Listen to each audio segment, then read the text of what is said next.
on. I'll make announcements on like SNG Discord. But yeah, I like that phobia I found. I'm keeping that.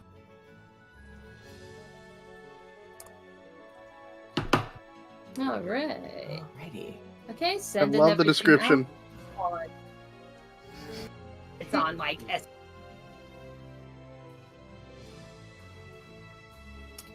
Alrighty, I just sent out announcements and such. Yep, so we'll give time for people to come in, and already there's Ryan. Ryan. Hello, Infinidagger. No. Ryan. Infinidagger. Time for school. Let's go. I swear, one of these days, like whether for like one shot or something, one of these days we gotta drag Ryan into this because we got him D&D. Yeah. We got Ryan D&D stuff a while ago. It's like we gotta get you in on some of this shit. By the way, Beans, did you read the thing I sent you earlier? Yes. Yes, I did. Oh heck yeah! You know what's really weird? I do the exact same thing that Luke is doing in his art. A lot. I put my hand to my chin when I'm trying to make a decision. Oh yes. So hello, Crystal Star Girl. Hello, Dark Meta Knight. Hello, hello.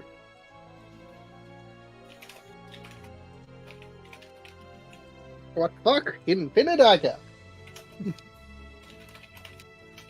Oh man, there are so many good. Oh, I can't. Okay. Well, I guess a question for everybody in the chats. Volume wise, how is the music? How is everybody sounding? Everybody sounds fine on my end. Beep beep beep beep beep beep boop. Beep, beep, beep. Beep beep beep beep boop. Hello there. Skibidi Toilet. You I'm should the try scat and make man. less noise. I need to get a new thing in Dice, actually. Well, we can point you in the right direction, Ryan.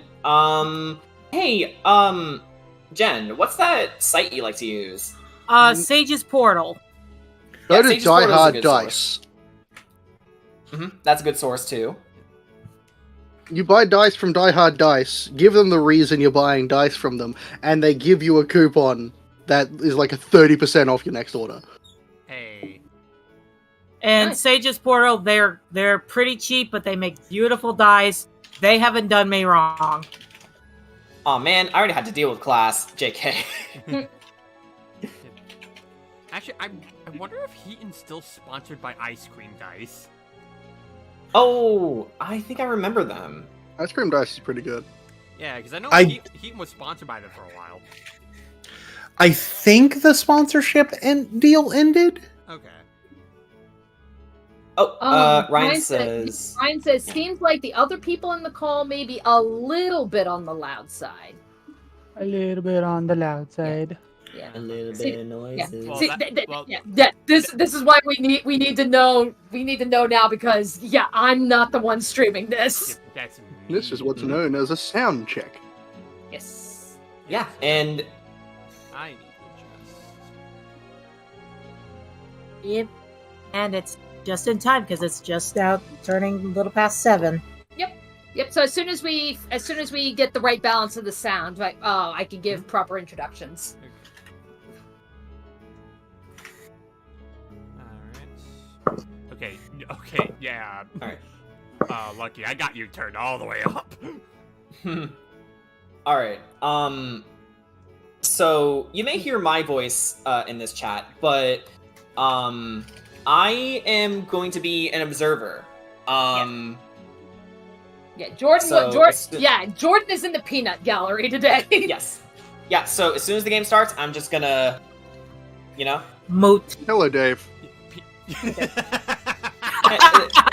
we need to wait until December for that one.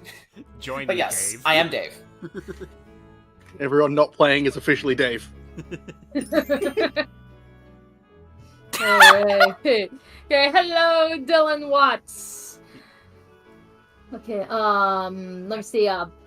Ryan says, not sure if Brian is away from the mic, but it seems he's more quiet compared to the others. Like, right now that... either way, Hold on. Right now that doesn't matter. Yeah, because Yeah, it really... Yeah, that part doesn't matter because he's not going to be playing either. It's just these four right here. Yeah. Yeah, so I guess, you know what? Yeah, I'll make proper introductions and such, and we'll begin the game in a couple of minutes. So, first of all, welcome everybody to Session 1 of Strixhaven, a curriculum of chaos. And this is going to be interesting, because this is actually a campaign that I am running. So, for those of you who do not know, my name is Roshutsu Rises, otherwise you can just call me Danny. I'm typically a player. I play Ark in Curse of Strahd and Bedrinas in Ravnica Trail of Dragons, and tonight I'm actually going to be DMing this campaign, so good God help me. Don't worry, we promise we won't break you. Yeah, I make no sure. such promises. Exactly. I can speak from experience. Yeah, you forget who we have here. So normally with the other D&D sessions, with Curse of Strahd and Ravnica, I'm usually the one in charge of streaming everything. So putting together the assets, displaying them all, actually running the stream. Because I'm DMing, I'm not going to be able to do that. So for this campaign, I have passed that right over to Brian. So if anybody happens to see or hear anything going on with the stream, you have to let Realm Wars know, because he's the one that is actively working this. Yeah, because it's like, if Danny were to stream things, it's like, I'm sure the people watching is like, wow, look at all this hidden stuff. I wonder what all this is.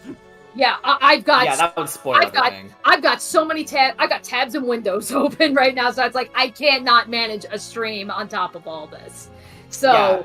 Brian will be joining us as a player, but at a much later date. In fact, if you were not here last Tuesday, when I guess you can call it the hype stream, it's what is Strixhaven and how will we wreck this, I explained how ultimately we are going to try to have at least 7, if not 8 people ultimately filling out the party. But we are going to be starting with 4. So half of the people are not here. Brian is joining later.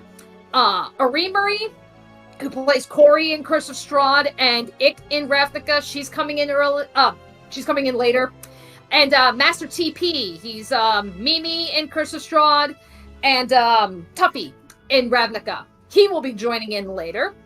And then, as he said, Jordan, he is here, but he's not playing. He's also coming in later. He plays Peafowl Spider in Ravnica, and he is our DM for Curse of Strahd.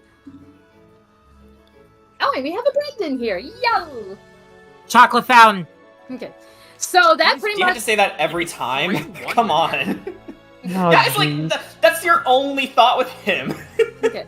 So with that said, so that pretty much leaves our remaining people who are going to be starting out this campaign tonight. We have Boonslayer. Boonslayer plays what's called Sugash in our Curse of Strahd campaign, and he's the DM of our Ravnica campaign. So say hello, Boon. Hello. Hi. How are you? Yeah. We have Letter Sent. Letter plays Ricky and JJ in Curse of Strahd, plays Bear in Ravnica, and he's also in charge of the World Weaver's Web series that we've now done 2 sessions of. Those are our New Year's specials. So say hello, Letter. Hello. My name is Luke. I'm gonna make this place burn. Oh no. Oh no. I'm scared. Oh no. Okay. Oh, Anyway. Okay. And then we have Tara's Moon. She plays Kira in Curse of Strahd. She plays Eliza in Ravnica. Say hello. Hello. And then lastly, we have Beans. Beans right now only plays in Curse of Strahd. Initially as technically a guest player. She played Suko in Curse of Strahd. So she's technically a guest player. So we had her for a couple of sessions and that was it. But now we've got her full time for Strixhaven. So say hello to Beans. Hello, I'm going to be playing Canvas Zev. Yes. So again, if you were here last week, we were able to preview the boys, like their artwork. Could not preview the girls. So hopefully now you got a good look at them. And then okay, yeah, sorry, I'm seeing all kinds of messages. Okay. Alrighty, so with that said, alright, players, are you ready? Let's go! I'm about as ready as I'm going to be. Don't worry, Pacifico, you're gonna do fine. Alrighty, then, Brian, I assume, are you about ready? Yep, I'm ready to switch screens whenever you want me to. I will let you know, I'm gonna do a little, quick, introductory blurb to set the scene, and then I'll tell you to switch over. Alright. Okay. And then, audience, I hope you're ready. Hope you all enjoy my shenanigans. And with that, we can begin. Hang on. I gotta learn. Skip. Okay. There we go. I'm sorry. I have to learn the music bot. I can't Get see away, my got bobs on the music box. Silver Bobs. Alrighty. Alright, so now. I think force skip should help. There we go. Gotcha. Alright, so here we go. The world of Arcavios. It was once two separate planes that collided and came together to create a brand new plane of powerful and clashing arcane magic. Some regions of the land were overflowing with the new wild magic, showcasing the arcane's endless power in a physical form. These manifestations came to be known as snarls. From the largest of these snarls came 5 elder dragons: Velomachus Lorehold, Galazeth Prismari, Tanazir Quandrix, Shadrix Silverquill, and Belladros Witherbloom. These dragons were the most powerful beings in all of the land, and they were the first to tame the wild magic, which allowed the newer humanoid races to survive and thrive. Arcavios has gone through several deadly ages throughout history, including a time of ceaseless war known as the Blood Age. To put an end to this violent era once and for all, the 5 dragons came to a decision after bringing the warring nations to heel. It was time to teach them how to wield and refine the wild magic properly, and for good and noble pursuits. Together, they created a school in this new era of peace, naming it Strixhaven, with 5 colleges following the principles of each of the dragons. Once the school was established, the dragons vanished, leaving the well-being of Arcavios in the humanoids' hands. The school has been standing strong for 700 years and has become the pride and heart of all of Arcavios. The school primarily caters to Arcavios natives, but there have been instances of beings from other planes being able to find and attend the school, for those who seek knowledge will never be turned away. Recently, a strange phenomenon has occurred in the multiverse. New portals have appeared to connect the planes to one another. These portals have been called the Omen Paths, and while some planes have found themselves connected naturally, others have been lost. These Omen Paths are open to all inhabitants, but they're very dangerous, and one can easily become lost on them. The faculty has seen this as an opportunity to share their knowledge and influence to these new people, They've begun to reach out to prospective students themselves and even offer safe transportation to and from Strixhaven for those who can only travel by the Omen paths. This is allowing the school to grow at an alarming rate, and with it comes new challenges. Brian, go on ahead and switch over.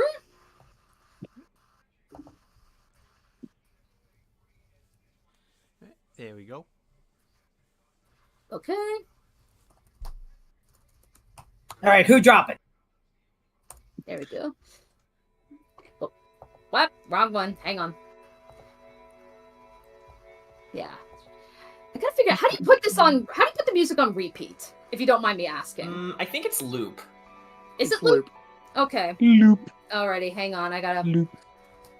Okay, then B... Loop? Loop. Okay. Bloop. Alrighty. Alright. So with that said, Girapur, the largest city in all of Kaladesh. A bustling city filled with organic inhabitants and a variety of artificial constructs going about their daily tasks. Massive buildings pierce the skyline, absorbing whirls of azure power from the sky above. The hum of this raw power can be heard throughout the city, from the pipes that distribute it to the citizens to the churning of inventions and constructs. Making his way up one of these tall buildings is a tufted gray monkey, swinging his way up the side of the building until he reaches his destination. Let me get him. There we go. Monkey. Monkey. Okay. Pulling himself through the open window, he finds a young woman packing a suitcase. So, Canvas, go on ahead and drop your token, and if you may describe your character. So, hurriedly putting some things, like a Tetris organization in her roller bag. She is placing several sets of somewhat similar looking clothes, a brightly colored dress, an entire row of the suitcase lined with what seems to be these gold and blue vials that are just set up in a nice, very perfected line. One tips over a little bit and she writes it. Fits the last one in with a little squeeze, and everything seems to fit perfectly. And she looks up and goes, "Oh, hey, Rags. Yes. I'm. Oh my god. You're seeing me off today? Rag, the monkey just kind of hops in like off the windowsill and just kind of gives like like a little monkey noise. Yeah. Canvas, to give a verbal description for those who might only be listening, is sporting her deep red hair let down today. Large round glasses frame her otherwise small facial features. A pocket watch sits as the centerpiece of her black gorget choker. She wears a white blouse that is tucked into what seems to be like a leather corset that flows through seamlessly into a deep brown split midi skirt. Forearm length white silk glove on her right hand does its best to hide what seems to be a prosthesis of sorts, a metallic prosthesis, which she pulls the sleeve down for a moment, grabs one of the vials very similar to the ones in the bag off the desk by her bedside, and puts the little nozzle in it for a moment. A quick pneumatic hiss. And she just tenses her right arm a few times. Whew, alright. I think that's everything. Alright. Mum's still away for the winter? I thought so. Here, come here. I don't want to leave without saying goodbye. And she leans in for a hug. And he just wraps his little monkey arms around your shoulder. I'll miss you. I promise to visit. I promise. I don't know how time's going to be different, but I promise to visit. Okay?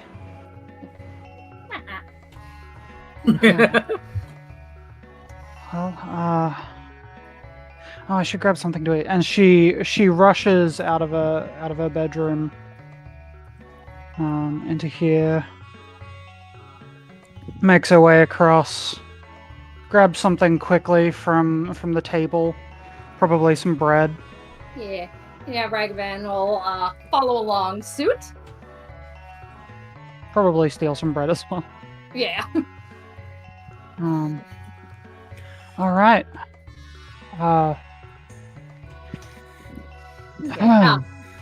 And as you are eating and having your breakfast, you can see right outside your window, get a nice view of the city. And aside from the tall towers, like the one that you happen to inhabit, you notice that one building stands out over all the rest. Colorful banners decorate the brass structure, each bearing a distinctive symbol known to all of the citizens of Girabur. The sigil of the consulate.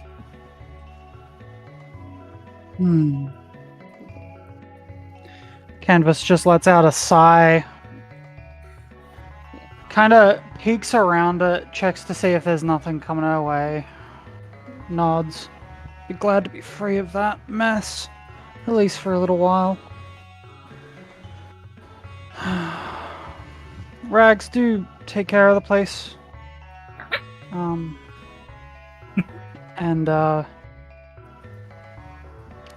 when I check in, do be sure to let Mom know. I should probably get moving. Yeah, they're probably gonna do a sweep for my Aether again. Alright, Rags. It's been nice, but I've got to go to Strixhaven. They actually accepted me. Despite no Omen path. It's fine. Everything's fine. I'm going to go. Deep breath. She breathes in and the ticking grows a little bit louder in her arm. She breathes out. It grows even louder and seems to be fitting in time with the pocket watch that rests on her neck. And with that, she just waves her hand goodbye to Rags, and a clock hand ethereally appears in front of her and just time wipes around her, and she vanishes and reappears elsewhere. Alright. And then, as you are focusing on your planeswalking magic, little Ragavan just, sadly waves his hand, and just waves goodbye as you vanish. As I vanish, yes. Alright. Alrighty. Hang on. Let me get... Hashtag protect Rags. Yes. No matter the cost. Alrighty. Let me, hang on. God! The windows! Oh no. There's so many! I gotta get used to this. So many windows!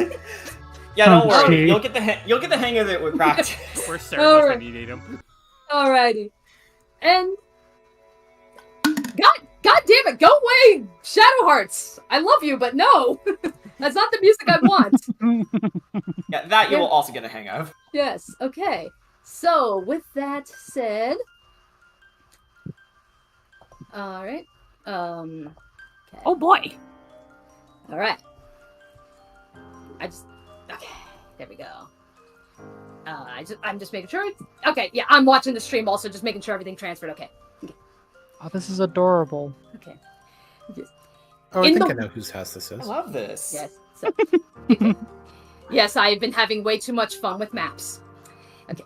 In the world of Eldraine, among sprawling hills of farmland, lies a manor that overlooks the land below.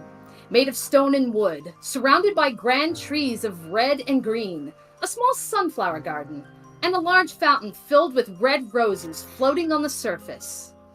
Within its walls is a noble woman with long golden hair, wearing a layered dress dyed in purple orchids and covered in furs and a long coat in shades of yellow. She rises from her place on the couch, setting aside the book that she's reading. She quietly makes her way up the stairs and towards one of the bedrooms. Jen, would you like to describe your character? You can just drop her down in her room as you describe your character. All right.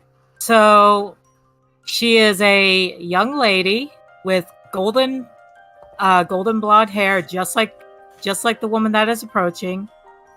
She wears a small locket around her neck, which is connection to another family member, which has wings with a star rod on it. She wears a pink and white dress with a large bow on the back. You figured a farm girl like her would be, dressed more...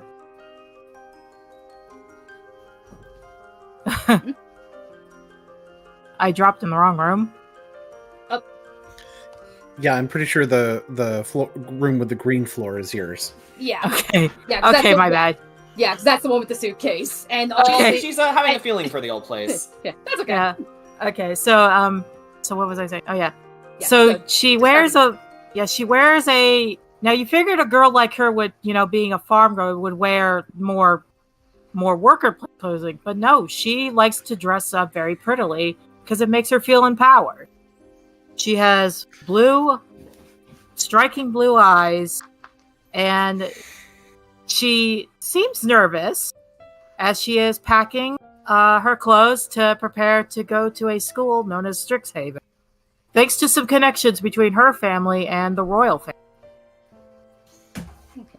So with that, the woman spots you and steps in.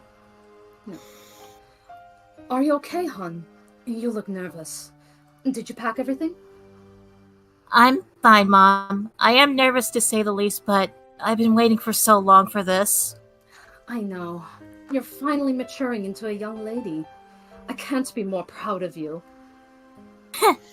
Thanks, Mom. I'm just honored that I'm finally going on a quest of my own. Just know if anything happens, you know how to reach me. Of course. I know the Kenrith twins will reach you better than anyone else. And with that, the both of you hear a little thud coming from downstairs. All right. Okay. He dropping. Here he is. Yep. Okay. So, as you make your way downstairs, Amy, you see that a young man has stepped out of the kitchen, leaving stacks of harvested wheat for the servants to prepare and store. He has golden hair, just like you and your mother, a chiseled face, and he's decked out in armor dyed in the royal colors of blue and gold. His eyes meet yours briefly, and then he rolls them. I'm still against you going to that school of outsiders. I would rather have you here and master your skills under the guidance of the knights. What if you get in trouble and I can't be there to protect you? John, I have to do this. This is a quest. If I fail, not only would I fail myself, I would fail Father too. Amy, if you just wait a few more years, you can go on your own quest here, in Eldraine. I'm begging you not to do this. John, I have to spread my wings at some point. But I have to do this. I know you're worried about me meeting outsiders that may want to harm me. But you know I could defend myself. There's going to be a day I will not have anyone but myself to fight. I have to harness my magic and skills as you're owning your skills as a paladin and your own magic. The same magic you and I both have. Okay. Amy, I understand you want to honor Father's last request. But what if you run into someone much more powerful than you alone? Both you and I are powerful as a team. I know, and I'm your little sister. We're family, and family should stick together. But I can't keep relying on you to protect me constantly. I want to soar beyond my limits. And then with that, the mother happens to walk in on this little conversation. She has a point, John. I'm worried too, but this is her choice. This is a once-in-a-lifetime chance. I want her to have the best education possible. You're both my children, and I do worry for the both of you, but you both have the right to do what you need to do. Plus, John, it's not fair to me that you get to become something you always dreamed of doing, and I'm stuck at home reading how to raise and grow potatoes from scratch. And someone is going to need to take care of the family business and Mom. You're right. It's not fair, and I know I can't keep you here since you got that gift. But if I hear word that you're in trouble, just prepare for me to drag you back here. I hate outsiders. They cause nothing but chaos. They nearly destroyed our home. I know. Thank you, John. And with that, she hugs her mom and looks at her brother and nods and heads out. All right. As you go and head out, as you're making your way out, you actually hear a knock at the door. And you see that granted, there's no token here because I'm an idiot, but you see that a messenger is at the front door. Right. And he's like, Miss Freya. Oh, good thing I ran into you. I have a message for you from the king. Oh, thank you. She will take the letter. Yep, she will take that, and I will send you a copy, and I'll let you read that if you will. All right.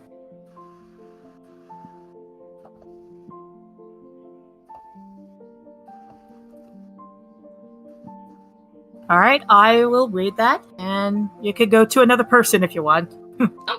You can go on ahead. All right. To Amy Freya, I want to personally congratulate you on your acceptance to the prestigious Strixhaven University. You're about to embark on a wonderful journey where you will become the woman you are meant to be.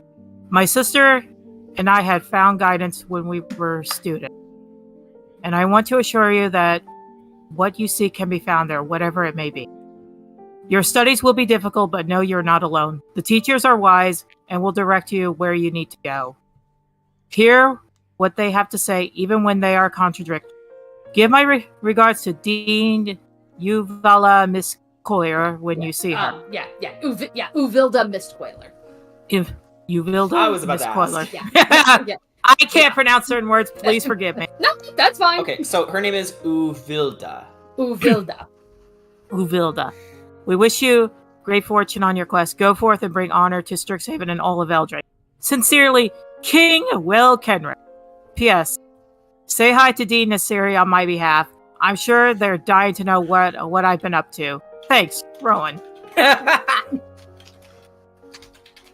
Right? Alrighty, so then, alright, so, if there's any other final goodbyes you want to say, go on and do that. Otherwise, feel free to describe your planeswalking. Right. I just see it didn't put it. I was hoping maybe the flowers were like a tomb for a dad, but that's okay. But, she stands outside the door, and she says quietly, Father, watching over us. Please take care of Mom and my brother. I'm going to make you proud, and I will find out the origin of this power I've got. And with that, closes her eyes as white sparkles start surrounding her, and she disappears in a explosion of sparkles, leaving nothing more than her planeswalker mark. Alrighty. Yeah. Beast. Music bot, why are you not listening to me?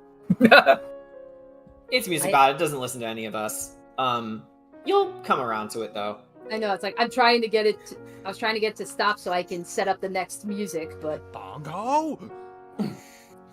Yeah, you should be able to like set the link and then Yeah, that's why I'm Skip like, am over. I? Yeah, that's why I'm like, yeah, am I not doing it correct? Let me see. Yeah, because it keeps adding. I'm trying to clear the playlist, so because I know like Oh, if I click B skip, it's probably gonna go straight to the beginning of the freaking playlist. right. That's why I'm trying. That's why I'm trying to fix. Yeah. I like to stop the playlist, clear yes, and then set up a new one. It's clunky, but it works for me. Okay, there we go. All right, let's try again. Does it work? It works! Yay! All right. Ooh, this one's good. Next map. All right. Ooh. Okay. The world of Tavastion, a plain of bountiful oceans, and within the nation of East River, filled with crystal clear beaches, quaint villages of white stone and blue roofs, and ports filled with mighty naval warships, and in the distance, a towering ivory castle. In the East Wing, servants are carrying out their daily tasks.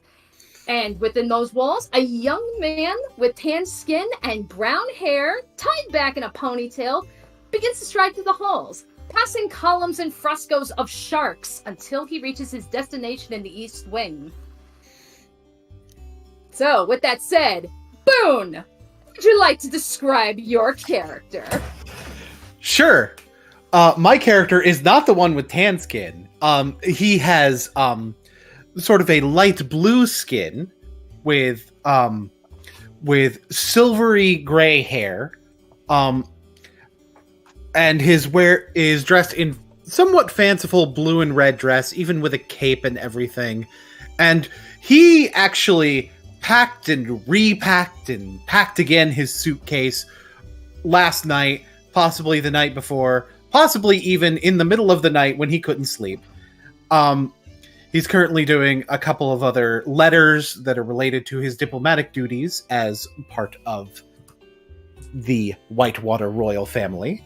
And, just finishing up getting things a little bit more prepared for before he's about to leave. Right. So, this other gentleman goes and he finds you. Of course he wouldn't knock. He would absolutely not. It's like, we're family here, damn it. Okay. So he's like, hey, there you are. You finished packing? Oh, hey friend, yeah. He finishes his signature, puts the seal on it, and then goes over to pick up his suitcase. You would think that with how small Pacifico is, it would be a little bit with a suitcase this size, it would be kind of heavy for him. Not so much. Oh yes. Yeah. So he just follows suit. He's like, okay, no. Are you sure you're sure you're okay? I mean, I see you're getting a little frazzled there. Just don't tell me you're having second thoughts. I don't think second thoughts is the right word. Oh boy. Little terrified, little bit scared out of my mind, but perfectly natural. Yeah, at the same time, I've got to do something like this eventually, right? Yeah. I mean, look, just speaking from experience, I was nervous as hell when I first went out on my adventure. And I'm sure Fishboy was too. From what Dad said, he definitely was. Oh, but nevertheless, we found each other. We had plenty of good times, and look at where we are now. So just think of it as like an opportunity for you to kind of just grow, spread your wings, and get the hell out of this room. Yeah. Pacifico sweating bullets at the fact that he probably intends to spend most of his time in Strixhaven, hiding in his room. Yeah, Frangelico just comes up to you, like he sees you're sweating, probably grabs like a little handkerchief that he's holding and just hands it to you. He's like, okay, now I know you. Now, I'm not saying to just completely ignore your studies, but you can't spend 4 years cooped up in your room. You don't know that. Look, I'm telling you, if you stay cooped up, you're gonna miss out on so much. I don't know. My mind just keeps racing. Like, what if that girl's brother is there? What if so many potential people that could be there? It terrifies me. Like I said, just take a deep breath and relax. Yes, I'm sure there's going to be some jackasses there, but you know what? I'm willing to bet that you're going to find a lot of good people there too. So, just don't be afraid to take a break every now and again. Make some friends, find a sweetheart, have some fun. Of course, you would say find a sweetheart. Well, can you blame me? Yes.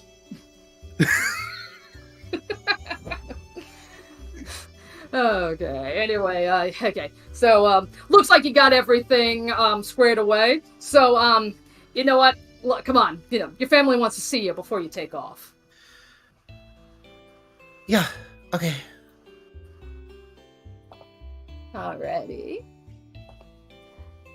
And then, hang on. I forgot to add the music cue. Hang on. In the script, I'm even putting links to the music, and I forgot to do it on this one. Ba-da-ba-ba-ba-ba. Yeah, I just gotta find it.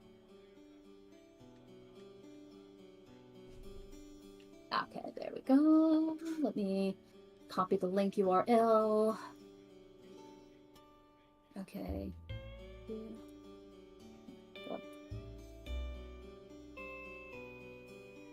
All right. So with that said, okay. The two of you begin to make your way to the center of the palace, and you arrive at the throne room. It's filled with the local seawater, columns rising to the ceiling, and you can see several mermaids are just swimming and dancing to celebrate the young prince's departure. The throne room is lined with corals, and the room is lit with brass braziers. Seated in 3 of the 4 thrones are your parents, King Patroclus and Queen Messalina, and your older brother, Prince Corona. So, with that, Messalina comes and sees you. She's like, oh, there he is! Oh, Vieniki Piccola, come here! And she immediately goes and wraps her boy up in a big old hug. He was like slowly walking forward with his shoulders raised in embarrassment, and then gets wrapped in the hug. It's like, yes, it's like Fran just kind of like leans over and just whispers like, I should have warned you ahead of time. She's a little weepy. I probably should have expected it.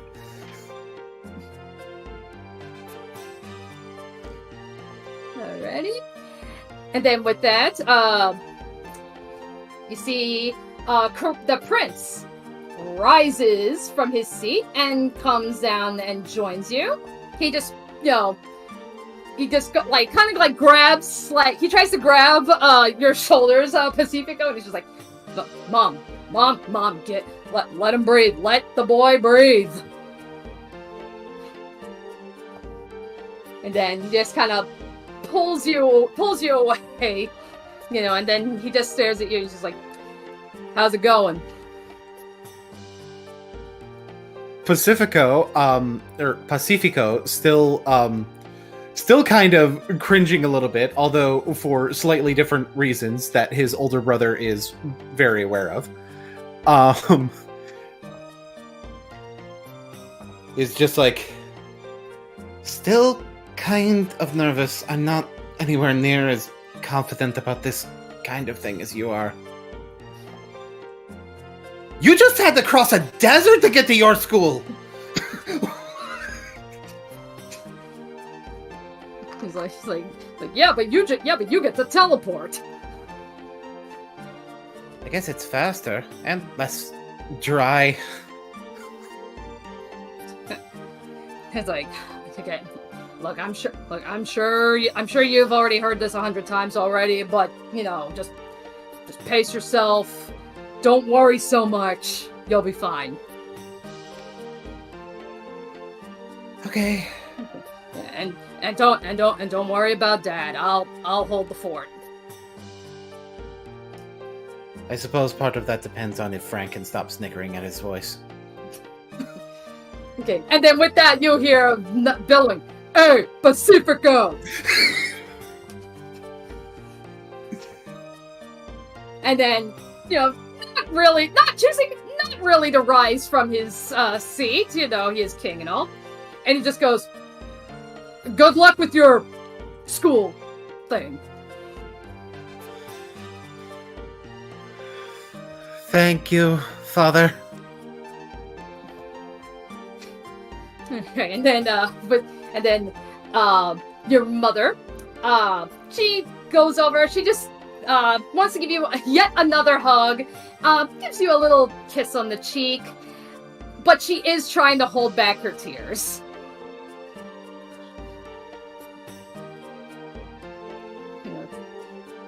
Yeah, and she's just like, Corona's just like, "Mom." It's like, I'm fine. I'm just happy to see Mio Bambino go.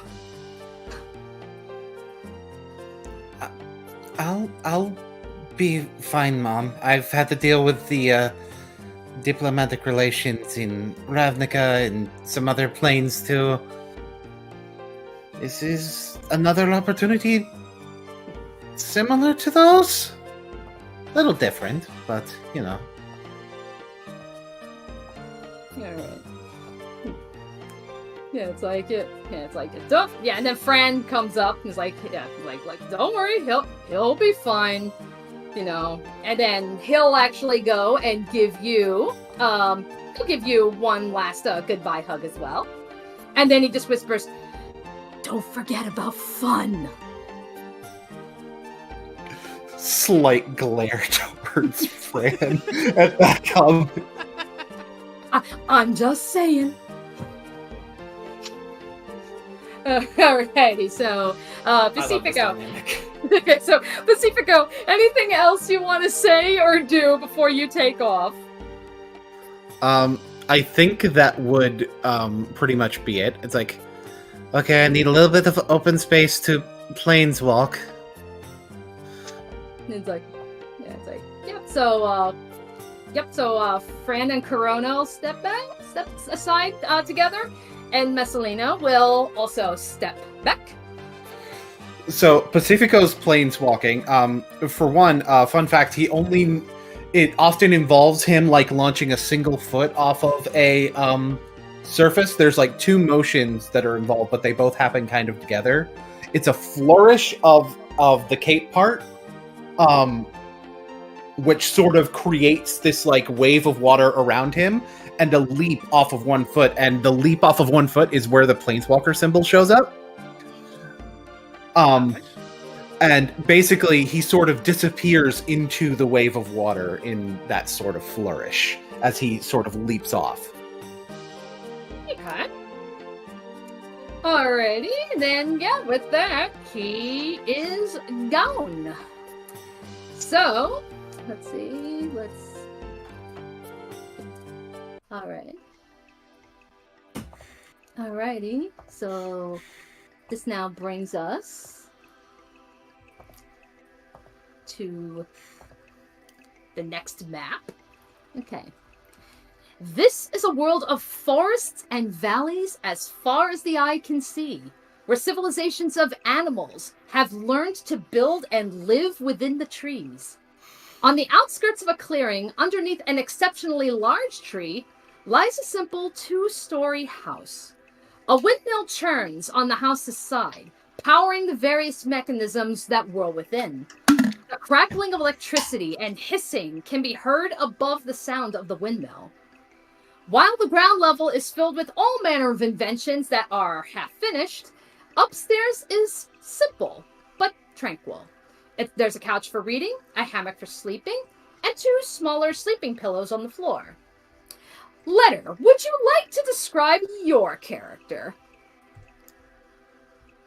Luke is a short albino raccoon with ruby red eyes and a ruby earring. On his wrist is a gold band etched with silver inlay. And he wears, almost casually, even while sleeping, a set of studded leather armor with the right arm having been expertly removed. He seems proud of the constellation tattoos he'd managed to give himself. Over one of his eyes is a star, and he is still asleep until he hears an odd buzzing sound above him. Oh, it'd be odd to anyone else. To him, it is one of his homunculi, Flitz, who is a hummingbird, the same size as he is. Flitz is just kind of fluttering around, trying to wake you up. What? Oh, what's the fucking time? He peers out the window. Fuck.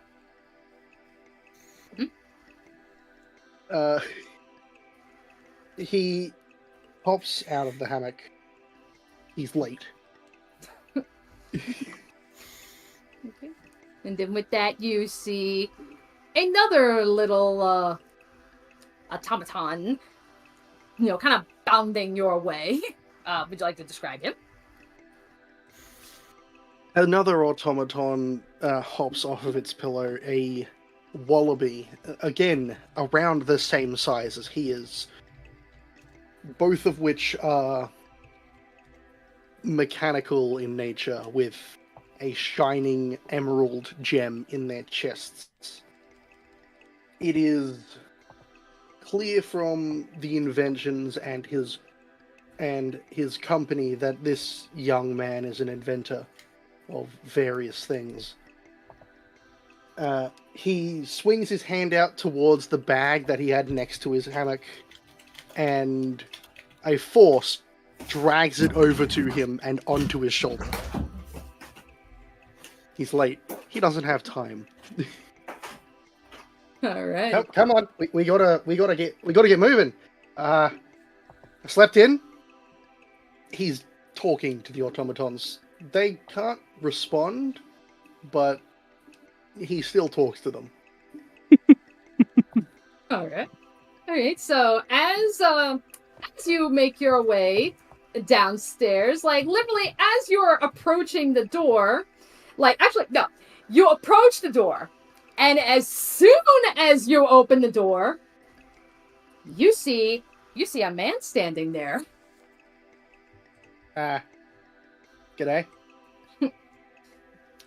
Oh, hang on. Okay, yeah, you see, he is a very well-dressed man, and he's wearing black and white robes. His black hair hangs loose over his shoulders, and gold rings decorate each of his black-tipped fingers. Okay. Lucky Star. Good morning. My name is Fane, and I'm here on behalf of Strixhaven. I trust you haven't been waiting long? I just woke up. Oh, well, perfect timing. Okay. Anyway, your carriage awaits. And as you look outside, you see a small little carriage. It looks like it can fit. It can fit Fane. It can fit you. Probably can fit Jumps. Flitz can probably hang out on the roof or something. Like, it doesn't look like it can hold a lot of people. Ah, right. I forgot I asked for this. Okay, so can you keep this between you, myself, and the other faculty? Mm-hmm. What? This situation, the transport. This is just so my dad doesn't find me. Oh yes, of course. I can make me own way there. I just need to know the location the carriage will come from. Alright. Hang on, getting info. Alright. It's like, well, not to worry. Yeah. Normally, this would be a direct path to Strixhaven, but there are other places, other students that we need to pick up first. So You just went all watery for a second. Oh, I did? Yeah, on my end, you did at least. You're back now. Oh, okay. I was about to say, did I sound watery to anybody else? It was a little bit, but yeah, it's better now. A little, yeah. Yeah. God damn it, Discord! You're fired. Mm-hmm. You're fired, Discord. Alright, so Okay. Fane is his name. Alright. Mm-hmm. Okay, so alright, so anyway, as I was saying before, he's like, well, not to worry. We do have to pick up a couple more students, and then we will be on our way to Strixhaven. Now, I trust you have your belongings? Of course I do. Perfect. Let's get them. He just gestures to the bag on his shoulder. Okay, perfect. Let's go get them tagged while we're here. Make a perception check. Oh, fuck. Okay. Yeah, first roll the game. First roll the game. Come on. 17. All right. Nice. So you see that Fane pulls out a little paper ribbon from his sleeve, and he proceeds to tie that to your luggage. The name Lucky Star is scrawled on it. And then you see smaller threads of ink crawl off of that name and form flits and jumps underneath. Thanks. Thanks for understanding I can't go anywhere without these two. Mm-hmm. All right, now step into the arcane carriage. All three of you. I'll be out in a moment. I've just got to grab something to eat. All right, you go on ahead and do that. All right. As he walks in, he puts one of his hands to his head. Like, there's clearly a bit of stress here. He's worried about this trip. He's worried that this will be a problem for him. Come on, Crow, you can do this. Come on.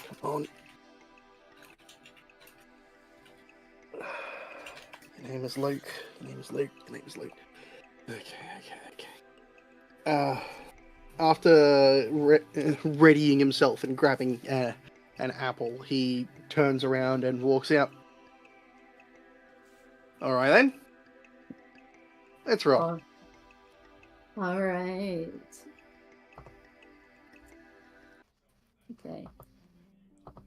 So with that, instead of getting in, he takes a few steps, and a mechanism on his house, it's seemingly just like a piece of metal sticking out of it. An arc jumps down from that and strikes him on the top of the head, and he vanishes. He can't take flits and jumps.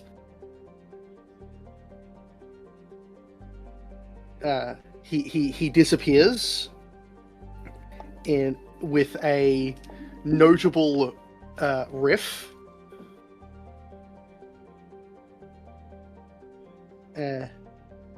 Flits and jumps, however, they hop into the carriage, being unable to follow him. all right.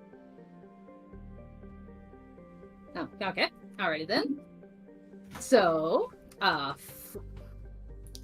okay, for this bit letter, I would like for you to actually or roleplay as Flits and Jumps a little bit. Will that be okay? The two automatons, they have their own personalities. Clearly, Luke has been able to give them some sort of sapience and sentience to a degree. They are still bound to command. They both make their way in, and rather than sitting beside one another, Jumps sits down on one of the seats, and Flits perches on Jumps' shoulders. Alright. Okay, and then... The two simply sit in... There's no silence. They continue to whir and click as their mechanical parts maintain themselves. Alright. Okay, let me get the next music.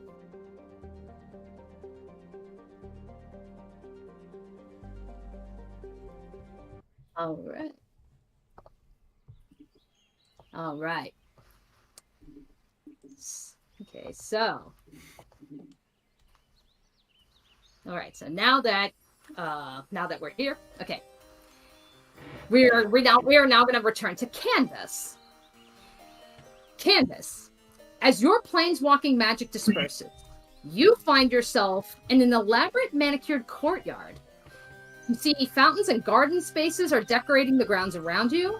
You see artistic buildings of all shapes and sizes lie beyond.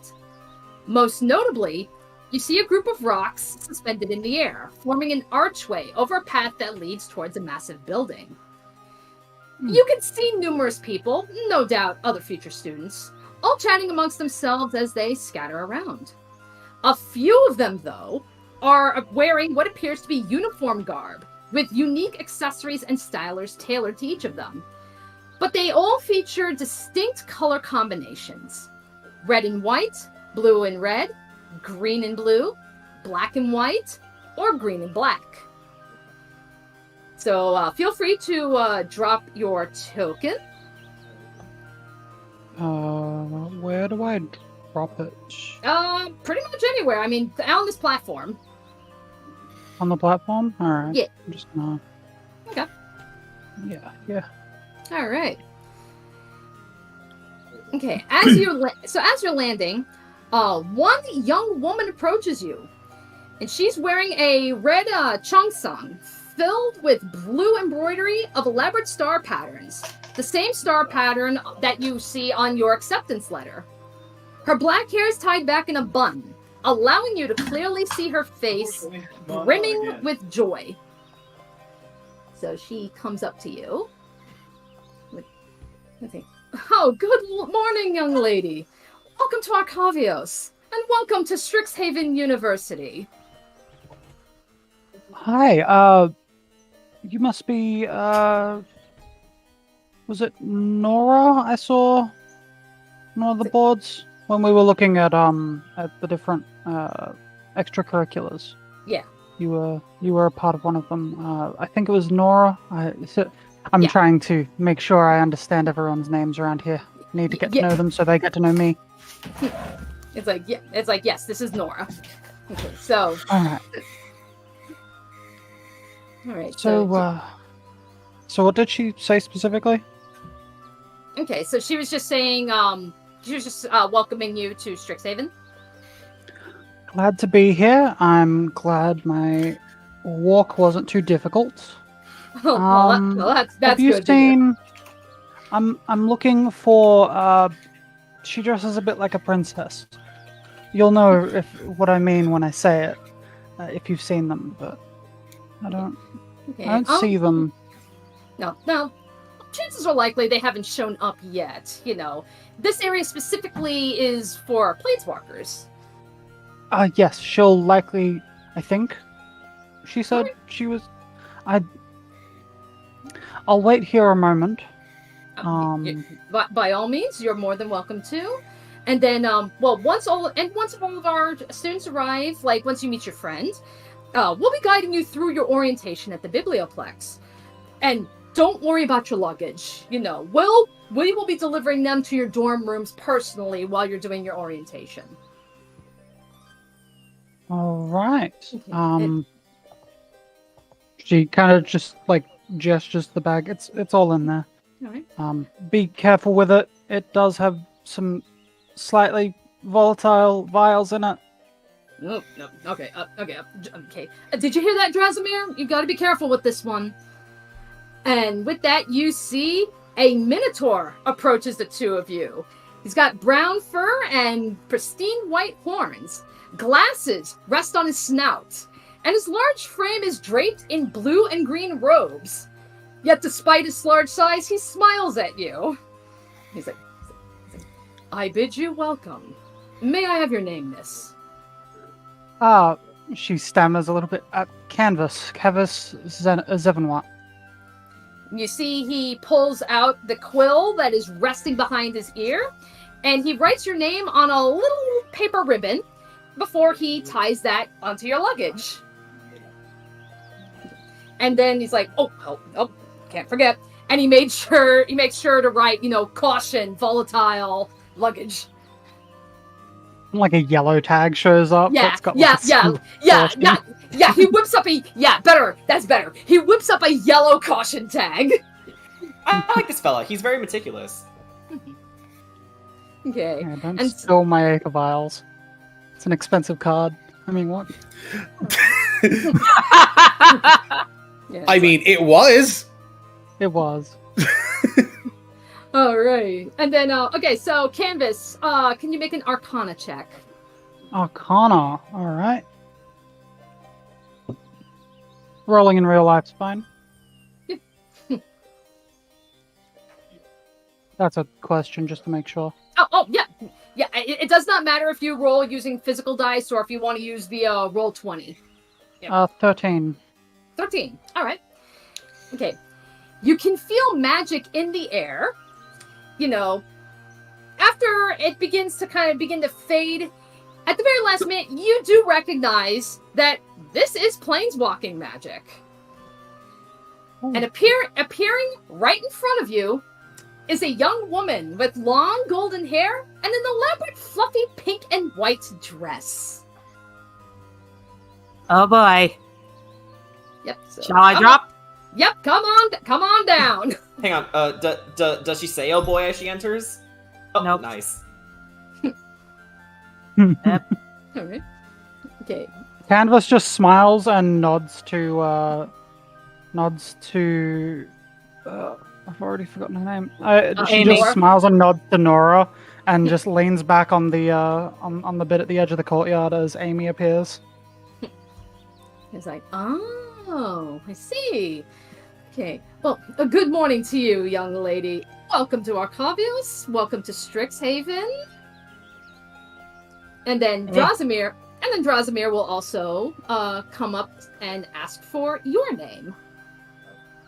Amy blinks her eyes a few times. She's still somewhat new to planeswalking, but she looks around like, oh, hello, I'm Amy Freya. Okay. Yep, and then just as before, he pulls out a little paper ribbon, writes her name on it, and then he goes and ties that onto her luggage.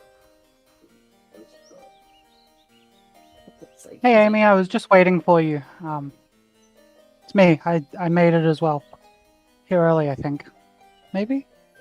Oh, hey, Canvas. It's been a hot minute since we've seen each other. How are you doing? Yeah. I'm doing great. The arm's working fine, and, well, I'm looking forward to... She kind of, looks off to the big building. That. Should we wait here until the others have arrived, or should we... She kind of just turns to Nora. Yeah, Nora's like, do you have more? Do you know more people coming? No, I just do we move on to a different area to wait? Do we stay here? I'm not sure what the I wouldn't specifics mind. are. I wouldn't mind waiting here for a minute. I'm kind of, a little busy. By all means, if you need to sit down, go right on ahead. Just once you feel better, feel free to leave. All right, thank you. And she'll take a seat next to Canvas. All right.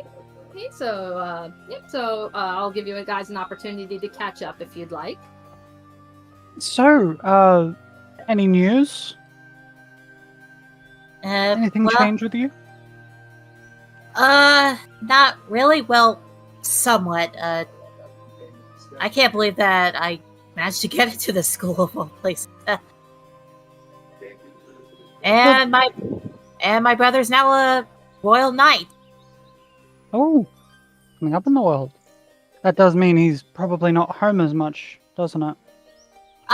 He kinda yes and no. I mean, like, most of his free time, he does come back to the farm and he does do a little bit of work. He doesn't like the fact I'm at this school, though, but that's perfectly fine.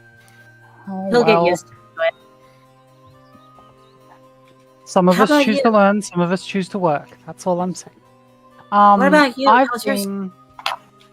I've been doing all right. Things have been a little bit difficult. We've had to move 3 times since we last talked. We're going to. Well, they're likely going to have to move, and I'm going to have to pick a more broad scale place again because they seem to track us every time I've planeswalked. No doubt because a planeswalker is likely tracking me. I don't really like the thought of that, but. Well, if you need a place to stay, my place is open. I will have to talk John down a bit, but I'm more than willing to offer you my place. If you really need a place. I'm less worried about myself, of course. I'll take you up on that offer if it becomes too difficult. But I'm more worried about, Ragavan. You remember me telling you about him? Yes. How's he doing? A little bit sad. He's now currently home alone because Mum went off on another excursion. Yeah. He's probably currently finishing off the bread and all the other food in the house. People leaving. Yes, I do worry a little bit. It should be alright. It should be alright. We focus on today. Focus on today. Yeah. New school, new life, new plane. Kind of like furrows her brow and looks around. You can feel the magic in the air. It's odd. I mean, I'm kind of used to it, where I'm from, but it does feel quite calmer here compared to my home plane.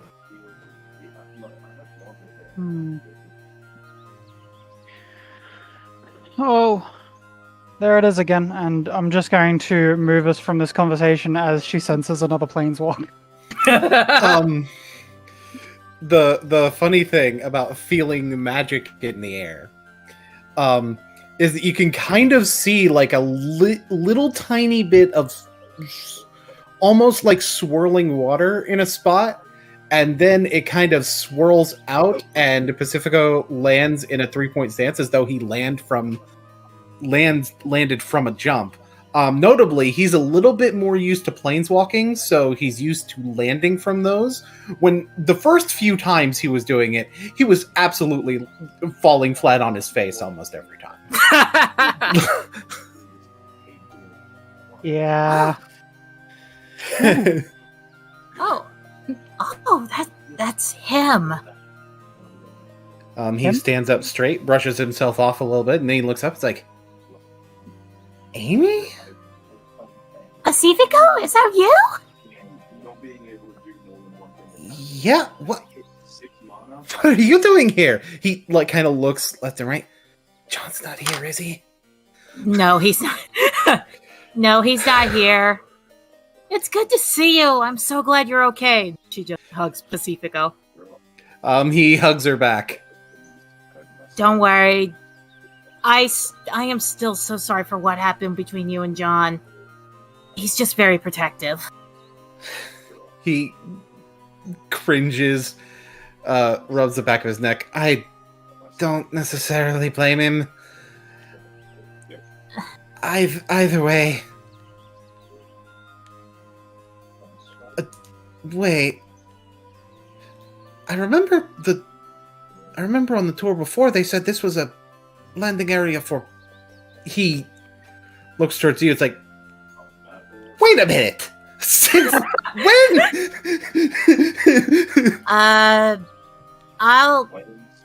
It happened a couple years ago. Dad died. And that's when it ignited. Oh. And that's how I met this lady, too. And she gestures over to Canvas.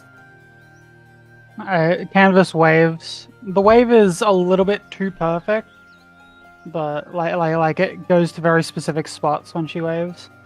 Hi. Yes, Canvas Zev. Your name was Pacifico? Yes, Pacifico Whitewater. Nice to meet you. He extends his hand out, becoming much more nervous when talking to someone he doesn't know. Yes, the white glove covers the prosthetic, but there is a unhidden mechanical feel to the handshake.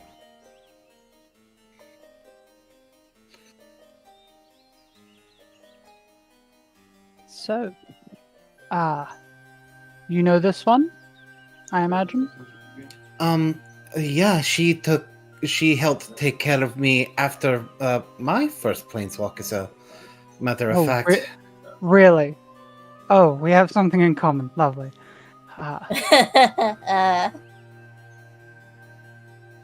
Wonder what the order was, because you didn't know she could. But how odd. Anyway,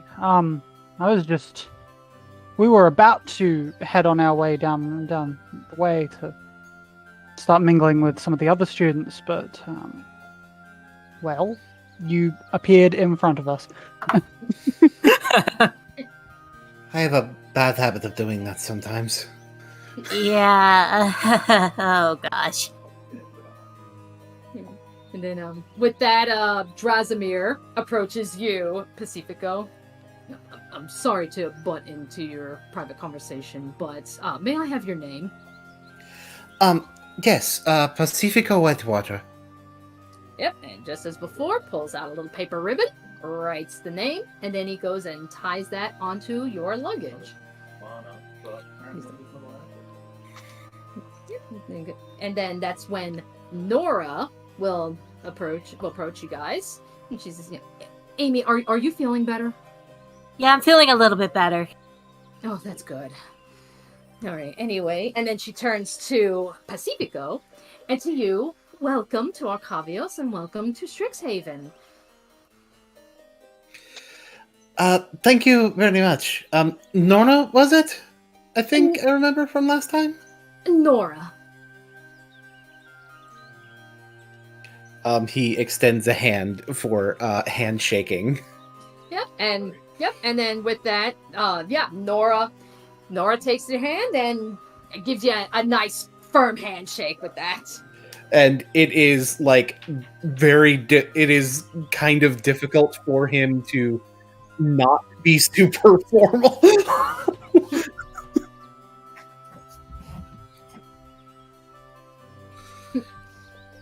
Alrighty.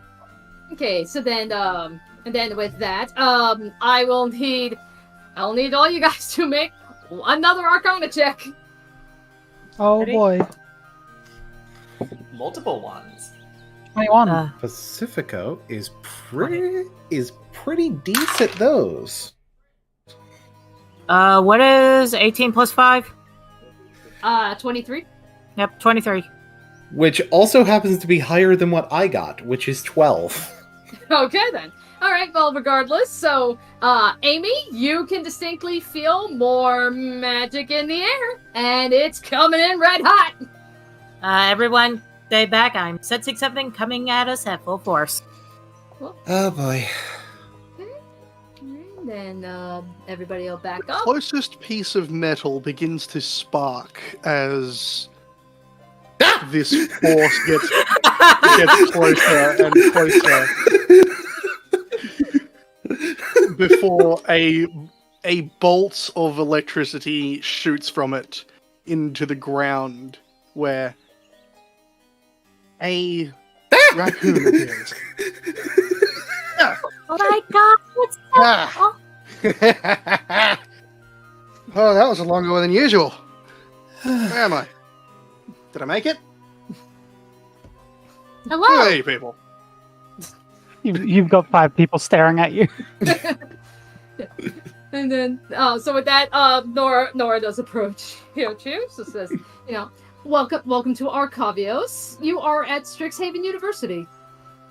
Fuck yeah. Made it. Didn't get thrown off course this time. Oh my gosh, he's adorable. You know, it's hard. I need someone with something metal on them to actually appear somewhere. Where's the carriage? I've landed in the wrong spot, haven't I? Well, you've landed where the planeswalkers are landing. The carriage is a little bit further down the road. That should be arriving. Oh, probably momentarily, actually. So, yes. Drasimir, can you please just make sure that he gets you get your luggage? And Drasimir will come up. He sees that your luggage, that the little luggage that you do have, has already been tagged. By Fane, of course. And so with that, he just kind of holds out his hand, and he just says, I'll be bringing all of your luggage to the dormitories once your orientation is over. Oh, all right. He takes off the large travel bag and puts it down. It lands with a distinctly heavy metallic thud. Is there anything volatile in there that we need to be made aware of? Not yet. Not yet. Backed up again. And also kind of back up a little bit. There will be at some point, but not right now. Haven't had a chance to make any explosives yet. Oh, fantastic. I can tell I've gotten the good class then. Oh boy.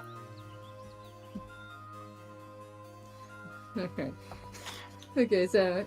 Alright, Canvas is going to smile and offer a handshake to the raccoon. Hello, Canvas Zev. And she offers a hand in handshake. Lucky Star, call me Luke. You're ticking. All right. Yes. Funny, not everyone can hear that. I've got an ear for these things. You do. Hang on. He just sort of, while shaking hand, he just sort of taps it with his other hand. You can barely tell that thing's made of metal. Well, up until here, and she pulls back a bit of her sleeve, and you can see the prosthetic goes all the way up to about where her bicep is, and you can see the bronze and gold and copper metal, and a slight bit of blue mist coming out of it. That you could probably fix that leak. Seamless integration. It's not actually a leak. It's an exhaust. Sorry, it needs to deal with the used aether. You could probably reroute that to give it some more power. Hey DM, can I roll a quick history check to see if I recognize where that type of artifice might be from, considering I'm a little bit more traveled? Yep, go on ahead.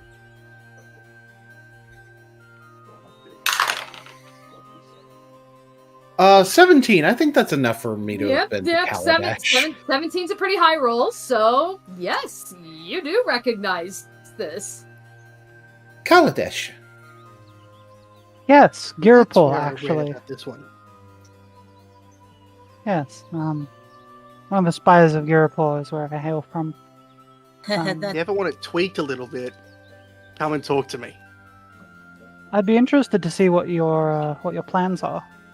Why did that sound like a threat to me? Which one? Not a threat. What's your name? He extends his hand, and yes, it does ratchet up almost like an action figure. Yes! Nervous. Luke takes it, like, he comes in wide and grabs it with both hands. He's 3 feet tall, so you are reaching down. Sorry, Pacifico Whitewater. Lucky Star. Call me Luke. Okay, Luke, where are you from? I come from the Great Forest. It's not very well known. I'm pretty much the only person who can leave.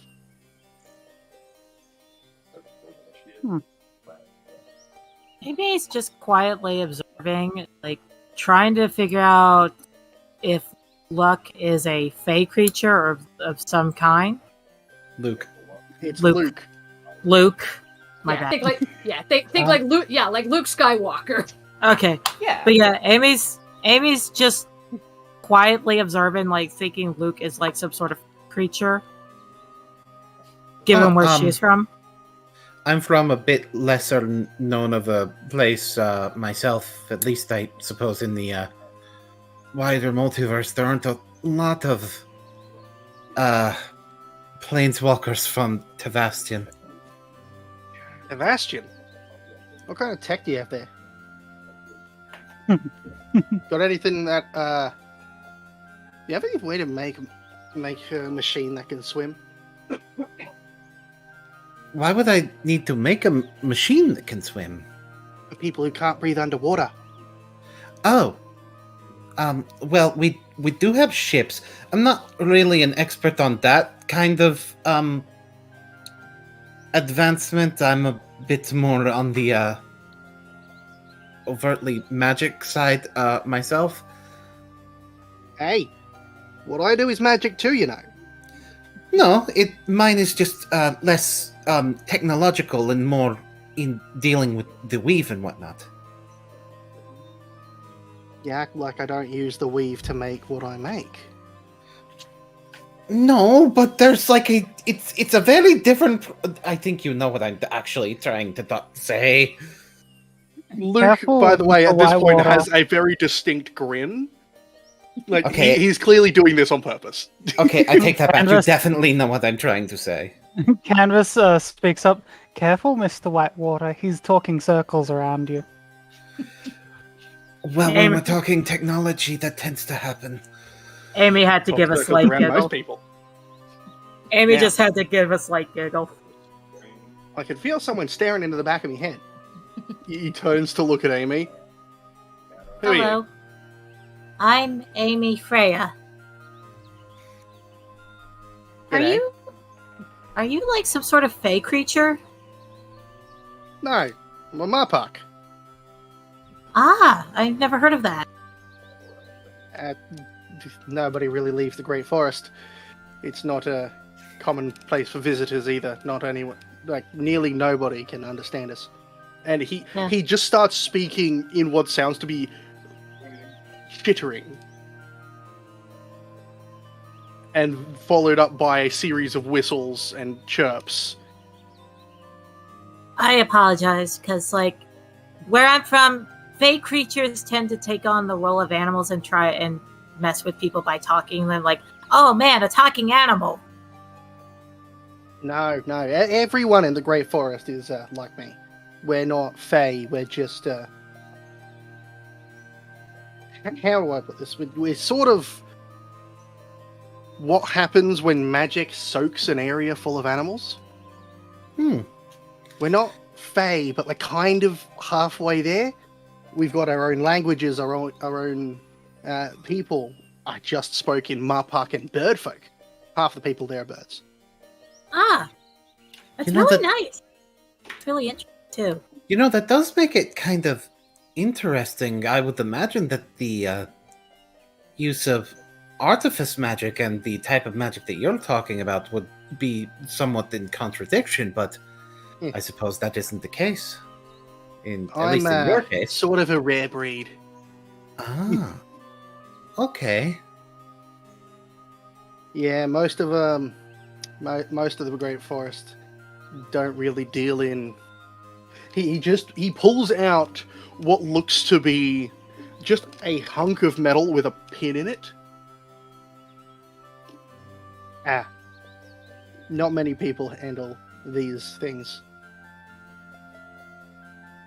They probably handle it in a more similar way to maybe me or Amy. If they do magic.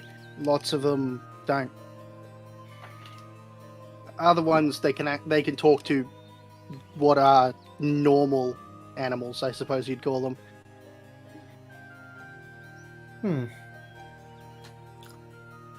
My home flame does have quite a bit of wild magic to it.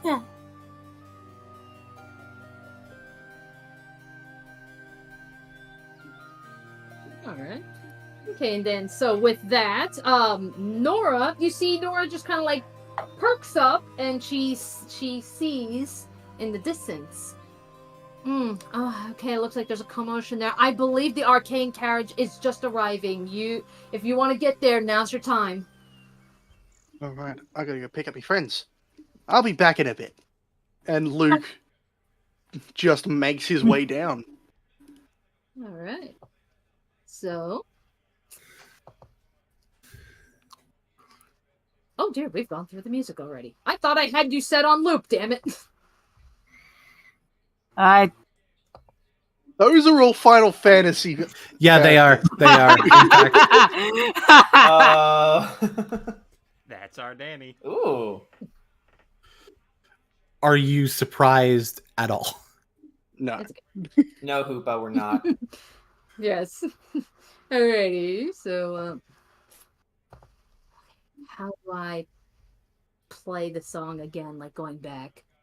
Do I just gotta hit play again? Going back. I'm not actually sure. Yeah, I mean, if I have to, then so be it. Okay. Yeah, because I thought I had it on loop, but I apparently did not. Apparently it did a stupid. Yeah, because... Oh, wait. Looping has been turned off. Okay. Yeah, that's where I'm like, okay, there we go. Okay, back to the music. Okay. Alright, so, yes, Final Fantasy Tactics people here, of course. Okay. So you see this little crowd of students just, kind of gathering around. You can faintly see magic that is slowly starting to form behind the two people specifically that are trying to hold everybody back. One is a young woman with long silver hair, wearing black robes with white accents, and you notice she's ordering the crowd to step back in multiple languages, like first Common, then Elvish, then Dwarvish, Gnomish, Halfling, pretty much a variety of other exotic languages. Alongside her, you see a giant owlin wearing a red vest with white belts, a collection of what appears to be talons hanging around his neck, and perhaps most bizarrely, tufts of white fuzz lingering on his face that stand out from his light brown feathers. And with his big stature, he's physically pushing students away from this platform. And he's like, hey, back it up. Back it up. This is dangerous, people. Back it up. Oh, but danger's the fun part. He just turns his head. He just turns his head. He's like, who said that? Luke, being smaller than everyone else, just sort of jumps over here. Yeah, he sees the little Mopok jumping up and down, and he just points at him. No. That's not going to stop me, mate. No, bad Mopok. So as you begin to see, you see swirls of light and color, and then you hear the churning of wheels, and suddenly a carriage appears right in front of everyone. Whoa. So the two students, they're still trying to control the crowd as they're trying to push themselves further into seeing this magic carriage that just appeared out of fucking nowhere. And that is when, Luke, you notice Thane stepping out of the carriage. He's like, all right, freshmen, we finally arrived. Starting from the first rows, I need each of you to leave in a single file line. Single file line. Your belongings will be waiting for you in the dormitories at the end of the day. Now, once you step out of the carriage, make your way to the biblioplex. You can't miss it.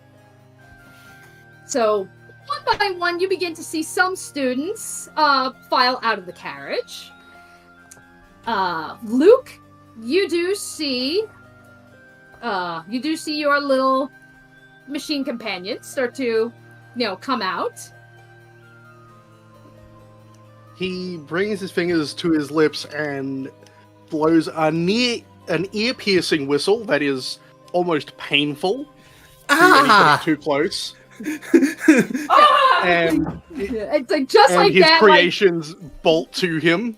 Yeah, like just like that loud shrill. Yeah, you just see it just parts because they're just like, oh god, that was ear splitting. Why? Ow. You made it. He wraps his arms around the two mechanical creations, who both react positively to his act. Alrighty. And then Canvas is in this moment actually going to walk up alongside Luke and just look at them and her smile has gone from calm and collected to beaming as she seems to show an intense fascination. No words. Just looking at them. They didn't cause you any trouble, did they? He just kind of, Flitz is just kind of fluttering around, as he does. Nobody tried to touch you, did they? No, Flitz and Jums, the both of them just shake their heads. Good. Okay. And then with that, you see a young woman stepping out of the carriage. She is wearing a blue tailcoat dress. Her dark, wavy hair is pulled back. And you see she steps out. And she's like, oh, are these yours? Who's asking? It's like, I'm asking. That doesn't tell me who you are. Because unless you're someone I should give a shit about, Oh boy. I don't think you need an answer, do you? It's like, wow, what a smart ass. One would think, right, that me whistling and them coming to me would make it pretty fucking clear that they're mine. And with that, a young man walks out of the carriage. Oh boy. It's like, Boy. yeah, and then he walks up. He's like, Rubina, take it easy on them. You do see he clearly cares for them. It's like, that's no excuse for him being an asshole.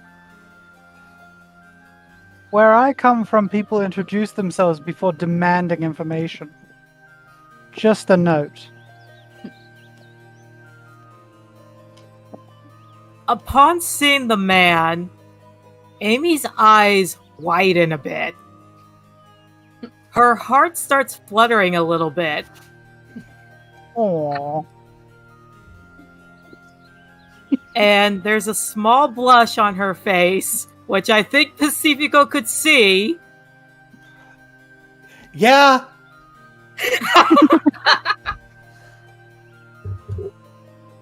That.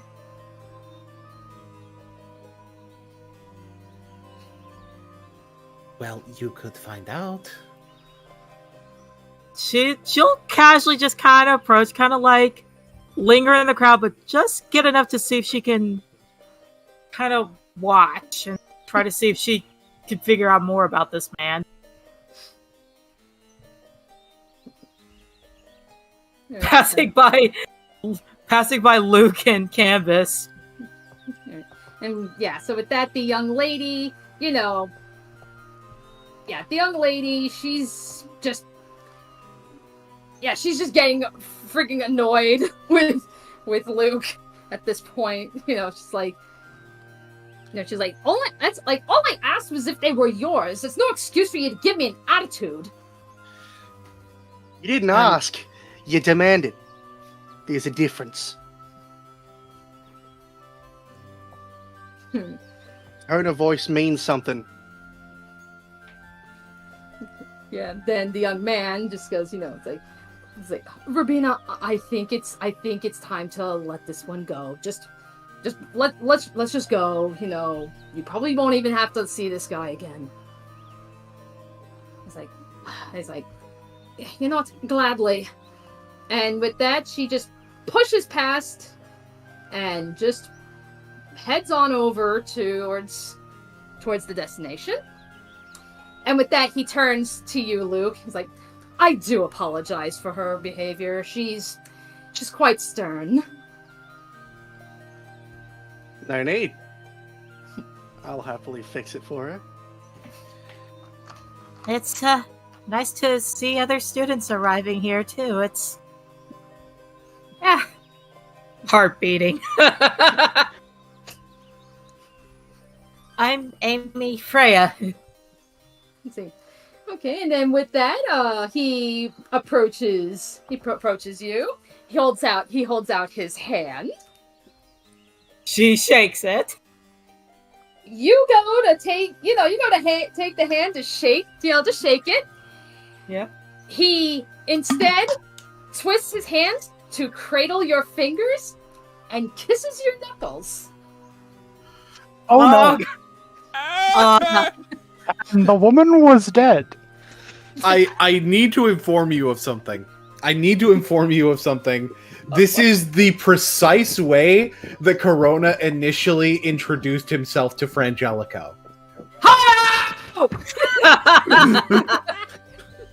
Oh, content is like, and so we have some fucked up continuity. Okay, I don't know who screamed, but I just wanted to point out that almost sounded exactly like the Lego Yoda death scream. Jordan, that was me. Yeah, okay. Now Amy's face is beating red. And it's like, oh, pleased to meet you, Amy.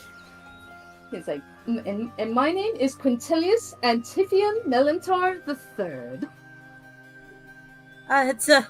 It's a pleasure to meet you. I think her legs are kind of shaking a little bit, like, she's like, this, in her mind, she's like, oh my gosh. This is a fairy tale dream come true. It's like, do you need to sit down? I'll be fine, don't worry.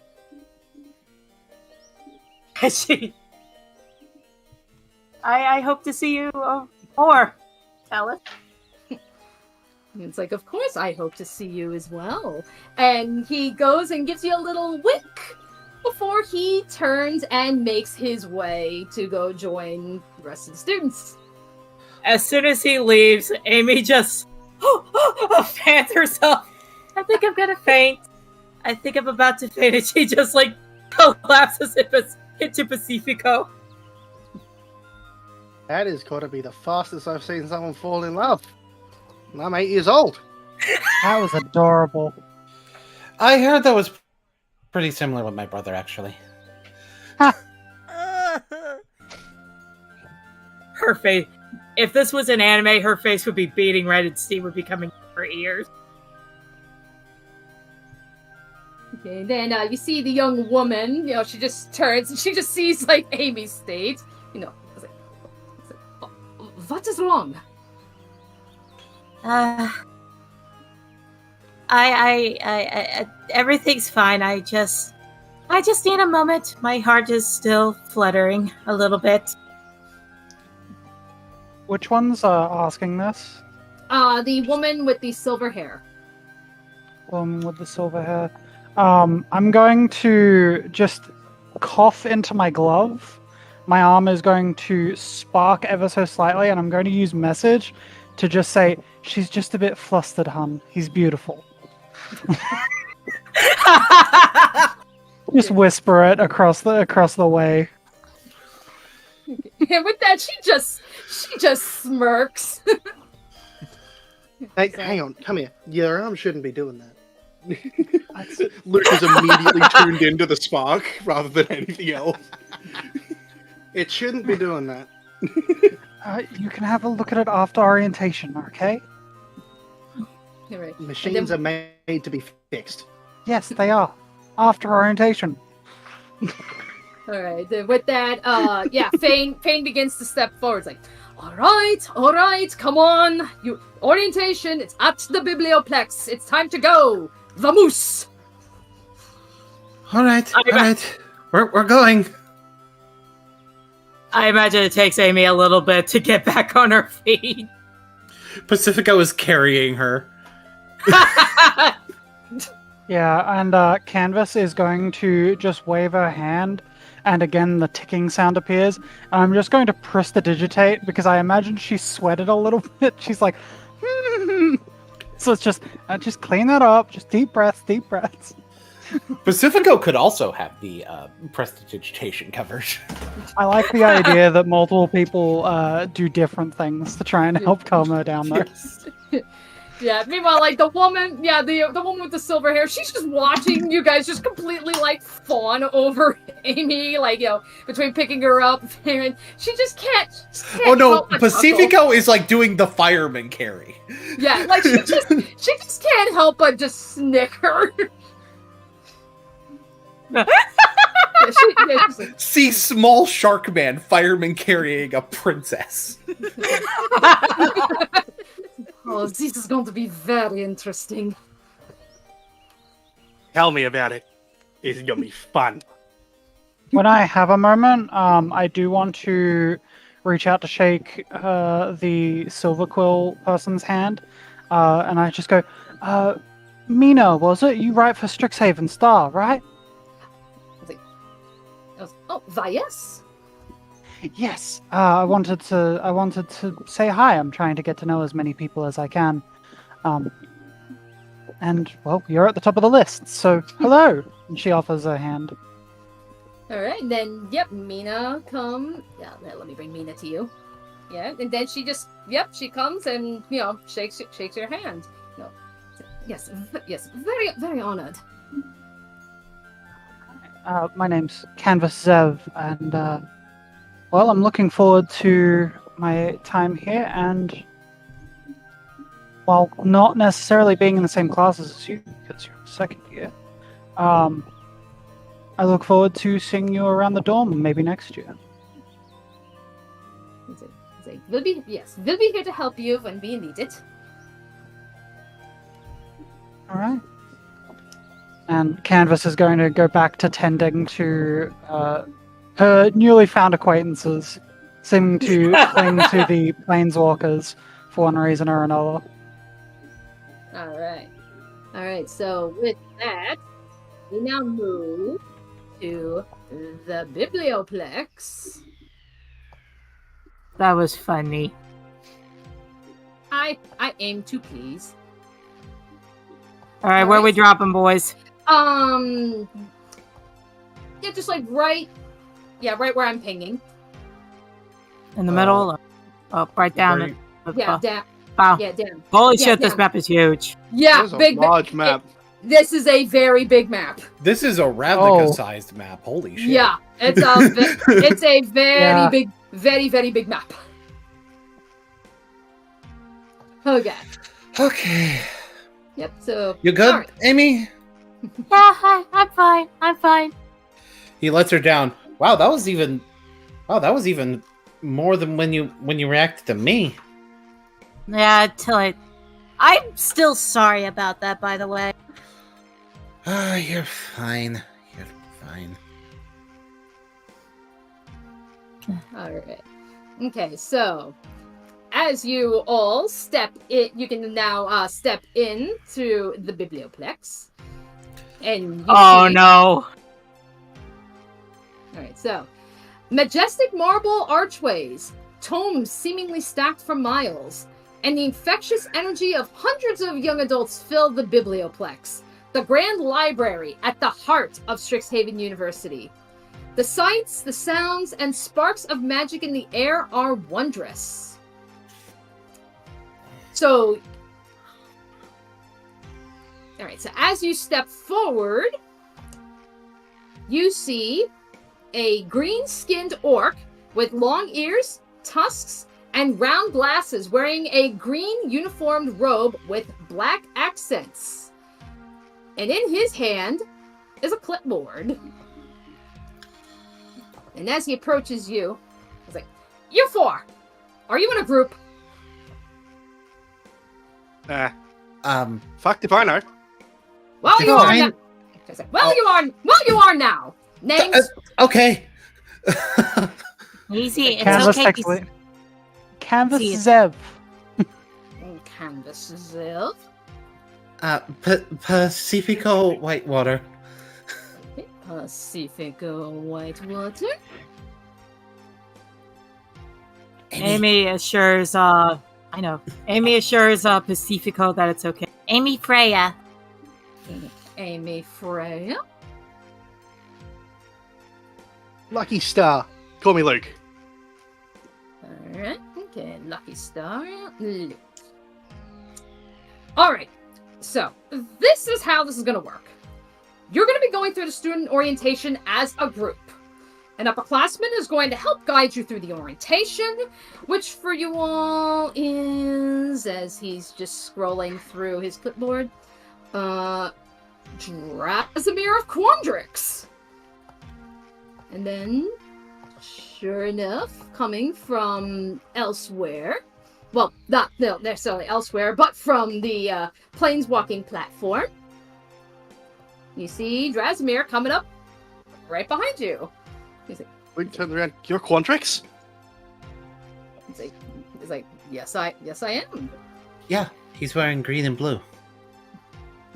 I didn't really get much information about the school before I came here. No problem. You're gonna get plenty of information here today.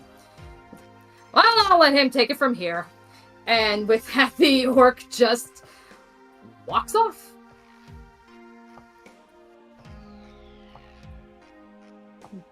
Alright, so then with that, Drasimir tells you all. Alright. In the center of this place is what is called the Hall of Oracles. That is where our orientation is going to start. So please, step this way. And he will lead you all pretty much into the center of the room where you can see a crowd of students. Yep. Oh I see a boy. few particular ones. I So- see one. Yep, so just go on Mhm. ahead and plant yourself wherever you like. Alright? How ironic. Actually, no. Wallflower. Like full wallflower mode. It's okay, Pacifico. Don't Thanks. worry, I'm Go right take care of here. him.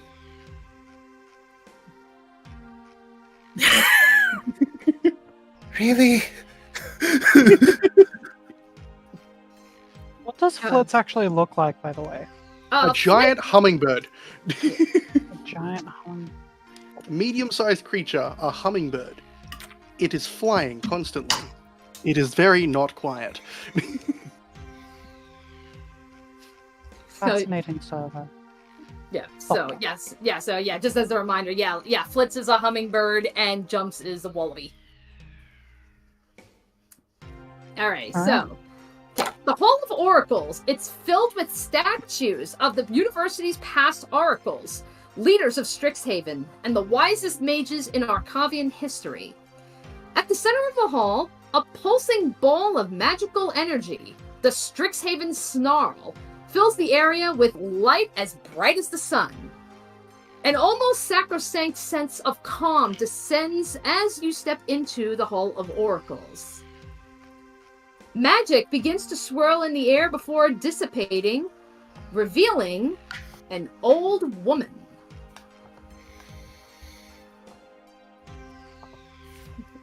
Yeah, she is suspending in the air, sitting in a cross-legged seat, while pieces of her robe is draping to the floor.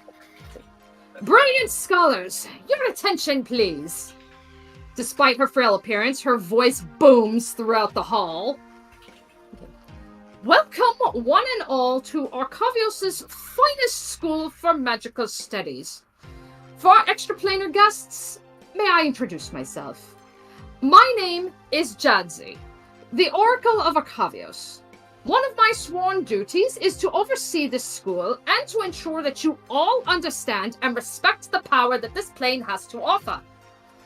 As you are now Strixhaven University students, this storied bibliothèque will be your second home for research, studies, even leisure. So to prepare you all for your academic journey, we've crafted a game for you all to enjoy. Jadzi claps her hands, and a small piece of parchment materializes before each of the groups. For your group, who wants to take the parchment? Well, Pacifico will step forward and be like, I'll take it then. Alright, so Pacifico, you go and take your parchment as well, and then 4 of the parchments go out to the other groups. The rules are simple. Each clue on this list will lead you to a different location in the bibliothèque. Simply travel to the area each clue references and perform the action the clue suggests. Time is of the essence. You only have until the end of the day to finish your hunt. Solve as many clues as you can. At each location, you may even win a prize. Now, begin! And with another clap of her hands, magic swirls around her, and just as soon as she appeared, she is done. Okay. Alright, let me send you the list of clues. Pacifico?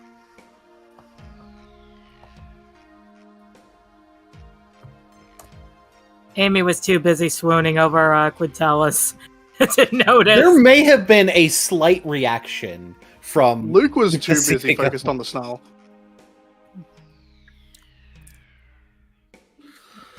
Okay. So what's the first clue? What do we have? You'll forget all about any trouble or plight when you step forward and are ensnarled in light.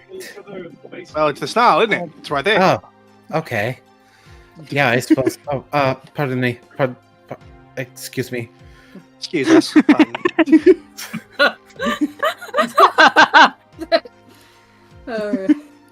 Ah! I know everybody's like toppling like all over each other. Okay. So yeah, as you're making your way, okay, so you are approaching the snarl itself? Yes. Alrighty, okay, who is going to approach the snarl? Luke is more than happy to touch it. Yeah, I imagine Pacifico is like, well, that's kind of what it said to do, so okay, here we go. Is everyone just reaching for the snarl?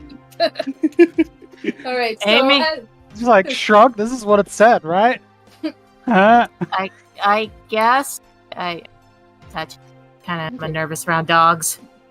Okay. So as the 4 of you all reach your hand into the snarl.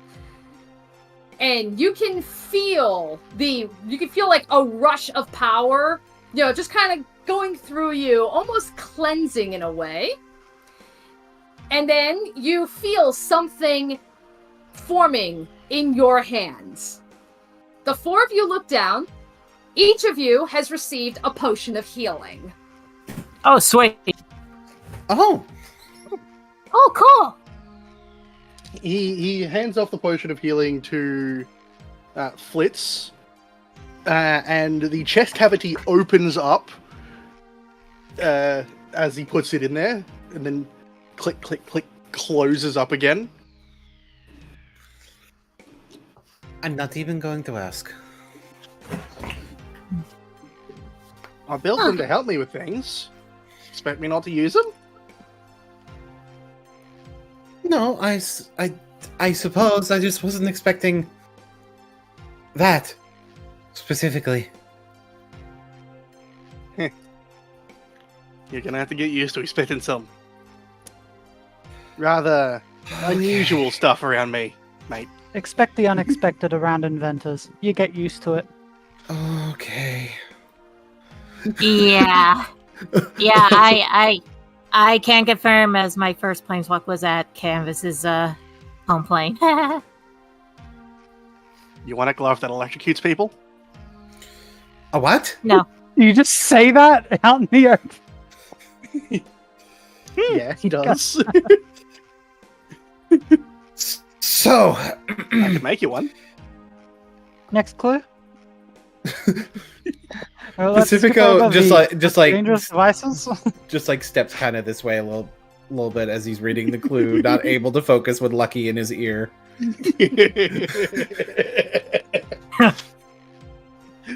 Perfect.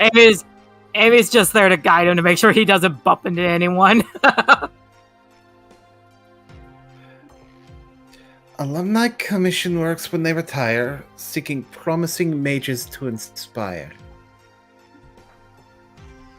Okay. I'm not... Read that one more time.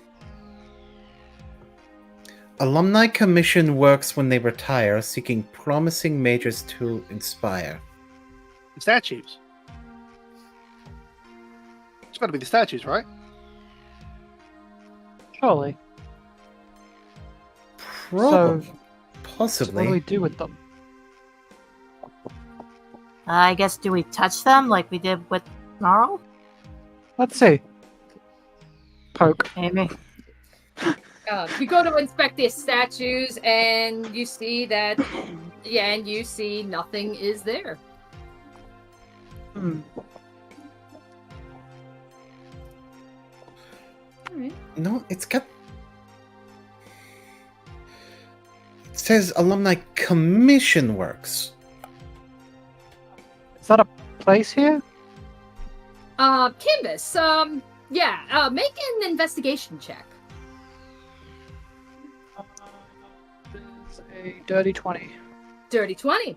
Alright, so, as you ponder that, you know, kind of taking a look around just to see, outside of the Hall of Oracles, you do notice, I'm gonna ping. You notice an area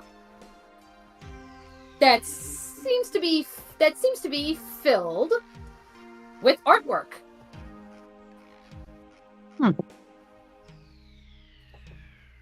I just grab the side of Pacifico's sleeve, tug it a bit, and just nod in a direction. Let's go over there. And I just message the others, follow us. I want to win this. Alright. I guess we're following Canvas. And Canvas is trying to get us to finish first. She is competitive.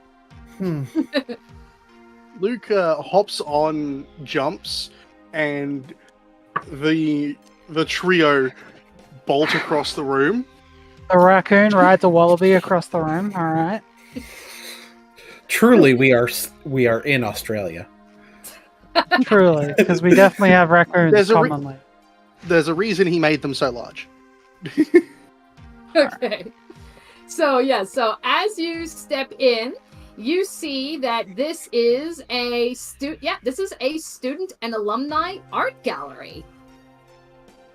And it's filled with all different kinds of artwork. So, statues, paintings, even some maybe some jewelry, some glassworks, what have you.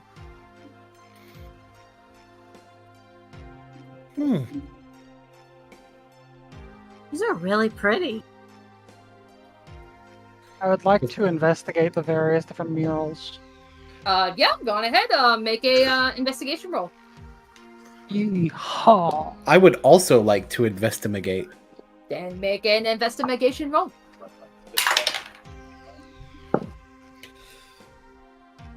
14, which is actually 13. fairly low for Pacifico.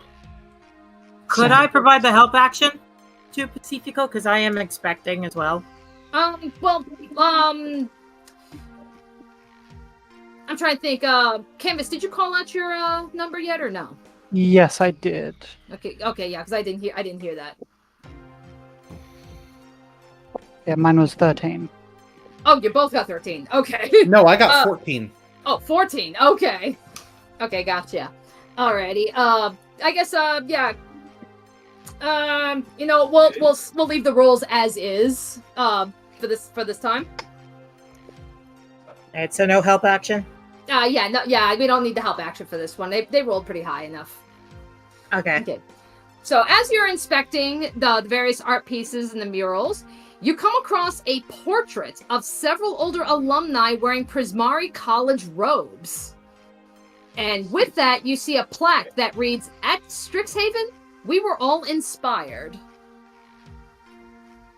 It's this one. Is there something hidden underneath it? Okay.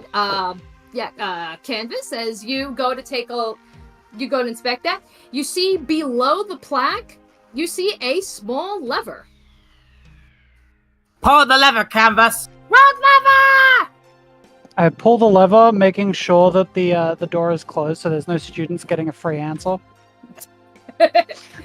And if it is open and there's someone like just walking past that's one of the new students that I spotted outside, I will thaumaturgy the door shut. All right. So before you pull the lever, you use your spell to close the door so that nobody sees what it is you're doing. And then as you pull the lever, you see a little box popping out of the wall.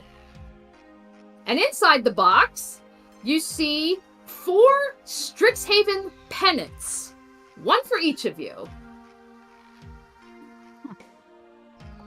I grab them out and throw them across to people. All right. All right.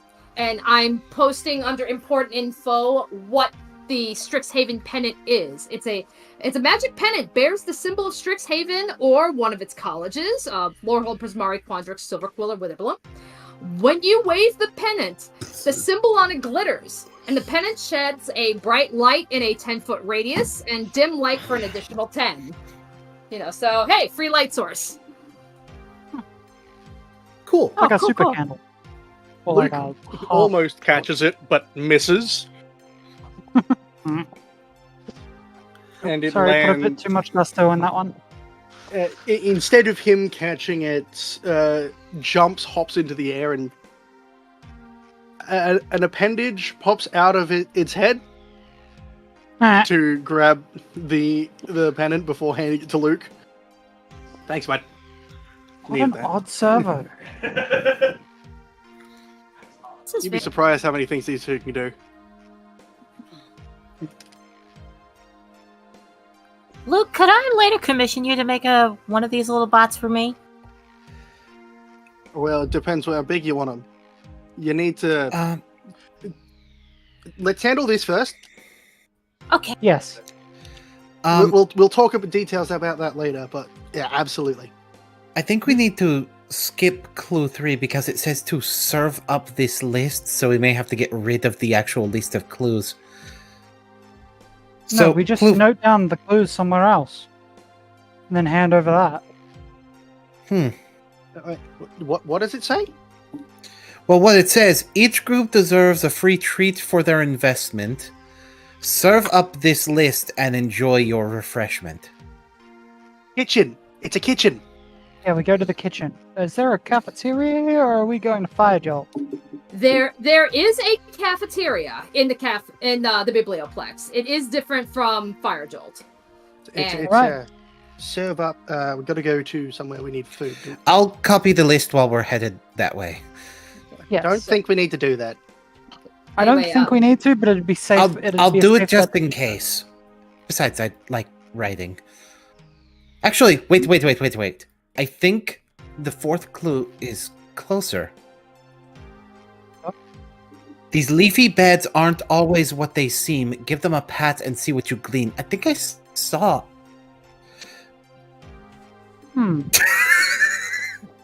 Yeah, we skirt around, and I'm like, yes, this one's efficient. I like you more already. Is it this one or that one over there? And Luke gestures over to the other one. Well, it's got to be one of them. Tell you what, I'll take these two and check over there. You two look at this.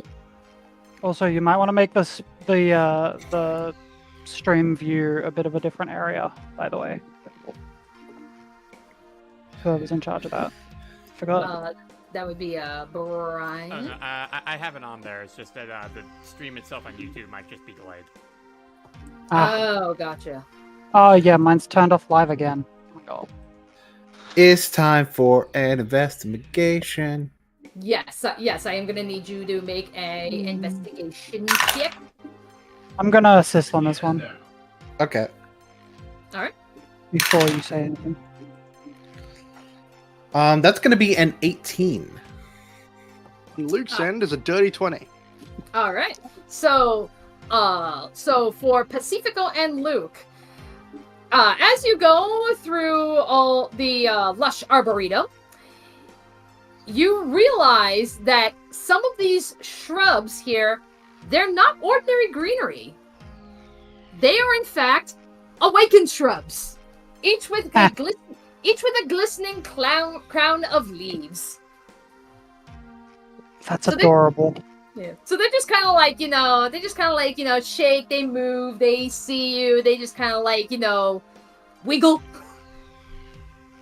No, you can't eat these ones. They're alive.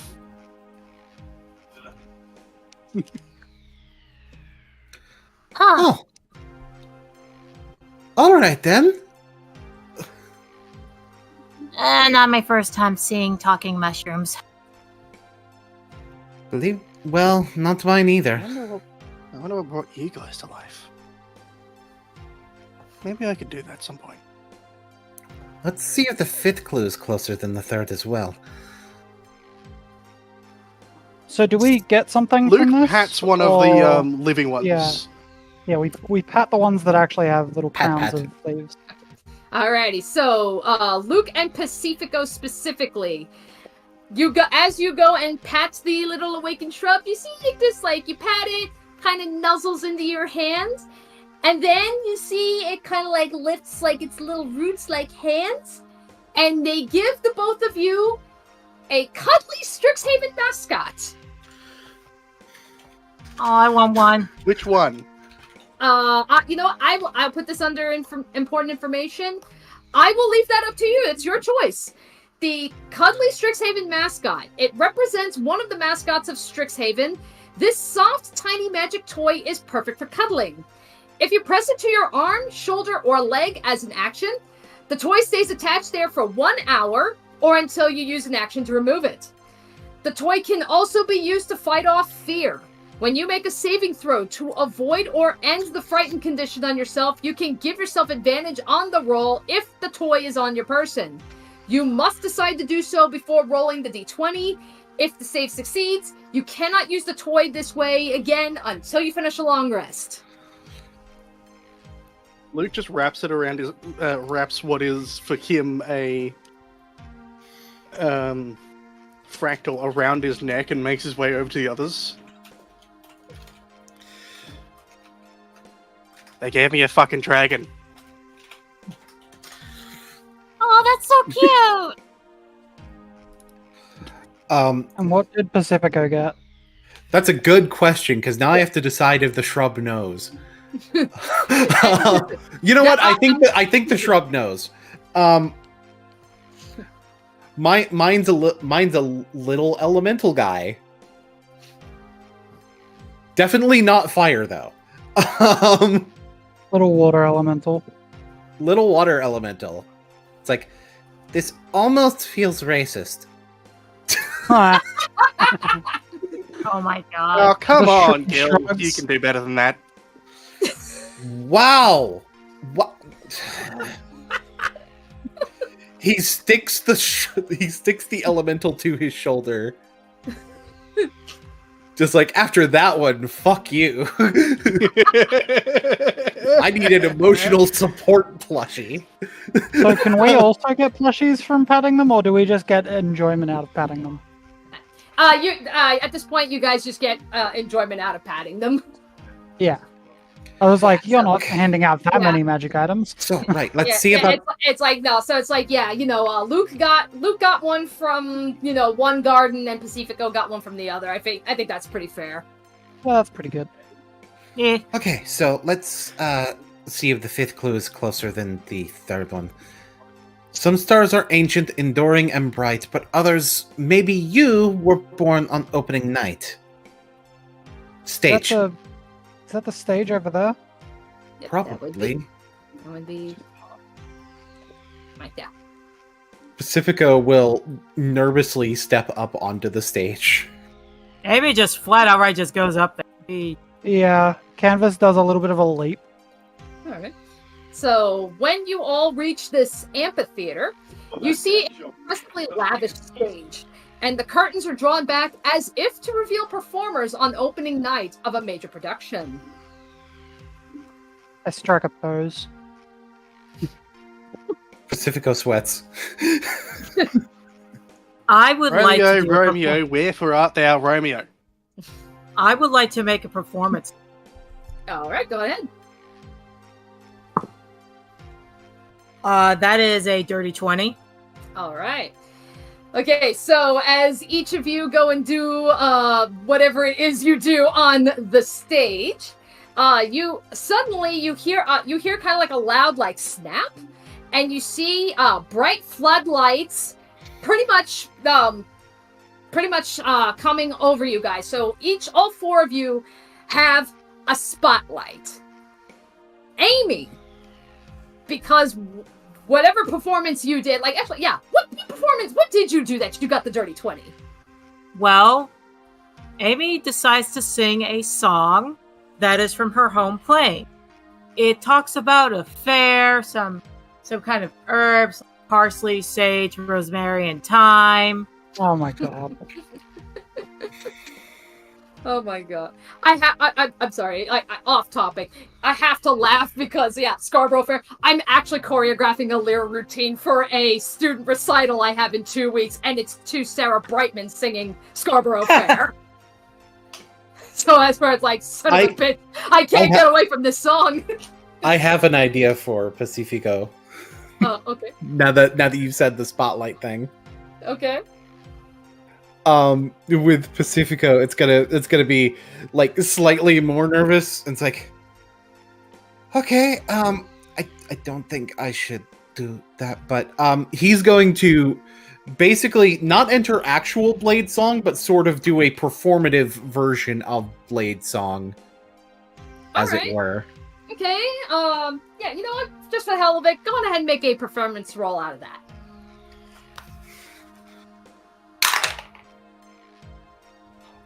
8. He's nervous as fuck. Poor Pacifico. So yeah, you're nervous, and as you're trying to do, you're not used to pretty much dancing like this in front of an audience, so you're missing steps. You're half tripping, just completely fumbling around. What should be smooth arm gestures are just wild waves. And he's also not used to doing it without a weapon in his hand. Right, so you're just I don't know what I'm doing with my arms. So what are get? some of the? Just to be clear, what's Pacifico doing, and what did he get? Like a performative version of his Blade Song, and he got an 8. All right. Canvas is going to go from holding a pose to just stroking her chin for a moment and go. Actually, No, that can go a bit better. Try again. and she clicks her finger and wordlessly casts Enhance Ability. Okay. And I enhance your charisma, so next time you try, you've got advantage. However, as he's doing that, and as Canvas is providing a bonus, Luke taps his chin, snaps his fingers, and pulls out the device that he showed them from earlier. Mm-hmm. He pulls the pin and he throws it towards Pacifico. Gah! It detonates as he casts silvery barbs, forcing Oh my Pacifico to make that God. roll again. On the reroll, on the reroll from Silvery Barbs, it's a 16. And the effect is a plume of smoke covers him that slowly fades to reveal what is a more successful dance.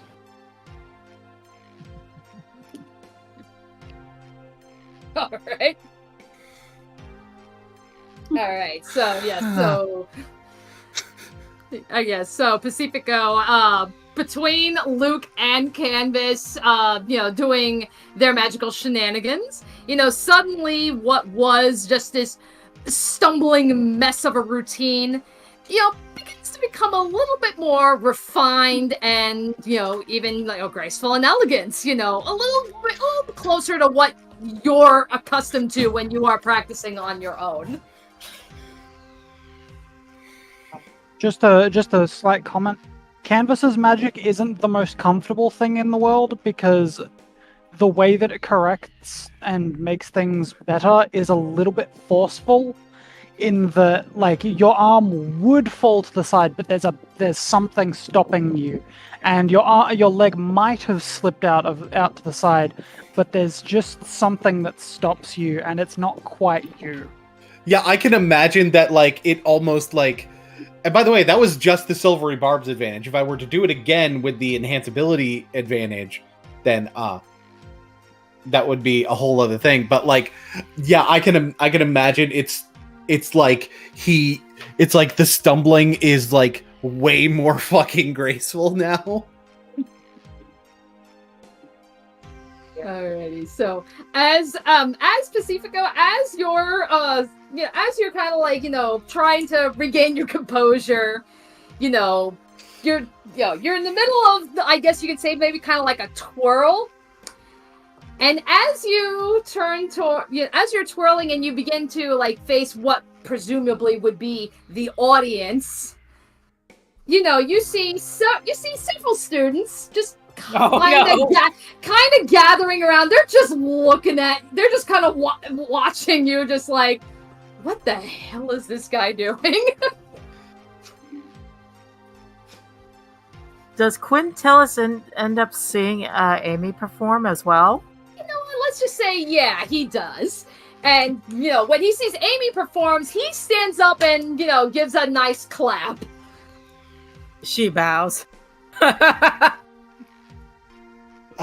When she sings, by the way, I am going to, again, sneakily cast Thaumaturgy and just make it so her voice carries a bit more so that everyone can deal with the nice singing. Making a show of it.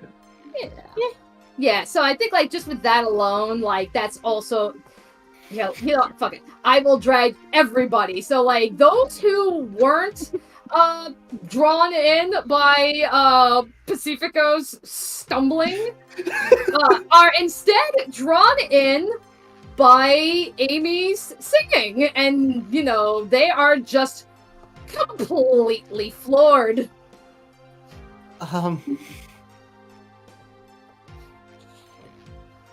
Luke, as the crowd gathers, Luke looks between his two creations and he thinks for hardly a moment before he pulls out his quarterstaff and quickly sets to work on something, retrieving parts and tools from both of his creations. and he comes out with what ends up being essentially a microphone. Twists it. Ladies and gentlemen, welcome to the show. It's time for some dancing. It's time for some singing. I hope you're ready. If you want to join in, nobody's going to stop you. If you don't want to, just sit back and relax. We're going to have some fun tonight. Pacifico is blushing heavily at the massive amount of attention from everyone. And from one of his minions, he snaps his fingers and his bracelet glows.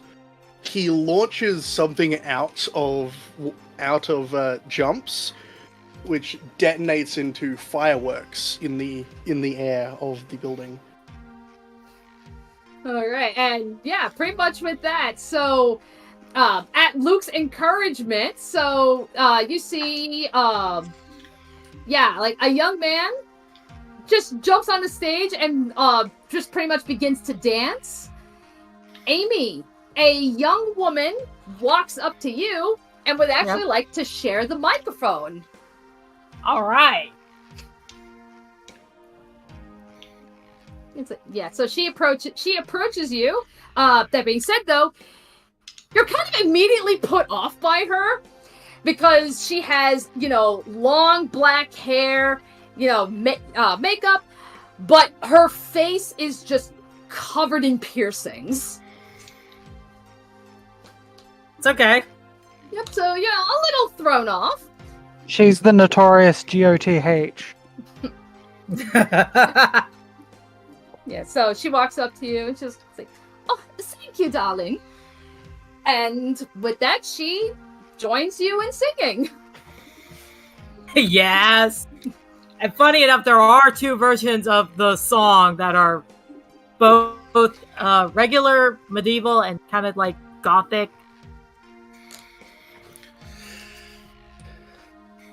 All right. So as you're doing that, a bunch of people in the audience, they're clapping, they're enjoying themselves. Pacifico, make a perception check. Oh no. Oh no. Oh no. Oh yeah. Yes. Oh yeah, mate. That is a 9. Oh no. That's actually not good at all. All right. So. Oh no. Yep. So, as you're trying to do this, your blade song dancing, you are still so flustered, by all this attention, and you're kind of going back to doing missteps again. So it's like you're like just like so focused on like, oh my god, I'm screwing up. Like you're getting stuck inside your head. You don't realize a lot of the students, most of them at this point aren't really even paying attention to you. One is. It begins. Oh, there's someone screwing with them. Okay, Canvas, you go ahead and make a perception check. All right. That is. What's my bonus? That is a 23, natural 20. All right. So Canvas, you scan the crowd and you see how everybody's just completely enraptured by Amy and this other woman, and even the other guy that jumped on the stage is dancing well. Is kind of taking the attention away from Pacifico, but there is one impeccably dressed young man who's just watching Pacifico in disbelief. He's just shaking his head.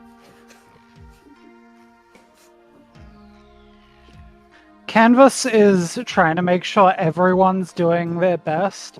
So, let's say for an idea, if there was a disadvantage here, she is going to just stomp her heel in a little bit of frustration. And if something is causing him disadvantage, it no longer is, as I restore balance. Alright. because Canvas is frustrated and is trying to make everyone look great. Luke Okay. throws a small device at Pacifico. Roll the d4 on your next check and add it to it. You're being hit with guidance. It will tase you if you as you make a roll to try and get you to work better. All right. Lovely. So yeah. Yep. So Pacifico, if you want to take advantage of these and make another performance check, go right on ahead. Sure, I'll do that. Oh, that's right. Do I still have the enhanced ability? Yeah, that'd still be active. I'm just trying to remove any disadvantage. Right. And Luke just gave you a little guidance buff.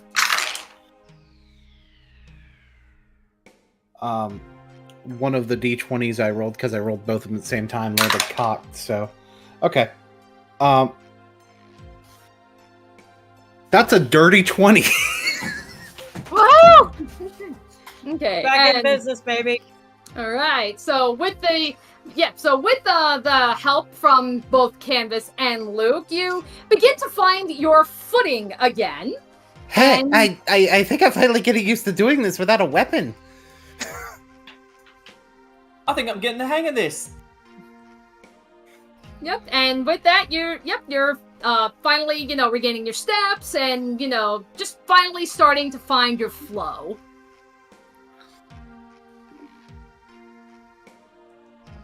Okay. Then, with that, like, as you're beginning to find your flow, the other guy who is dancing, he sees a decisive improvement, and he rushes over, and he's just like, yeah, let's do this, and just joins in. Oh, it's Xantha. It's Yeah. this So, yep. Chiller. So we have 2 people singing, and we now officially have 2 people dancing. Meanwhile, Canvas and Luke are just on the sidelines making sure none of them are making a fool of themselves. It really is just a case of we're here to make sure it goes smoothly. Which is apparently harder than it looks in Pacifico's For case. Pacifico, yeah, it seems to be a bit hard, but that can be chalked up to nerves.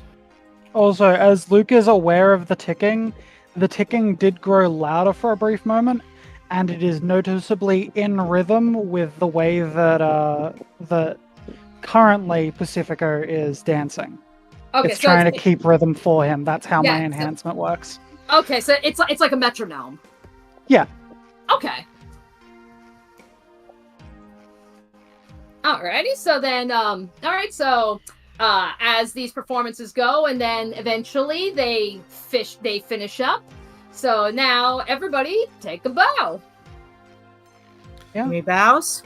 Pacifico will take a bow. This is the most he's looked like a noble this entire time. Curtsy. Hang on, I need to make a roll for something here. Oh, okay. Luke Canvas's dress doesn't is bow. specifically made for curtsy. Luke doesn't bow. He instead backflips Oh my and god. just does a wide gesture as he lands. Ta-da! I didn't think we were actually going to do backflips in Strixhaven, but here we are. Yes, we're doing backflips. Luke is here to cause problems on purpose. He's not quite as bad as the wizard, I imagine. Alrighty. Okay, so as you guys all finish up, Amy, you see, underneath you specifically, you see a little door kind of open up, and up rises a hooded lantern. Ooh. We'll take that. Yeah, so hooded lantern casts bright light in a 30-foot radius and dim light for an additional 30 feet. So once it's lit, it burns for 6 hours on 1 pint of oil. As an action, you can lower the hood, reducing the light to dim light for 5-foot radius. Okay, I will mark that down in my little notey thingy. Yeah, I'm not quite sure why the book felt that, we got to give you all these different versions of light sources, but fuck it, we're rolling with it. I will probably pass that on. I will probably pass that on to Luke for him to tinker with. Ooh, that's smart. Just wait till I integrate it into the flying creature, so I have a permanent spotlight wherever I go. Yeah, I figured you would probably have a better use for this than I will, so I will pass this on to you. All right. His smile from the performance turns into a grin as he imagines the things he can do with what is essentially just a lantern.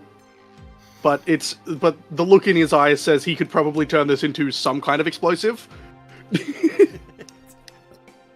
I think you know what to do with this, Luke. That was You ever had an napalm? I think maybe. I'm not sure. Now I need to know what is Quintelis's reaction to that performance. Sharing the spotlight with her. Oh, he is just giving a standing ovation, Yeah, probably like as you guys were performing, performing, probably whistling, encore, encore. Yeah, he's just completely enraptured. She had to blush. Upon seeing this time around and knowing how Amy is feeling, I'm actually going to insight check him. Sure. Because this seems very enthusiastic, and the last time someone was this enthusiastic near her, she was lying. They were lying. So, someone trying to get close to someone. Okay. Yeah. All right. So, make an insight check. That is a 16. All right. You keep your eyes focused on Quintelis, and you can just kind of see, like, in his eyes, he's genuinely impressed. Like, this is not a front. He's very much impressed by what he sees, so, yeah, no foul play here. Is that one guy still looking at Pacifico in disbelief? Yeah. Yeah, he's just, at first he was, the other gentleman, the one that is standing next to Quintelius, at first he was just, like, shaking his head in disbelief, and then he sees, just kind of recovering, and he's just probably a little bit more confused, if anything. I'd imagine that it's kind of at this point that Pacifico notices. It's like, oh. Well, never mind. I guess I did embarrass myself. Great. Cool. Fantastic. Yes, you did. So, I Everyone embarrasses themselves sometimes. Wow, I appreciate the vote of confidence. Mate, calm down. It's our first day. It's like embarrassing ourselves is part of the point. point. I was referring to what the dude said to him. It's like, yes, you did. Oh. So it's like, what, you want me to lie? I suppose not. Good. I don't intend to. And I was called a dick. I just give a jaded stare to Grayson. Pacifico is, like, weirdly not mad at all. Canvas is more easily triggered when people fuck with her, with the people she calls friends, than she is when people fuck with her. So she's just... Luke has his usual inquisitive smile. Pacifico, he's currently thinking about what this person looks like on the inside. Pacifico is just going to step forward. It's like, you know what? It's on the list. You're going to have to do it yourself too.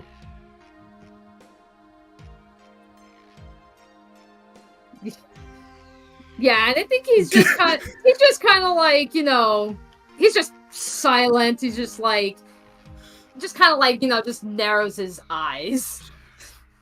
They're just staring each other down. Okay, lover birds, come on, break it up. Excuse me?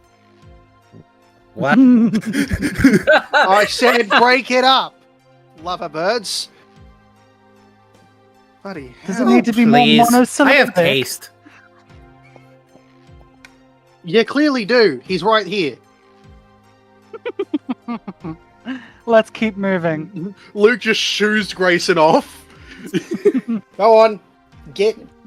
Yeah, he's just kind of getting like pushed back, and he's like, I don't have to take this from a rat. Everyone, we The found fuck did you our just call me? Heimdall.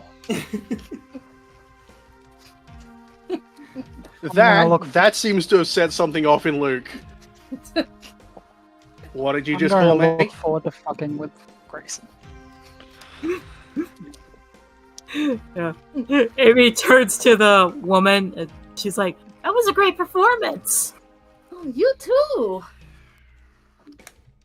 He's like, What is your name?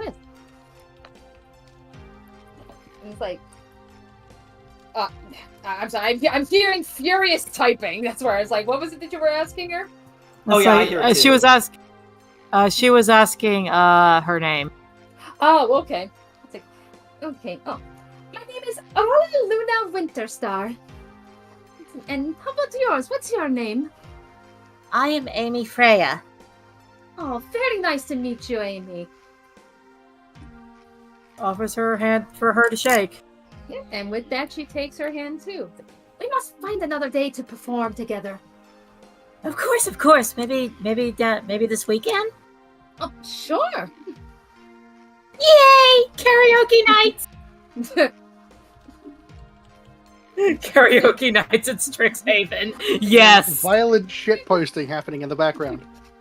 Say, well, I'll be sure to find us. I'll be sure to find another suitable location for our performances. Of course. I hope to see you soon. She also turns. She also looks back at the audience, still seeing not Grayson. I mean Quintelis. It just like blush.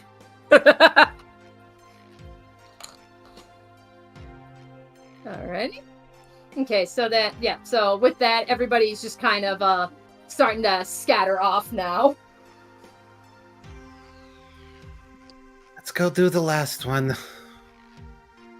Some people just aren't worth the time. Stink eye to Grayson.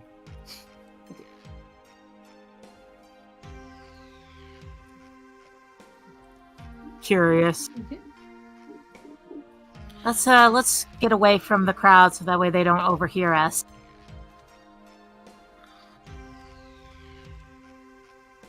Ah! You okay? Yeah. I am not going to carry you the entire way. I can walk. I can walk, Pacifico. Don't worry, I'm fine. I wonder how you'd look if I turned him blonde. Roll an insight check.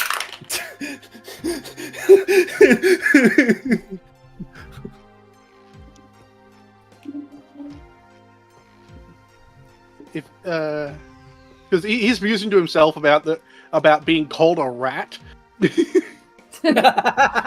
for insight, that's an 18.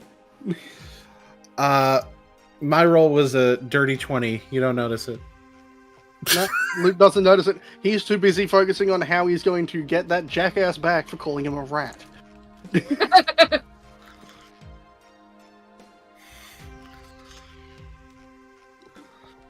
Right. So, Cafeteria. Yeah. Right. So I think it's closer to the front. I think we passed it on the way in.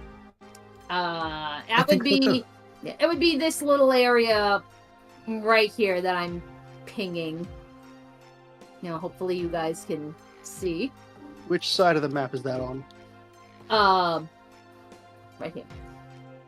That doesn't tell us anything. We're Left, north, right. south, east, or west. Yeah. So what's it called? It's southeast. Southeast. Over here? Yeah. So it's like it's by the. Yeah. It's like I'm trying to think. Do you guys not see the pings? No, you're pinging on the DM layer, so we Oh. can't see them. You need to ping on the token layer. Oh, okay. There you go.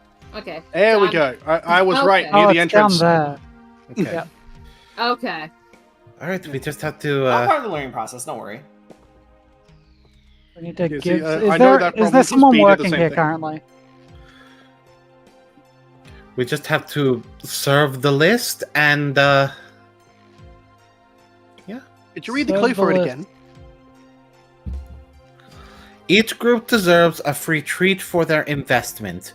Serve up this list and enjoy your refreshment. It's got to be a dessert. Is there someone hand- working here? There he is. Yeah. He's right Yeah, there. yeah. I'm trying to set things up here. I'm trying to scatter people to be like, oh yeah, they're doing the hunts too. Okay. That being Oh said, wait, are you talking about Brian typing? No, I think the NPCs that are walking around. Ozers, okay. yeah. Okay. So that being said, I actually do have a map. Oh boy. Ah, All Ah, right. zoomed in. Yeah. So inside the cafeteria. Yeah, inside this little cafe. Hang on, there we go. So, stepping into this cafe, you immediately see one wall of this area is covered with a mural made from a living tree's roots, which move occasionally and make the entire place feel alive. The ceiling is covered in painted leaves. As it is currently the autumn season, these leaves are gold and red. And you can also see that magic is prompting painted squirrels to run up and down the mural's roots, and painted birds are chirping amongst the leaves. Wow. Pretty. Displays that's of interesting. Displays of food are spread out before you. Various fruits, pies, rolls, platters, and more. Behind the counter, you see a little gnome woman who's just frantically working alone and out of breath. It's like, yeah, yes. Welcome to the cafe. How may I help you?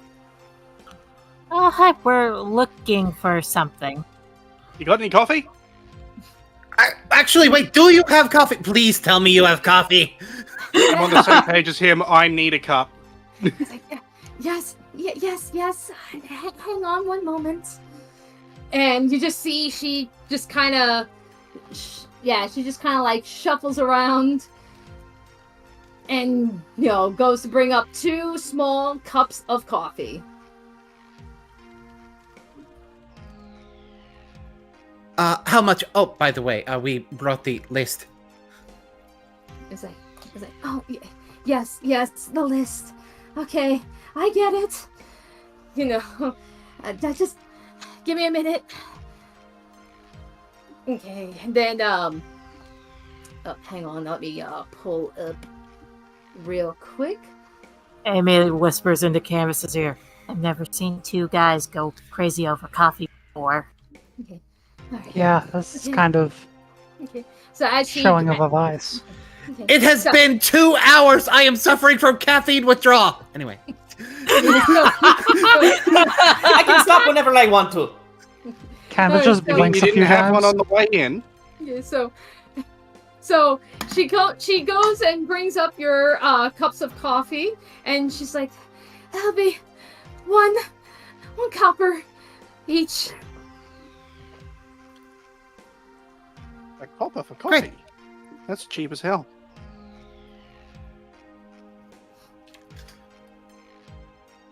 Trust me, they probably charge more for the good drinks. It's on me. No. I insist. Oh no. Oh no. You helped me out on the stage. Please, at least let me do this for you. Nah, mate. Amy, First cup is on me. You can buy the next one.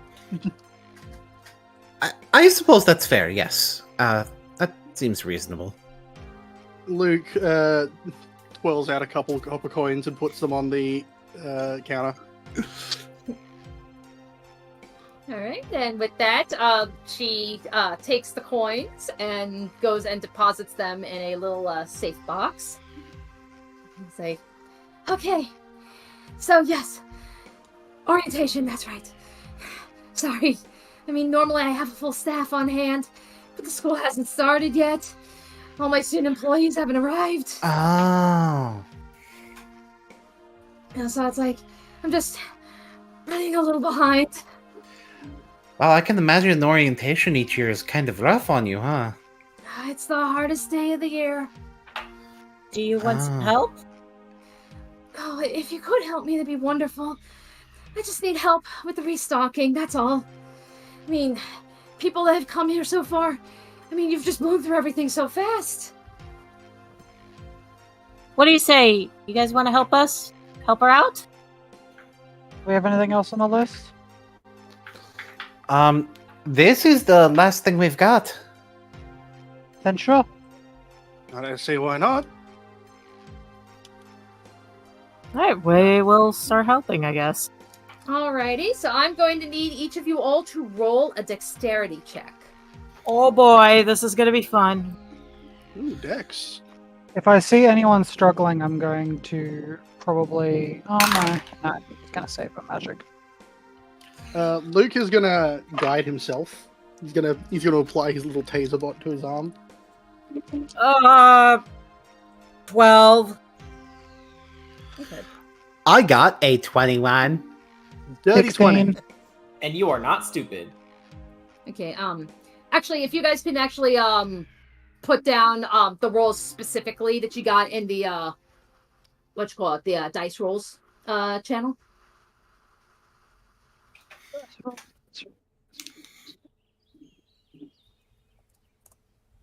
You don't need to ping us, we can find it. Yep. Wait a minute, hold Thank up. you for the consideration, but we got it. Wait, hold up. I'm gonna add a D, was it a D something? D's nuts. Shut up. I can't believe right in my cornflakes. Alright. I'm going to add a D4 to that. What for? I'm gonna use my favorite of the gods. Or favorite Actually, it's Nice. I could roll 2d4. Okay.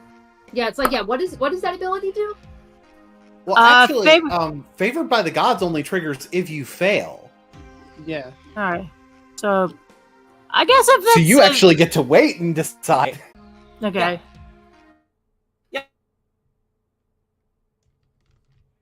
12. Okay. Alrighty, That's so... a good roll. So as you four, you're just, with her guidance, you're just kind of helping her restock, restock food, beverages, the baked goods, all from, the various areas hidden all around here. And, in a pretty short amount of time, yeah, you guys are pretty much helped her restock everything at a fairly quick pace. Okay, so I didn't fail. Alright. Cool. No. Okay. I was like, oh, thank you. Now you see why I needed help. Everybody comes here for their clue, they get their reward, and then they just leave.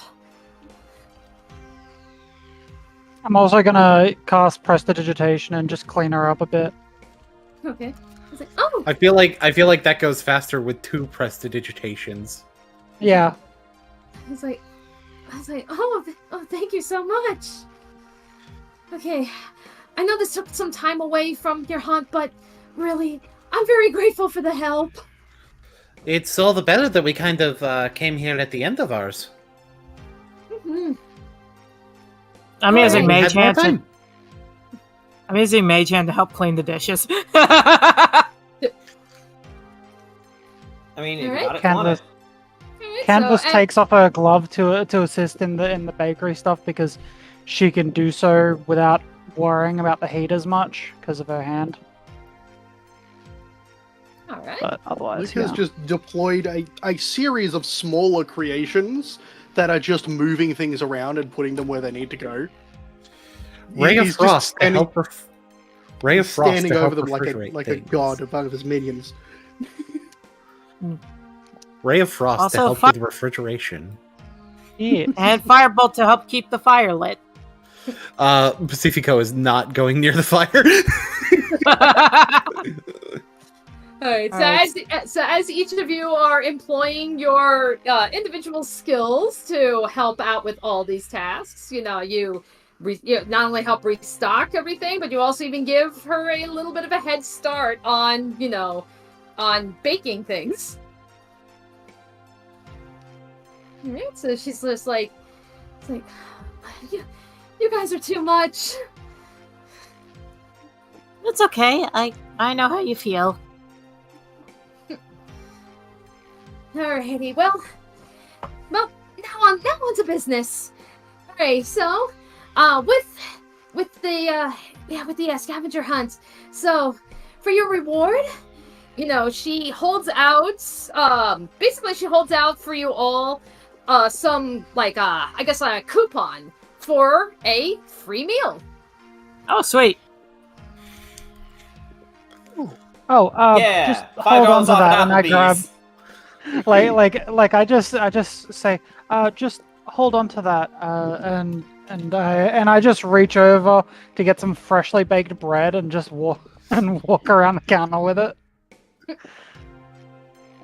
I was like, yeah, she's like, oh, it's like, yeah, she just kind of turns. She goes from Pacifico to Luke, and especially to Canvas. She's like, I love your ambition. I mean, I can tell you're gonna go far here, all of you. So, here, take this. It's from my personal collection. Everybody who has rolled a 15 or higher on that dexterity save, or dexterity check, roll a d4. Oh. Yeah. Oh well. I got a 4. I got a 1. I got a 4. Alrighty, so for the 2 people who rolled the 4, she hands you a magic scroll for purify food and drink. Nice. And for the person that rolled a 1, you get a spell scroll for alarm. Wait, who rolled a 1? You know who did. Yeah, I think that was Luke. Alarm is a great spell. Luke just takes a look at it, processes what spell it is, and just rolls it up. He knows how he's going to get back at that asshole. Oh no! I can learn both of In the those. middle of the night. I hope he likes waking up in the middle of the night. I'm going to disturb your sleep so often. I can just imagine him in the middle of the night, 3 a.m., fast asleep in his bed, and then suddenly loud siren noises start playing, and he's like, "What the hell is that?" Oh wait, no, I can't actually learn purify food and drink. No, it's not on the wizard list, unfortunately. Nah, but I can learn alarm. I do believe It should be on the wizard list. it should, especially Alarm since... is. Yeah, alarm is. Purify food and drink is a paladin cleric thing. Yeah. Of course it is! Pacifico realizes what it is, and it's just...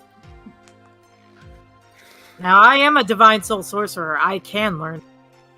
You cannot learn from scrolls, you're not a wizard. Damn. It's kind of a wizard thing.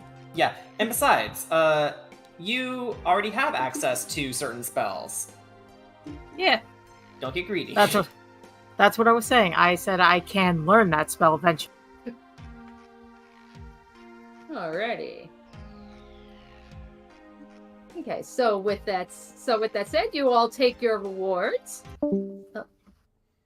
Okay. Hang on. We lost one. Did we lose? No, it's the music bot. It's the music bot. So, Of course. as you're all gathering your rewards, the joyous and the energetic atmosphere on the first floor, at least from what you can hear outside, is immediately shattered by panicked panic shouting outside of the cafe. So make a perception check. Amy's got fucking good perception. That's a nat 20. Nat 20. Okay, so Amy, 18. Okay, all right. So 20, 18, 17. 6. And then what do you I got a 17. 17. Okay, so Pacifico, you're just like immediately startled by this just loud freaking screaming and crashing that is happening behind you. Meanwhile, to everybody else, you distinctly hear, coming from outside, the trunks, teeth. They all have teeth. Somebody stop them. We got a problem. Pacifico does not care what the actual sound was. He's just ready to bolt out. Alrighty. Seems he does take after his paladin family a little bit more, to some degree. You'll probably get used to this, but as Canvas thinks that there's going to be trouble, she pulls a small gold vial with blue smoke in it and just jams it in the side of her arm for a second as another pneumatic hiss goes off. Okay. Not even That's gonna her ask. sacrificing a spell slot. I think with that nat 20, Amy heard Quintella screaming, so she's like, "Oh no!" All right. So with that said, There we go. all right. Make your way outside of the cafeteria, and you can distinctly see 5 trunks that are rampaging outside in the seating area. Trunks? Yeah, like chests. Oh. Okay. I think this dancing is about to get a little bit more my speed. All right. Oh, I've been waiting to do something like this. Okay. Alrighty, so I need to start. Okay. Hang on. Let me figure out how do you work the turn order thing on Roll20. What you click a token. Well, yeah, you click on the token. You right click it. You add turn. No, you need the turn order up. Turn order. Yeah, you right click the token. Go to add turn. Oh, okay. Oh, that's cool. I'm gonna Okay. use that. And then. And then you you just type in the number. Yes.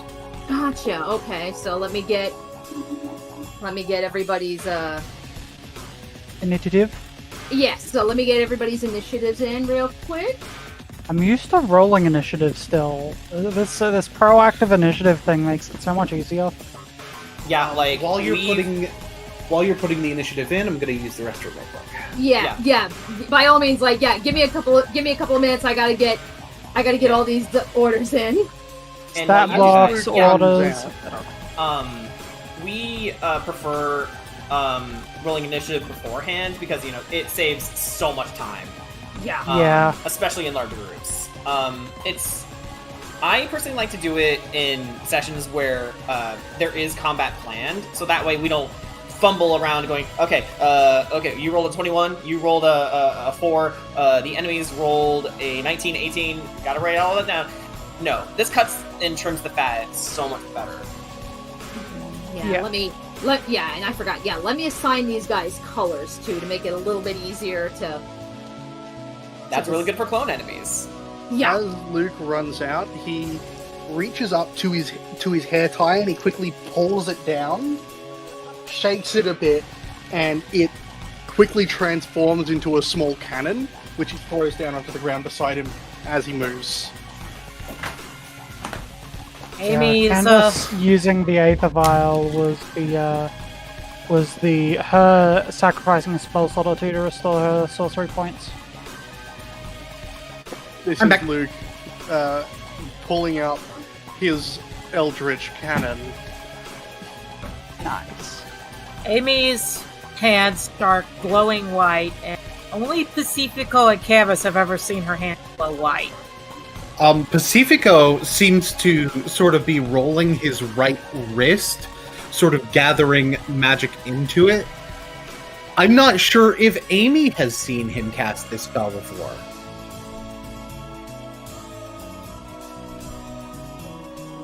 Well, it's time for us to do what we do best. You all have my Best use support. no weapons. You all have my support, and Letter, you and I are going to be a very deadly combo in this fight. So let's see how much of Pacifico's 3 bonus action setup we actually end up getting to. 3? Yeah. It takes 3 turns to do the whole thing, but we'll see.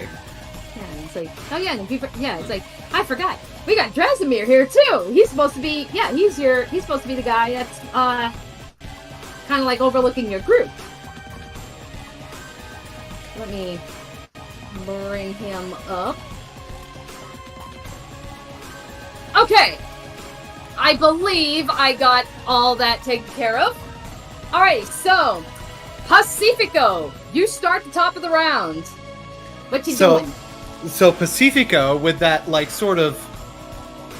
he sort of draws his hand across, and this razor-sharp, blood-red blade seems to come almost out of his palm and in his hand as he casts Crimson Lash, but his is like a rapier, and he is going to spend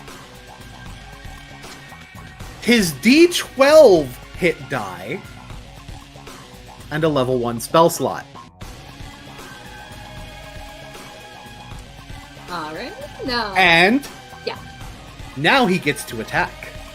Alright. Which one are you attacking? I'm attacking the red boy. Red boy right next to you. Okay. That is an 18 to hit. Yep, that hits.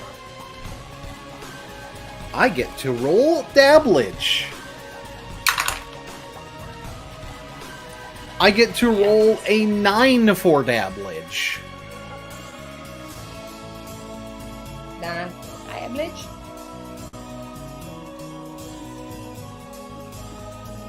And that will be Pacifico's turn.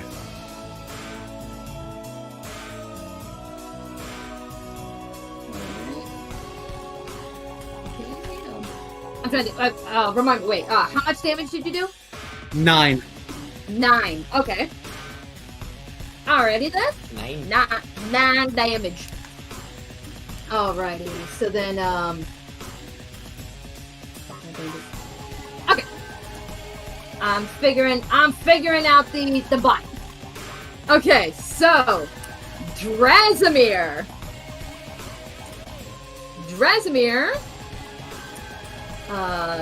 Let's see. Drasimir is gonna go for some. Let me tip. What does he want to do?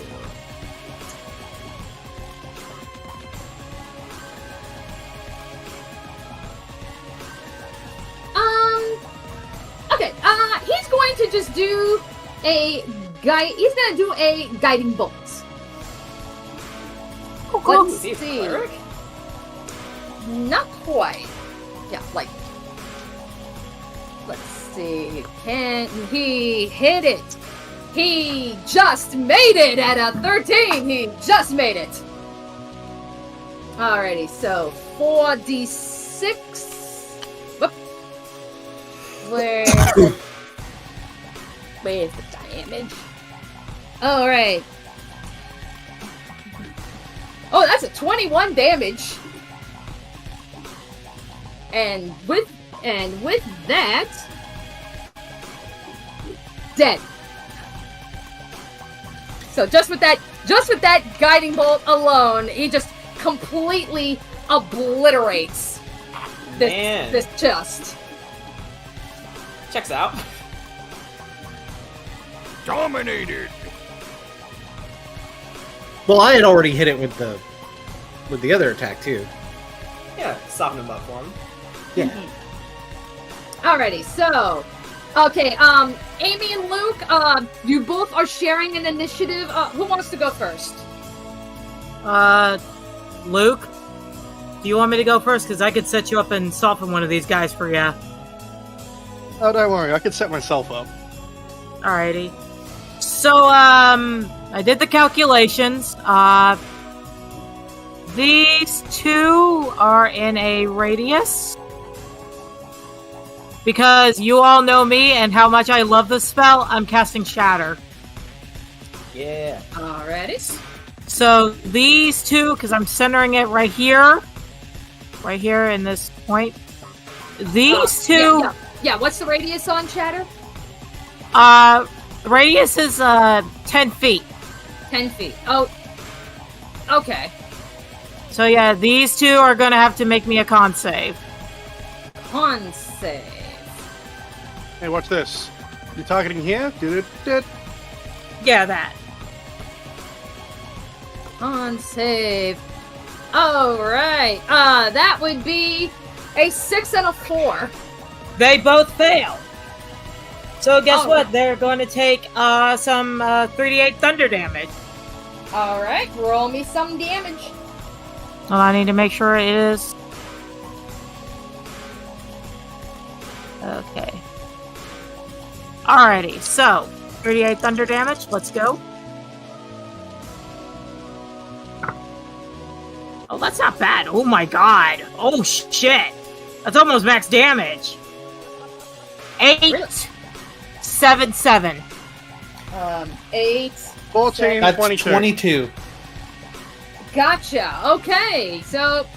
Oh, yeah, so they're not quite out, but they're hurting. Alrighty. They are hurting bad. Alright, I'm a move. That's the last thing I'm gonna do. I'm a move right here, because I know this is a big map, to give myself cover. Okay. And that will be the end of my turn. Alright. Luke, what you doing? Well, Luke is going to move out of right next to his creations to here. And he himself is going to cast a spell. Alright, what you going to cast? Oh, come on. I'm just gonna pull up the fucking ruling on it again.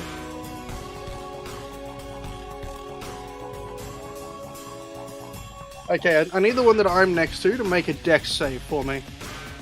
Dex save. Let's see. How about a 6? I'm afraid that doesn't quite cut it. As Luke twirls out a dagger and spins it around him, casting Sword Burst. Ooh. For 6 force damage. Oh, very nice. 6. So, just flat 6, or... Yeah, rolling... 6 force damage. Okay, flat 6. I rolled a d6 and rolled max. Oh, gotcha, okay. And after that, he just calls, FIRE! That is cool. As the cannon and his minions take aim at different creatures. Okay.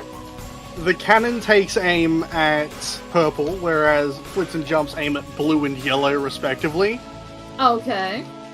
Oh, yeah, I see what he's doing. The Eldritch Cannon. That is an 18 on the dice to hit. Uses my proficiency as a bonus. That is a dirty 20 to hit. Oh, yeah, that's hitting alright. It takes... This is purple taking damage. Purple taking damage, okay. 9 force. I rolled an 8 and a 1. 8 and 1, okay. And for the other attacks, Flitz is attacking...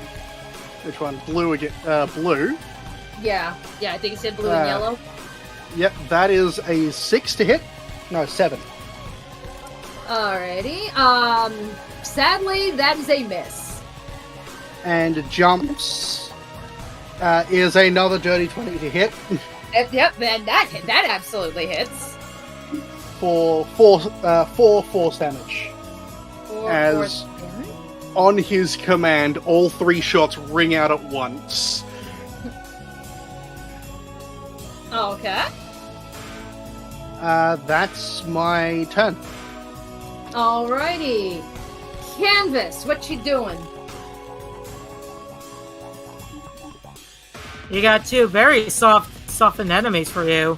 Yeah, it's like, blue and yellow are in very, very rough shape.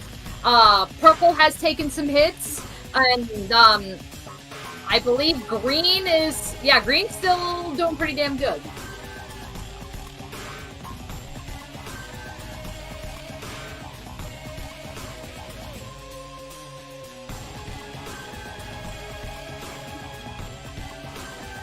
Canvas? B? Canvas. There we go. Sorry, Oh. I was muted Oh, because I was okay. watching something just earlier.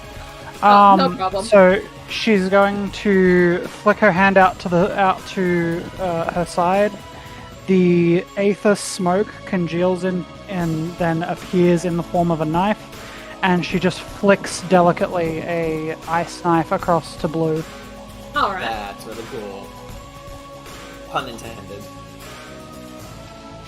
I believe Ice Knife is a dex check. It's It's an a range attack attack. first. Yeah, it's an attack first and then a dex save. Yeah, because it explodes. That's a 19 on the dice to hit, And that hits. plus a bunch. And then it's a dex save.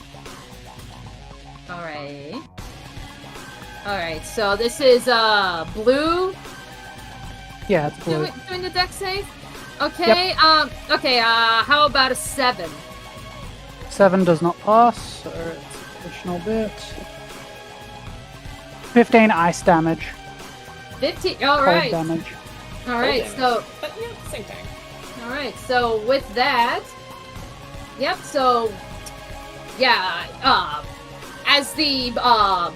as this mimic here just, gets completely shanked by this ice dagger, and then you see, the dagger just kind of just explodes into like frost glass, taking the mimic with it.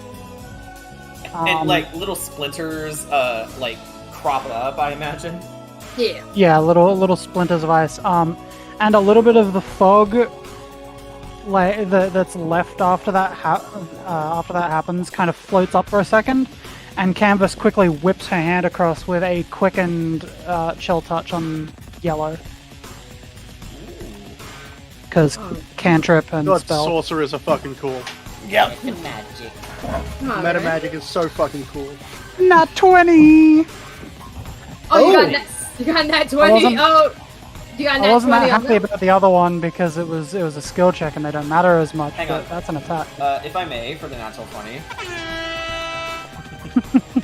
I can't. Because the other one isn't here. It's kinda gonna die. And that's 12. I believe it's necrotic for chill touch. Yes. Yeah. Yes. As that It gets also can't thrown regain over to any hit yellow. points until your next turn. Yes. Okay, so walk me through chill touch. I'm not very familiar with this spell. The specifics is I conjure a skeletal hand that grabs onto yellow and deals 1d8 necrotic. 1d8 that- necrotic, okay. Yeah, except I rolled a natural 20, so it's 2d8, and I got. Did I say 12? I guess I said Yes. 12. Yeah, you said 12. 12, okay. Like 12, okay, it's 12 total. Got it. Yes. Alrighty, and then with that, took that one out too. Yeah, so all of that with her intact arm just lightly resting on the pocket watch on her choker. Alright. You just get hit with the blast and get here. Not yet!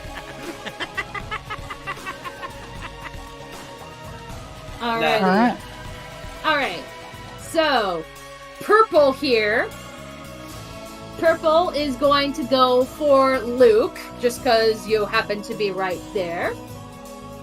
And it's going to try and go for a bite. Nom. The bite of 87! Okay, it does an 8 hit. Get fucked. Totally not.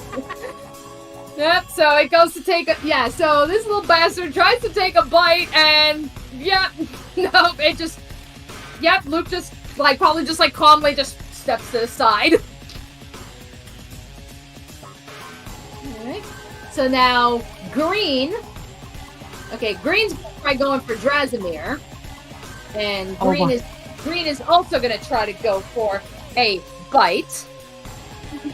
Let me see. That is a 7. Wait, did green have to pass through my attack of opportunity range to get there? What's your attack of opportunity range? It's the 5 feet around me. Yeah. No, green was on the other side. Yeah, green. Yeah, you're talking about purple. Green was over here. Yeah, and Green was over here. Yeah, and I'm between went up. green and Drasimir, aren't I? Okay, No. You are.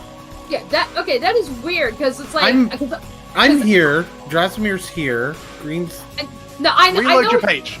Yeah, I know what you're talking about, Boone, because it's like, I see that on the stream too. It's like, for whatever reason, Drasimir. It says Drasimir's in between the girls when that's not where I got him placed. Interesting. Time to refresh. Yeah, let's refresh the page, see what happens. So Not Brian. stream, just the page. Yeah, well, that's where it's like, Brian, you refresh the page too. Yeah, I did. Okay. Let's see. Like, does it? Yeah, so that's where, like, Boone, does it? There we go. Okay, that's like. Okay, that looks more accurate. Okay. Yeah. Okay, because. Roll 20 had a fart. Damn it, roll 20. Roll 20, you're fired.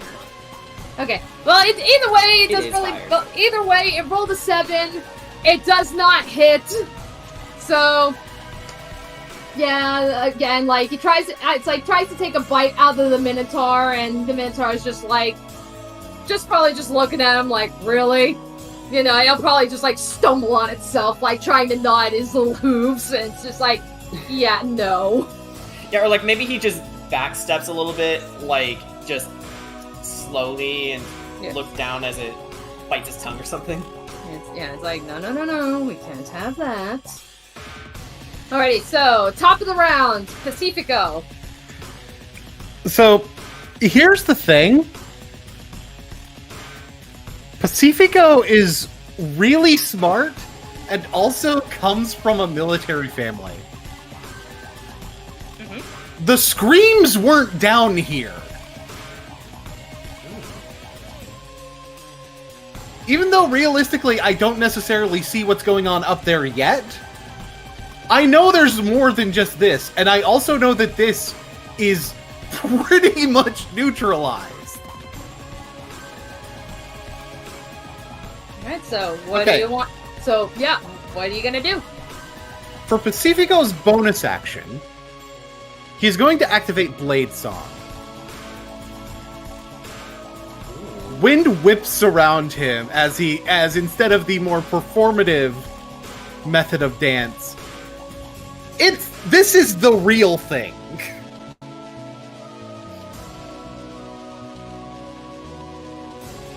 Now, the important thing about this right now is that it gives me an extra 10 feet of movement. Which means I can get here. Speed. Alright. 60 feet away from me is him. I can't Crimson Lash that dude. But I got spells too. Okay, so Pacifico, as you turn the corner away from the cafe, you see that, you've been taking care of the mimics in your area, but as you go around, you see, there's groups of mimics all over the Biblioplex, and all the other students are just kind of caught in the middle of it all.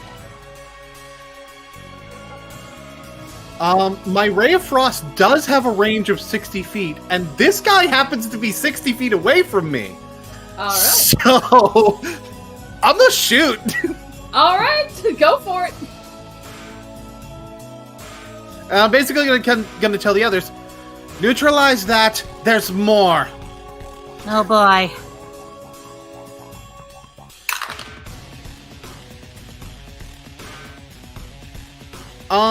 Does a 16 hit that? Yes, it does. Alright, this isn't going to be as impressive as my weapons damage, but...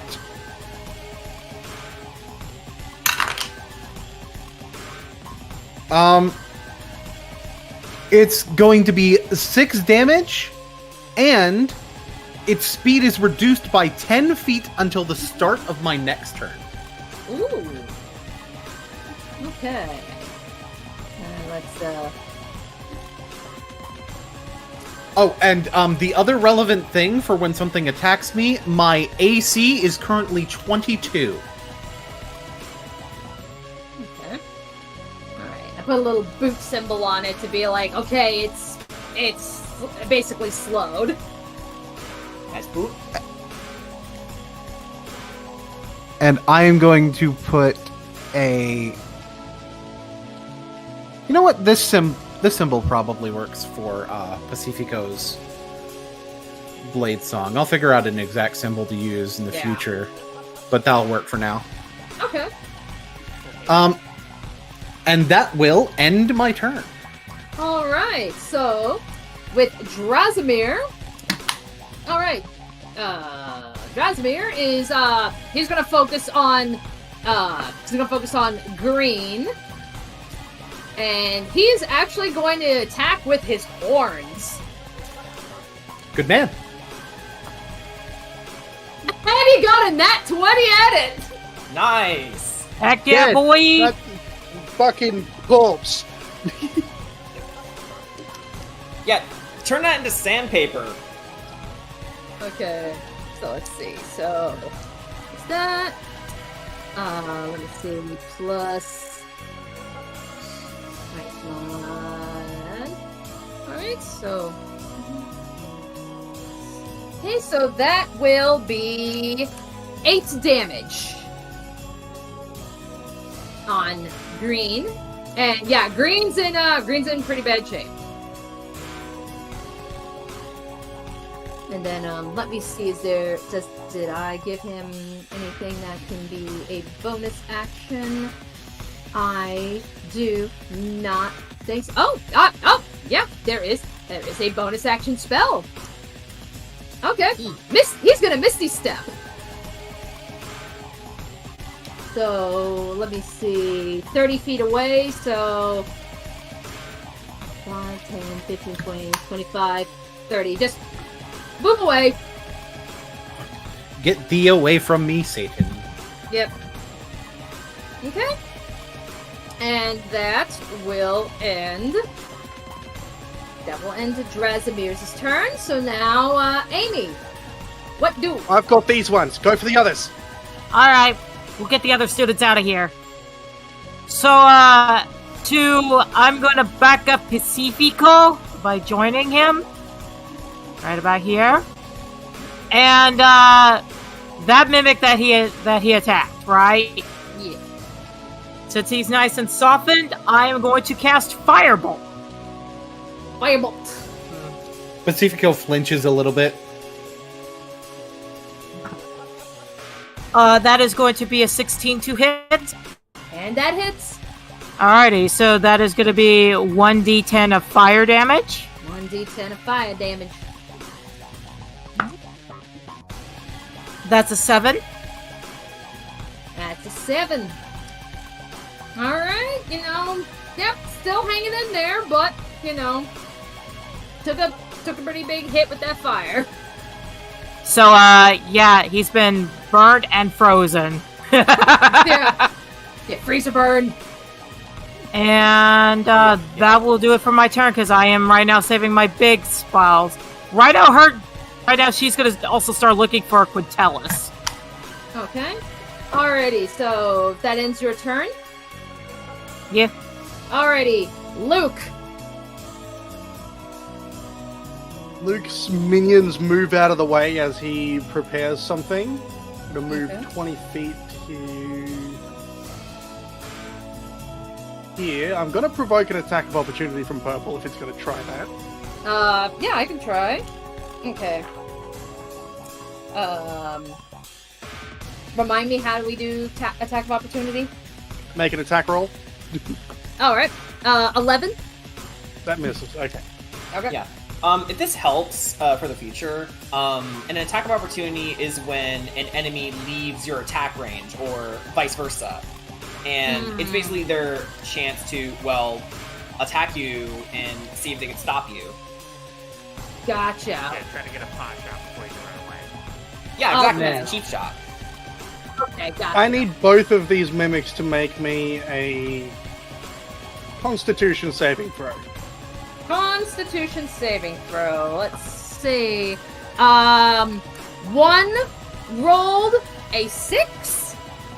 The other rolled a 19. Okay, which one rolled the 19? Because they only take half damage from this. Let's say purple rolled the 19. Okay, purple takes half damage from this and Okay. is not blown away by it. As Luke pulls a bead off of his suit, of his armor, and pegs it at the ground at his feet. It shatters and releases a wave of energy as he casts Thunderwave. Okay. That does 14 force damage to green and only 7 to purple. Green is also knocked 20 feet away. Alright. Into the wall, into the corner. And green, as soon as it hits that corner, bam, just falls right into pieces. Okay, then, purple is barely hanging in. That's not going to last for too long, as his next command is, once again, fire! Alright. Misses. 15 hits. 15 hits. Cool. The cannon is the one that landed, so that's another 2d8 force damage.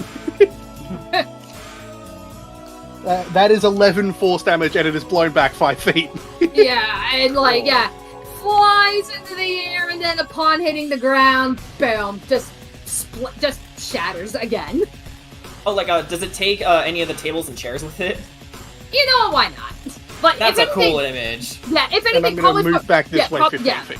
Yeah, I think with Thunderwave, isn't that a thing with Thunderwave?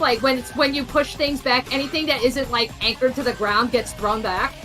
Yes. Yes. Yeah, so pretty much any the tables are probably more secured to the floor, but the chairs definitely aren't.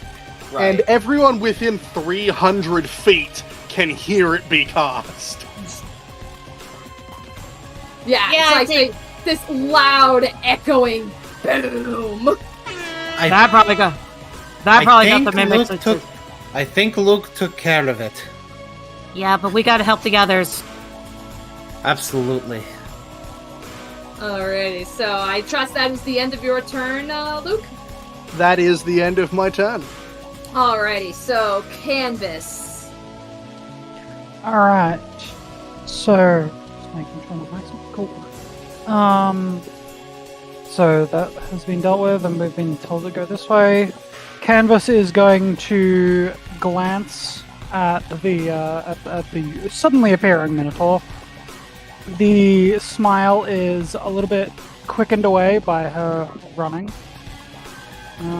She's going to make it to there. And this turn, her turn is going to be spent pulling out another one of the vials she has stashed in various pockets, jamming it into her arm as she sacrifices another spell slot for more sorcery points. Okay. And she is going to cast the spell as an action, as she also, in the same motion that she drops the vial, grabs the glove off of her metallic arm and once it's fully out, the hand just lets out a bigger gout of the aether as it manipulates the fingers and various different parts onto it, forming into a small axe. Ooh. Holy shit. And she is looking to run towards the mimic trunks. Alright. But that's her turn. Alrighty. Action, bonus action, and movement. Alrighty, so give me a quick moment here, because now that you're approaching the next battlefield, let me start adding some turns here.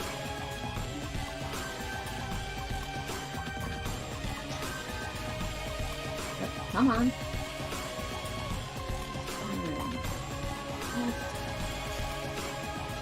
Yeah, Pacifico was not about to fuck around with the tactics on this one. Where the heck did they all come from? That's not the question we need to be asking right now. True. Right now we gotta help the other students.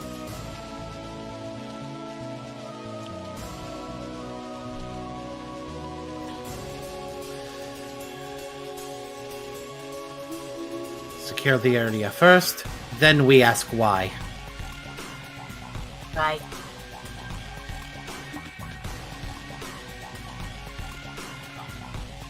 We'll take care of the middle, then we'll head to the left or the right, and then we'll take care of the stage real quick. Alrighty, so Pacifico. Go on ahead. You're at the top of the round. Well, unfortunately, I can only get this far. Unless you're going to allow us to move, like, right there in the center. You know what? Just for the sake of expediency, since you're going there, you know what? Just have you guys since you're on everybody except for Luke, because you know Luke is currently like neutralized in that area and stuff. Go on ahead and make your way to the center of the map. All right. Yeah, okay.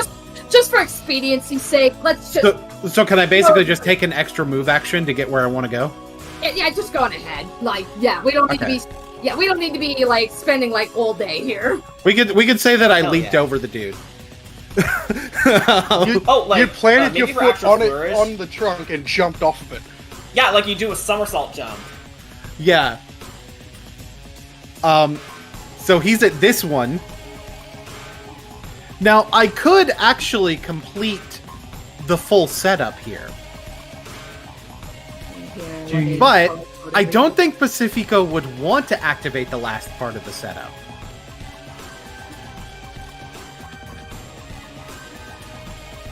So, I think instead, we're just going to attack. Oh, okay. With the Blood Rapier. That's unfortunately only a 15 to hit. Fortunately, that hits. Yeah, for the record, the Mimics, their AC is 12. Ah, okay. Yeah, let's just... so very low bar. Yeah. So that's going to be 15 damage to this Mimic. Alright, to Red over here? Yes. Alrighty, so, he took that hit, you know. Yeah, still standing, but took that hit. And it was a pretty hefty one. And that is going to end my turn. Alright. Yeah, I'm not here as the primary damage dealer. I am here for them to attack me. You are the stone wall. Don't worry, Alright. damage is... I've got you covered for damage. Oh, yeah. And if you get in trouble, I'm here for you. Alright. Yay. Alright, so you see, so a young woman with tan skin and a nice flowing dress and an ornate hairpiece that is holding her, keeping her hair pinned up. She notices Pacifico just kind of like, charging in and, joining the fray. And she says, she just goes, oh, thank you for the help.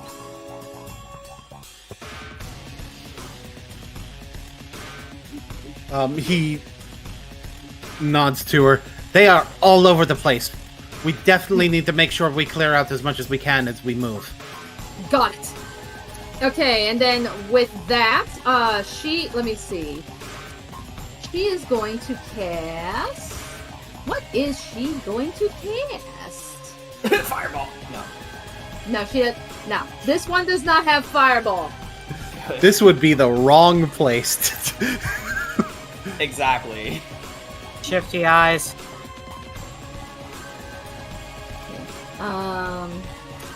What am I going to do? I think she is going to cast...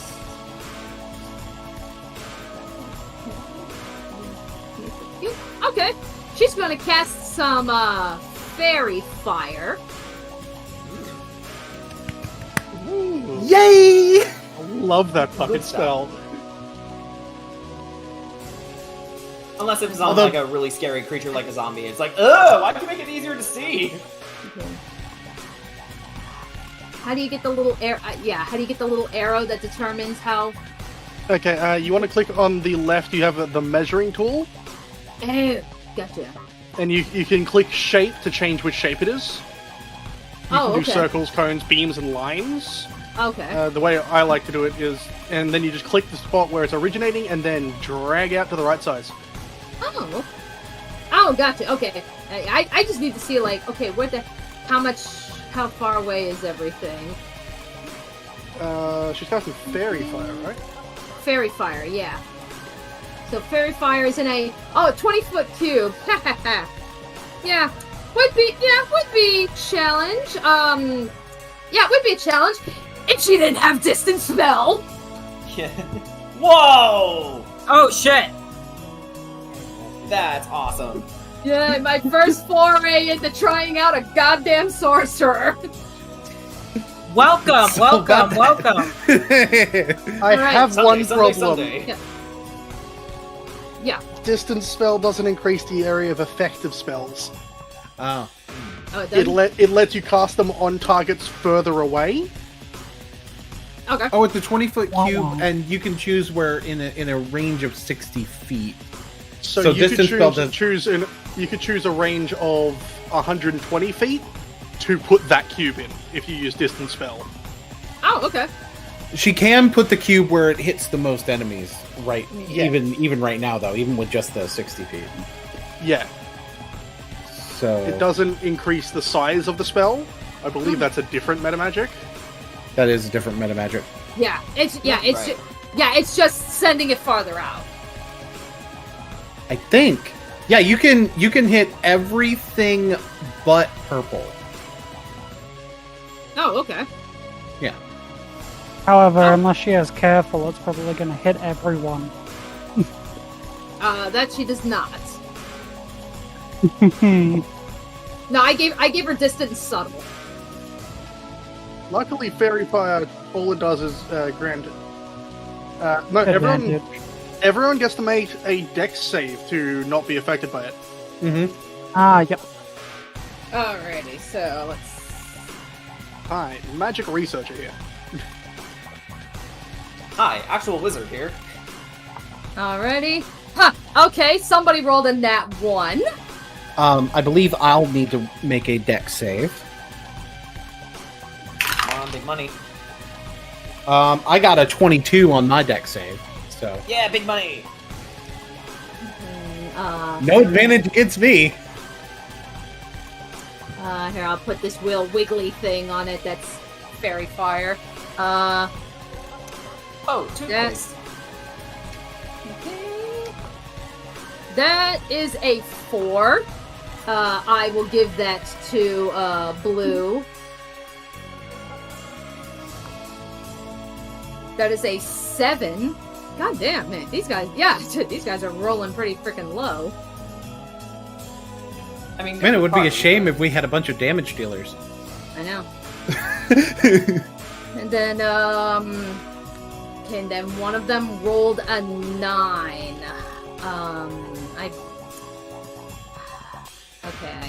I got her. Why did I not put this on her sheet? Her spell save DC. Why did I not do that? Okay, so 8 plus proficiency plus charisma. So 8 plus charisma. Okay, Well, 8 plus proficiency is already 10. Yeah. So. Okay. Yeah. If she's level 3, I mean. Yeah. So. Yeah, they all failed. So okay. Yep, they all got hit with the fairy fire. Whoosh. Alright. Wizard tank. Okay, and that will go. So that will be the end of her round. Drasimir, he's gonna turn to you, Luke, and he's gonna say, he's like, okay, thank you for the help, but now get back to the others. I'll focus on getting everybody out from here. Got it. Okay, so alright, so with that, I am going to take him out of he's going to be like kind of helping escort people, but I am taking him out of the initiative turn order. Okay, so Amy, what you going to do? So Amy has a bit of a plan. She's going to say, all right, once we clear out a path, everybody else get the heck out of here. Basically calling out to the students that are not, near a mimic. So now she is going to, Cavis, you're going to deal with red or purple. I'm going as far as I can in, so. Alrighty. Yeah, it seems like me and Canvas are going to be in the melee. Alrighty. So in that case, I am going to attack green there, so that way these guys can escape. I'm going to cast Firebolt once. And it brushes right by Pacifico. Poor guy. I'm sorry, Pacifico, I really am. Alright. Natural 20. God damn! Woo. So There's that's a lot of 2D. crits happening. I like to point out, Amy's doing this because she wants to try and find Quintellus. The dice tell a narrative. Alrighty, so that's 2d10.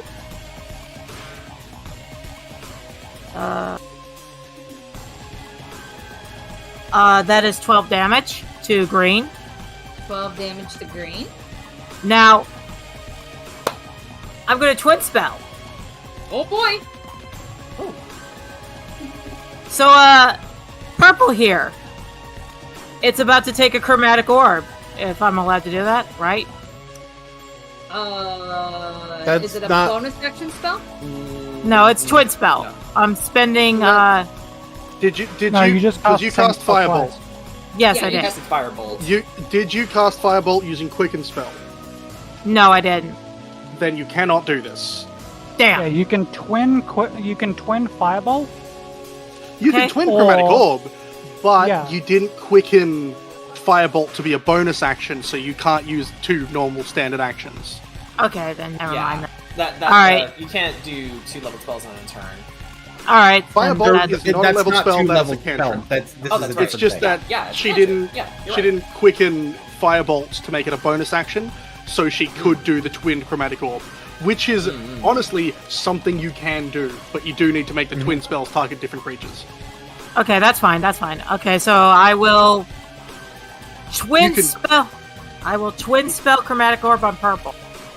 You cannot, because you've already made your normal action. Okay, never mind. Yeah. Then in that case, I'm gonna move just a smidge back, and I will end my turn. Damn it! That's okay. That's okay. And this is why I was one of the first people to join this one. I know a lot about magic. Yeah. Okay. Alrighty. Okay, so yeah. Oh, yeah, Jordan, go on ahead. I hope I'm not imposing by saying this, but if a turn didn't go exactly as you planned, there is always the option of going back a bit. Yeah, that's fine though. But I'll fix it next. Anyway, go on. Right. Alrighty. Okay, Luke.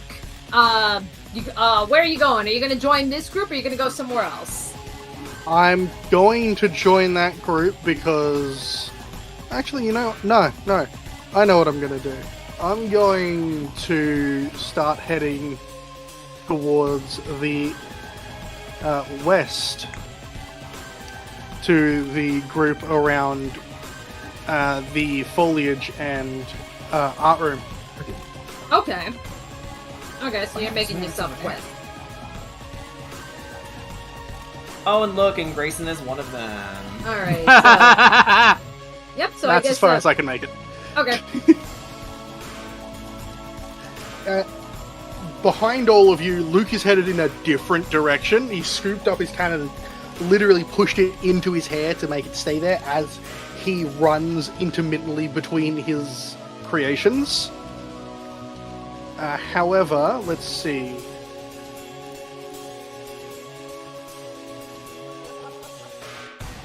Cool.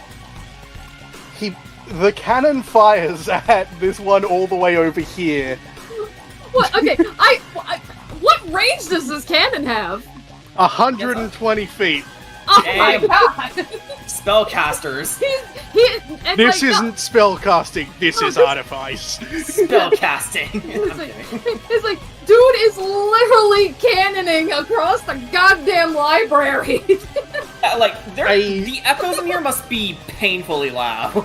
They will be, because behind you all, a thunderous shot rings out.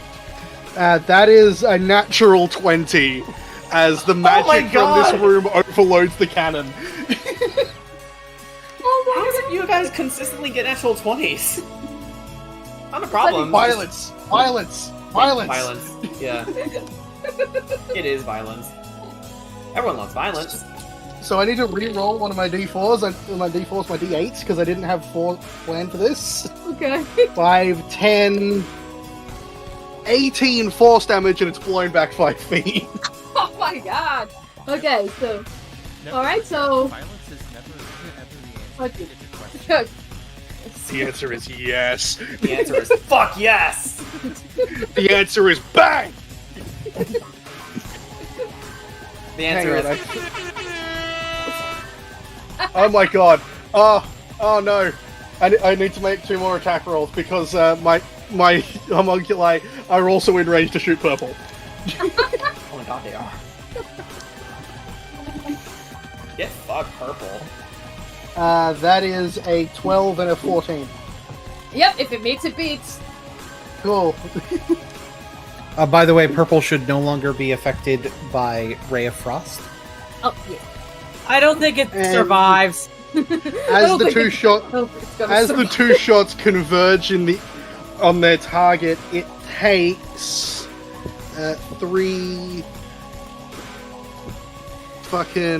7 force damage. Yeah, get fucked. I don't need to focus on fighting, I just need to move my people to the right position. Alright, You will fear how many things I could put down in a single turn. And this is all at just level 3. How about now? This is all just level 3. I level up once, I get another minion. Alright. Okay, so, alright, Luke, is there anything else you want to cannon? That's my turn. Okay. Alrighty. Canvas, what are you doing? 1 second. Eating. That's what Canvas is doing at the moment. Devouring. Meaning to a canon event. I brought a gun to this magic fight, and there's nothing you can do to stop me. I don't actually have a gun. Luke's preferred weapon is a quarterstaff. Gun Mario. He just prefers to surround himself with things that can shoot people. I know, that's where it's like, what does he need a gun for? He has minions. You've got like, sentries. So erecting a dispenser. Okay, I'm going to run up to this one. Okay. And here's a little bit of my melee finesse coming into yet another character. As the sorcery point I burnt into existence just before comes in handy. Okay. I'm going to quicken Green Flame Blade. Ooh. Oh, actually, it doesn't do anything at this level. Except it allows me to make an attack. So you know what? This is my gateway drug to 2 attacks on a level 3 sorcerer. Okay. So yeah, I'm going to swing in with my arm using Green Flame Blade, which would hop 8 fire damage to something within 5 feet, but there's nothing within 5 feet. Gotcha. It's just me getting an extra attack. But oh my it's still god! damage. So it's advantage, right? Yes. Yeah, all the mimics in here are affected by the fairy fire. It is horribly sad that I don't get to do extra fire damage to this thing, because that's a natural 20. What the fuck? What's this party?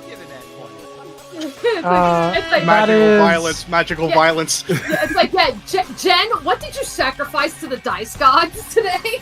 You know what? Just so we I don't didn't. have to go digging around. I didn't sacrifice anything. I just prayed to Hera to give us all good rolls. It's like, well, apparently she's liking this campaign because she's giving you guys the net 20s. You sacrifice a Kardashian, you will be cursed. That's not a worthy sacrifice. That is an insult. 11 damage on the first attack. 11 out of game sorry. Oh, yeah. Yeah, out of game, Danny and Boone, I sent you both the "That's impressive" sound effect, so that way we get a natural 20 in our other games. You don't have to go digging around for it. Okay. Soundboard. It's advantage still, so... Alright, so that's only a... 18 to hit. 18, yep, that hits.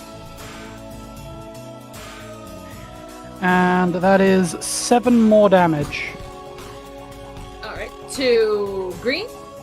Yep. Yep, Green is... Yep. Yeah, Green's just fried. Just a flaming axe. Had to axe him a question.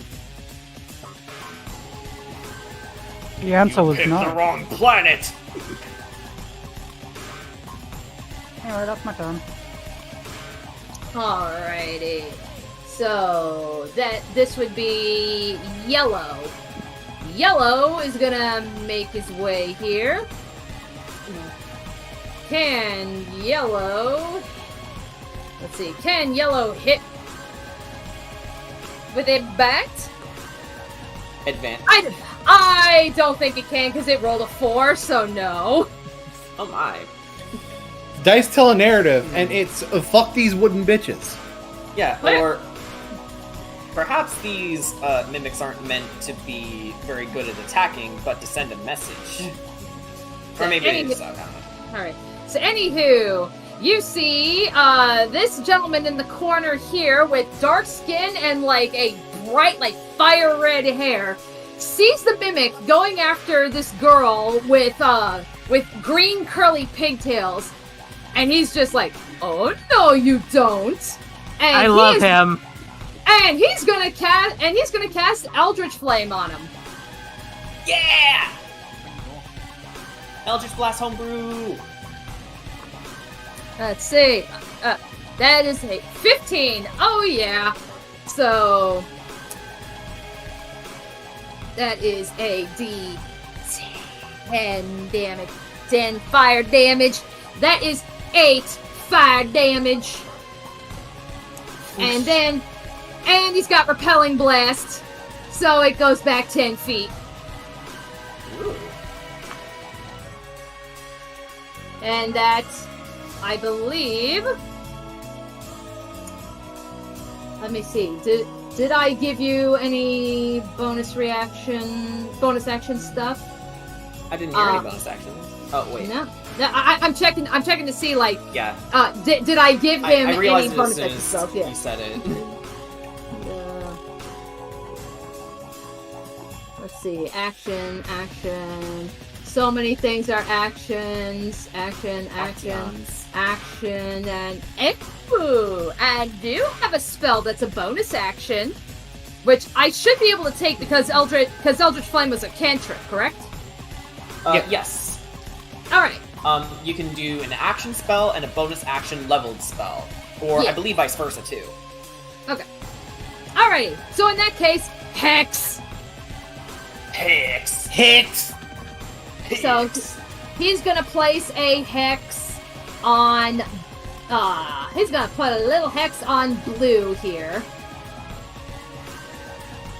I just noticed, is red not an initiative? Is red? Is it not? Hang on, let me check with you. I don't think it is. Oh, okay. I don't think it matters. I think he's dead next turn. Yeah, my bad.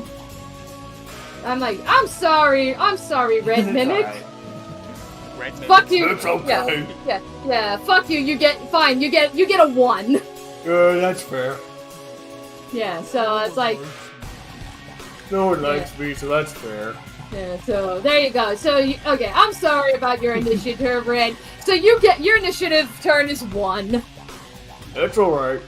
He'll get 1 attack in. You know, Red is very understanding. Alrighty. So speaking of which, Blue is gonna try to attack. Given the fact that, alright, no, 4 can't do shit. I can only count to 4. Apparently, you can only count. Apparently, these mimics can only count to 4.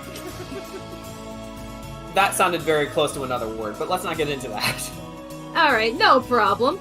Alrighty, so next up, so you see the giant, baby-faced Alan, if you know, he's entangled in this group as well. And, let me see, 1, 2, 3, 4. He's gonna go up to yellow here. Alright, time to get into familiar territory. He is going to rage. He's gonna burn Barbarian! Pacifico looks surprised. Yep. Hoot, motherfucker. Yeah, also, I think in fairness, Bird Up should be Ark's thing. He doesn't have to do the same thing. Yeah, so he's just gonna go hoot, motherfucker. Yeah, I like that. Yeah, I like that more. He's gonna hoot, motherfucker. Okay. Can he hit them? Can he hit the mimic? Yes, he can. He rolled a 16. It hits. Woohoo! All right, and we're gonna reckless. Yeah. You know, we're gonna reckless attack this bitch. Cause why the fuck not? Perish. Yeah. So advantage. Okay. Let me see. He's gonna pull. Let me pull out the right dice. So he pulls out a fucking great axe. Wow. And he does 7 damage. The owl really looked at the mimics and went, hey, what's 4 times 4? 16. Oh, god damn it. Alrighty. So with that said, alright. Green-haired girl. Let's see. Oh, hang on. Okay, what do I want green-haired girl to do? Green-haired girl. Did I not tell the music to loop? Hold on, I got it. Okay. Thank you. That's where I was like, again, I thought I had it setting on loop. Tell the music to loop. I gotcha.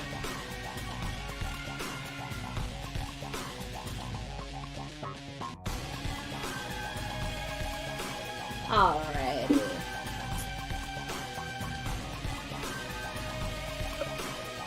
Alright.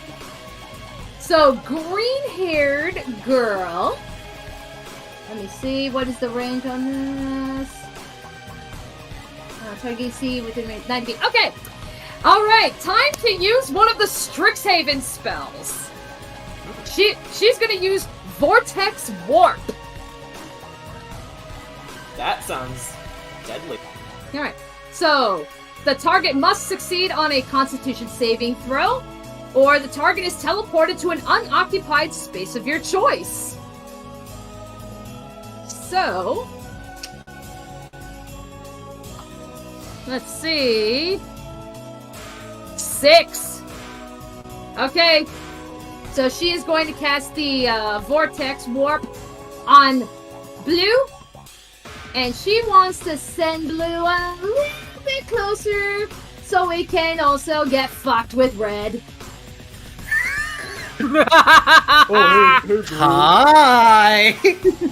I'm just... Hi! Insert...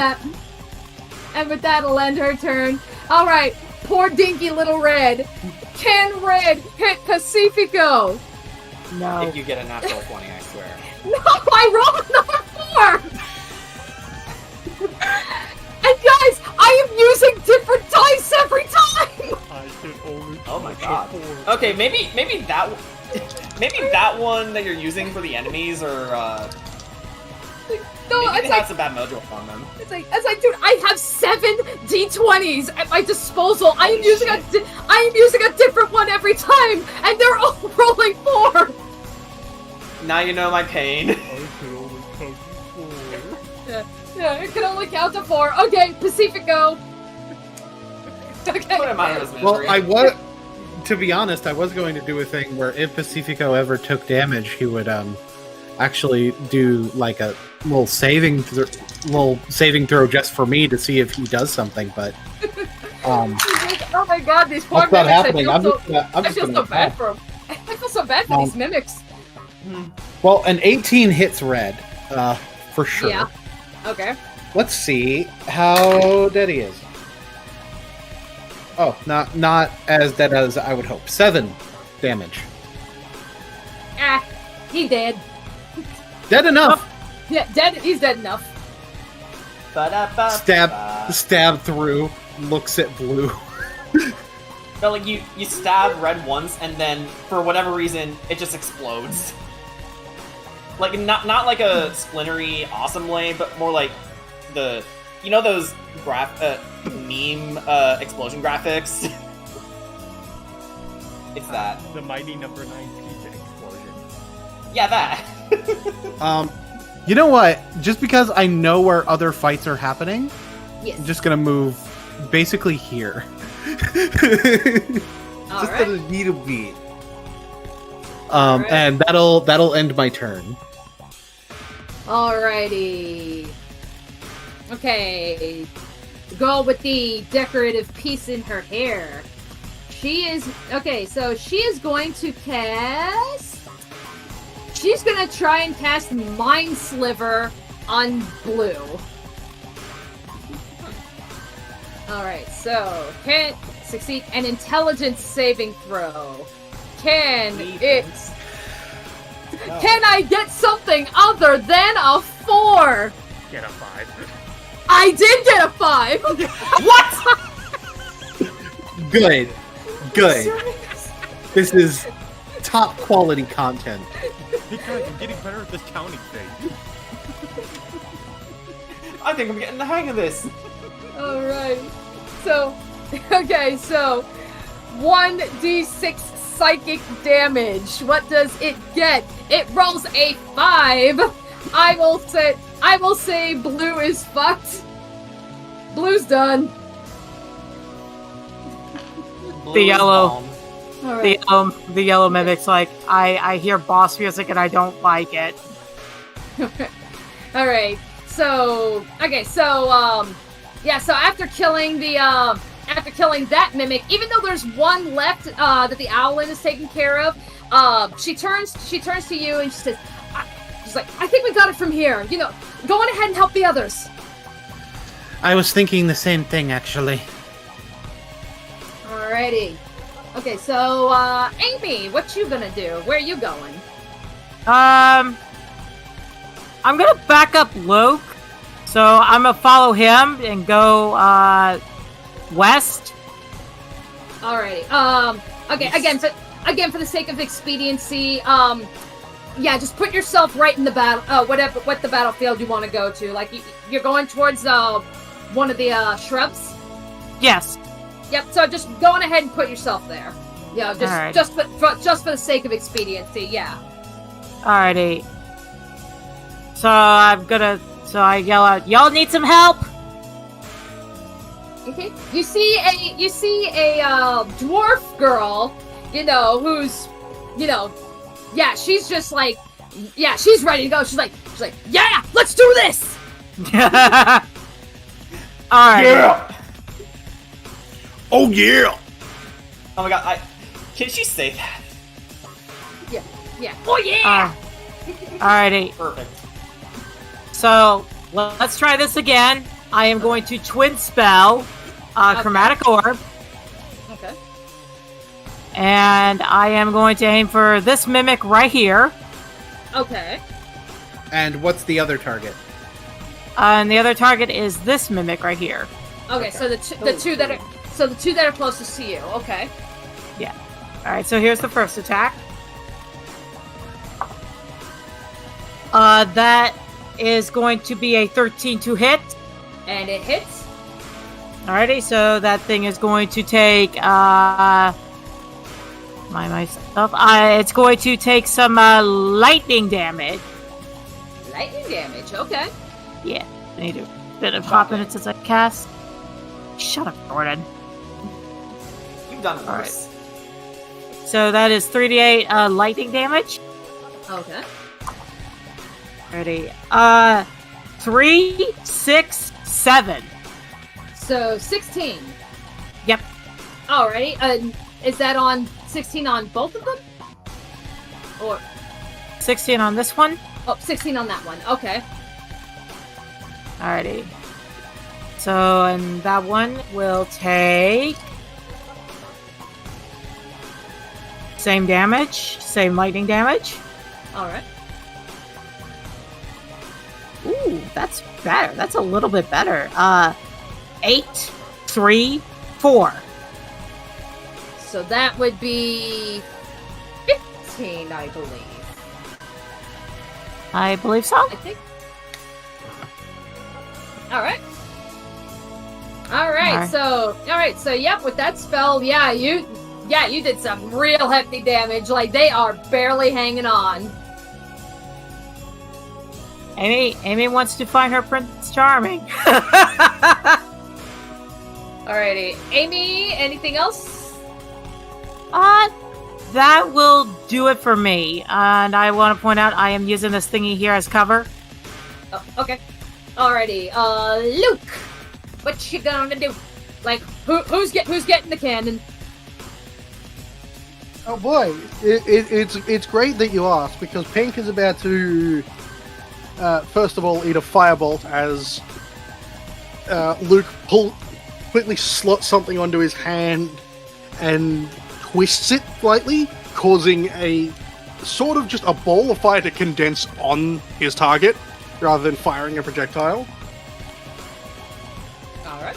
That is a 24 to hit. Yeah, that's definitely hitting.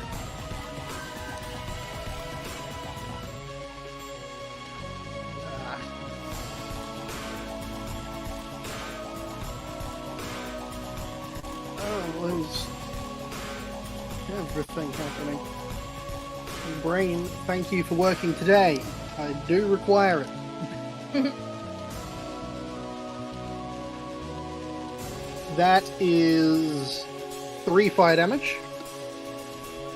Okay.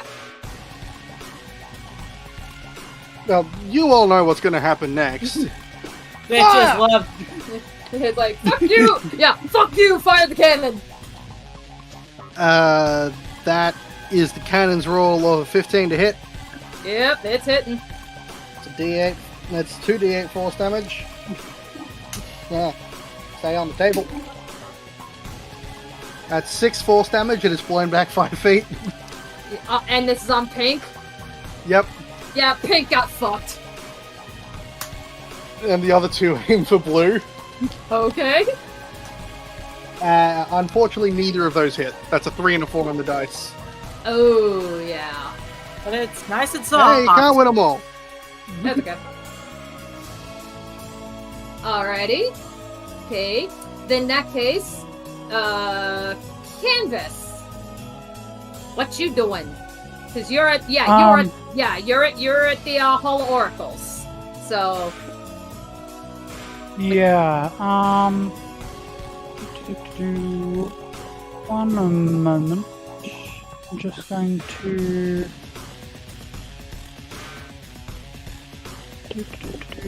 Just checking something.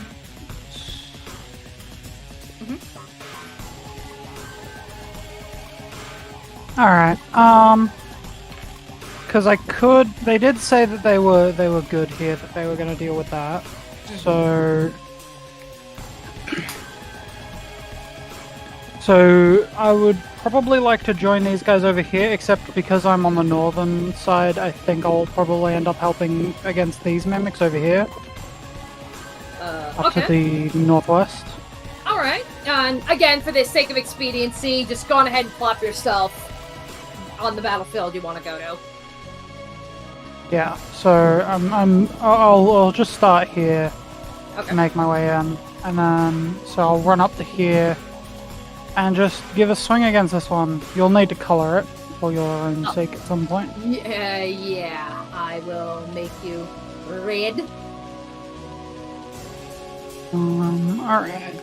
So yeah, she's just going to swing with the green flame blade because it's what she does when she attacks. So. Okay. That is a 19 to hit. Yeah, it's hitting. That's 7 damage. Alright, 7 damage. That's my turn. Alrighty. And, I accidentally deleted, but that's okay. Can the yellow guy hit the bird? No, it can't. It rolled an 8. Get fucked. Okay. Same thing. We're gonna do another. Yeah, so we're gonna have this tall, dark, and handsome here is gonna do another Eldritch Flame. That's a 15 to hit, and that definitely hits. Where's my dice? And it does 7 fire damage. And dead. Alright, Hall of Oracles is cleared. So I'll go on ahead and clear out this group here. Alright, Pacifico. Where are you going? So, tactically, it would make the most sense for Pacifico to go to the stage, and it would also have a bit of irony with Pacifico doing a better Blade song when he's actually fighting on the stage when Grayson was making fun of him before. However, I also like the idea of him kind of shoving it in Grayson's face more, and I can actually storyline justify why he would go here instead. Okay. Because he's afraid of fire and there's fireman there. And so, therefore... Okay. Alrighty. Oh, actually, instead of that location, this location. Yeah, there you go. Oh, I see what you're doing. Okay, luckily we get the +2 for flanking, because that makes it a 12. 12? Yep. If it meets, it beats. Yep. And that's 11 damage. 11 damage. Red's already down. Pacifico just turns towards Grayson. Did I embarrass myself now? It's like, acceptable. God, you're so smug. Just fuck already! After we're done with this. Luke, not the time or the place. Okay. Alrighty. Is there anything else that you want to do, Pacifico?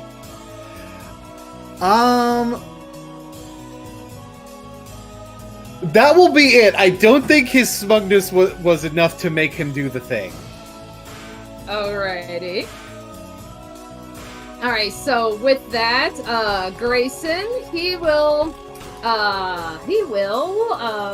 position himself. We'll put him right here. And he's going to try and stab the thing with his short sword. If it meets, it beats. He got a 12.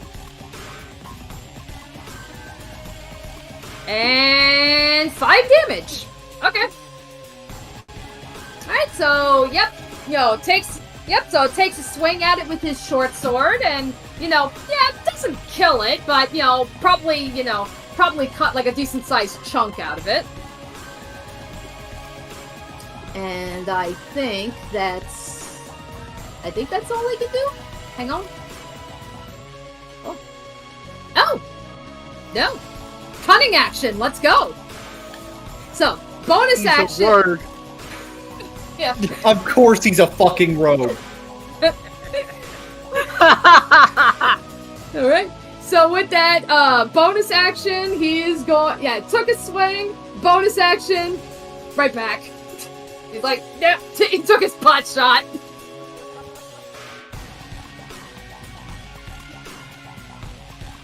Alrighty, so... also into the field with you, you see another owlin. Unlike the big burly one that you were fighting with earlier, this one's a little bit more diminutive in stature, but she does have a kind of like an air of serenity around her, and then, turning to Pacifico, she goes, are you okay? I'm fine. Alright, good. Alrighty. Hang on. She asks Pacifico, who has not a scratch on him. Alright, hang on.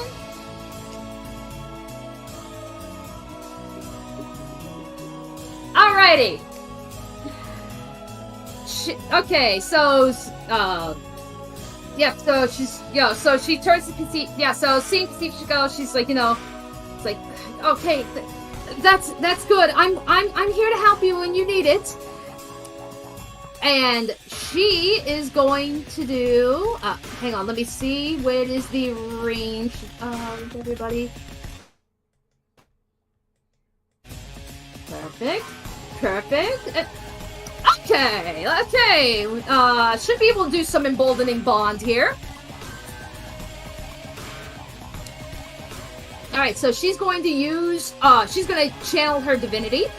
And she's going to do an emboldening bond. So, as an action, you choose a number of willing creatures within 30 feet of you. You create a magical bond for them for 10 minutes. While you're bonded and you're within 30 feet of her, the creature can roll a d4, and you can add the number to an attack roll, an ability check, or a saving throw. So she is going to do that. Yep, so she's going to put that on Grayson, on Pacifico, and on Mina.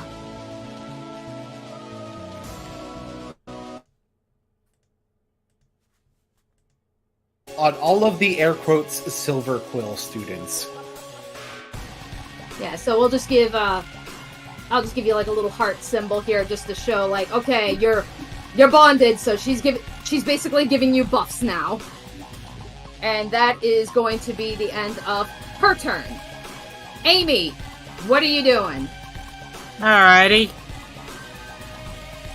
Blue is about to take a firebolt cantrip. Alright. Ooh, I do not like that. That is an 8. So I'm going to use my favorite of the gods to add 2d4s to that.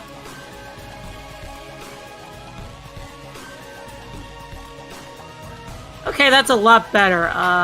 4, 2 plus 8. That's 14, which hits. All right. So a slight white aura surrounds Amy. As she channels that energy that she has been feeling. And here we go. The blue mimic takes 8 damage. 8 damage? Yeah. Yep, 8 fire damage. 8 fire damage, and it just burns and sizzles. Yeah, it just pretty much just falls into a pile of ash. Alrighty, and I'm just gonna move ever so slightly. Like, there's one more left. And that will be the end of my turn. Alright. Okay, Luke. Luke's gonna do something weird. He's gonna hop on Flitz, and Flitz is gonna carry him forward to a location. Okay. Homunculi have further move speed than Luke himself does. Okay. So they can carry Luke all the way in here. They move 40, whereas Luke only moves 30. Okay. And Jumps is going to move here. Yo, that's Jumps wild, though. They're medium-sized. He's 3 foot tall. He made them big enough he can ride them. he did this for a reason. I like it, but it's wild. Look, I had a lot of fun creating the concept for this.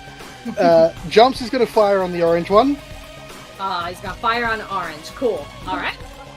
14 on the dice. That hits. Yep, that hits. Or 3 force damage. 3 force damage. And inside, Luke is going to... let's see, how far away? Within range. Wonderful. The one at the top of the room? Yes. Luke is going to cast Firebolt on that one. Alright. That is 11. 11, yeah. It misses. Okay, yeah, that's... Yeah. Not 12, sadly, 11. Yeah, sadly, that is a miss.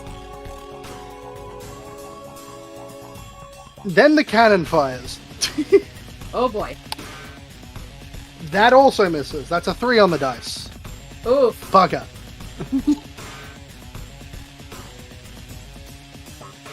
Alrighty. Alright, anything else? No, that's it. Alrighty. Okay, Canvas. What you doing? I'm gonna rush over to this one. Okay. Swing into it. Alright.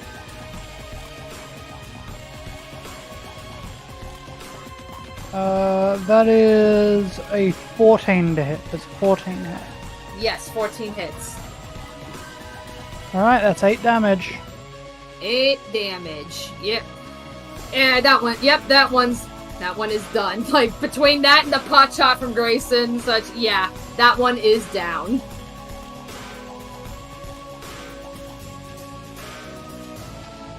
Alright. She's gonna start moving over here. Okay. Yeah, so the Owlin turns to you, you know, and she says, and yeah, she tells you, specifically, Canvas, she says, okay, yes, I do hear a commotion in the gallery next door, but I also see that there's some trouble on the stage. I'll take care of the stage. Alone? Seems those two have got the. I could join you on the stage. If you want to join me on the stage, that's fine with me. Alright, so she's gonna come back this way and go with Pacifico to the stage eventually. Alrighty, so since at least this part of the shrubbery is cleared off, I'm going to take them off of the initiative order. Okay, so, Pacifico, I believe this is now your turn, as I am getting all the mimics in the gallery set up. So, you said you're heading over to the stage? Yeah, let me paint a little bit of a word picture. Since we're doing sort of the cinematic means of going between like different instances in the fight, which perfectly understandable, I would do the same thing in this situation. So my idea was that he ends up passing directly by Grayson as he like hops over, and as he like basically jumps over the like railing right here. Mm-hmm. And ends up landing right in front of this mimic over here, but he passes right by Grayson as he does it. Yeah, great. Yeah, Grayson, like, because you're moving at such like a high far away, you don't hear this. Canvas, make a perception check. Perception check. That is a 15. Yeah, so Pacifico may be out of ear range, but you're close enough, and you just hear Grayson just muttering, "What a show off." like Canvas just blinks a few times. Gosh, you must be really easy to underestimate. And she just goes back to ignoring him. So we attacking Yeah, where are you going? I'm right over here, baby. Alrighty. That's an 18 to hit. That'll hit. Yep, that'll hit.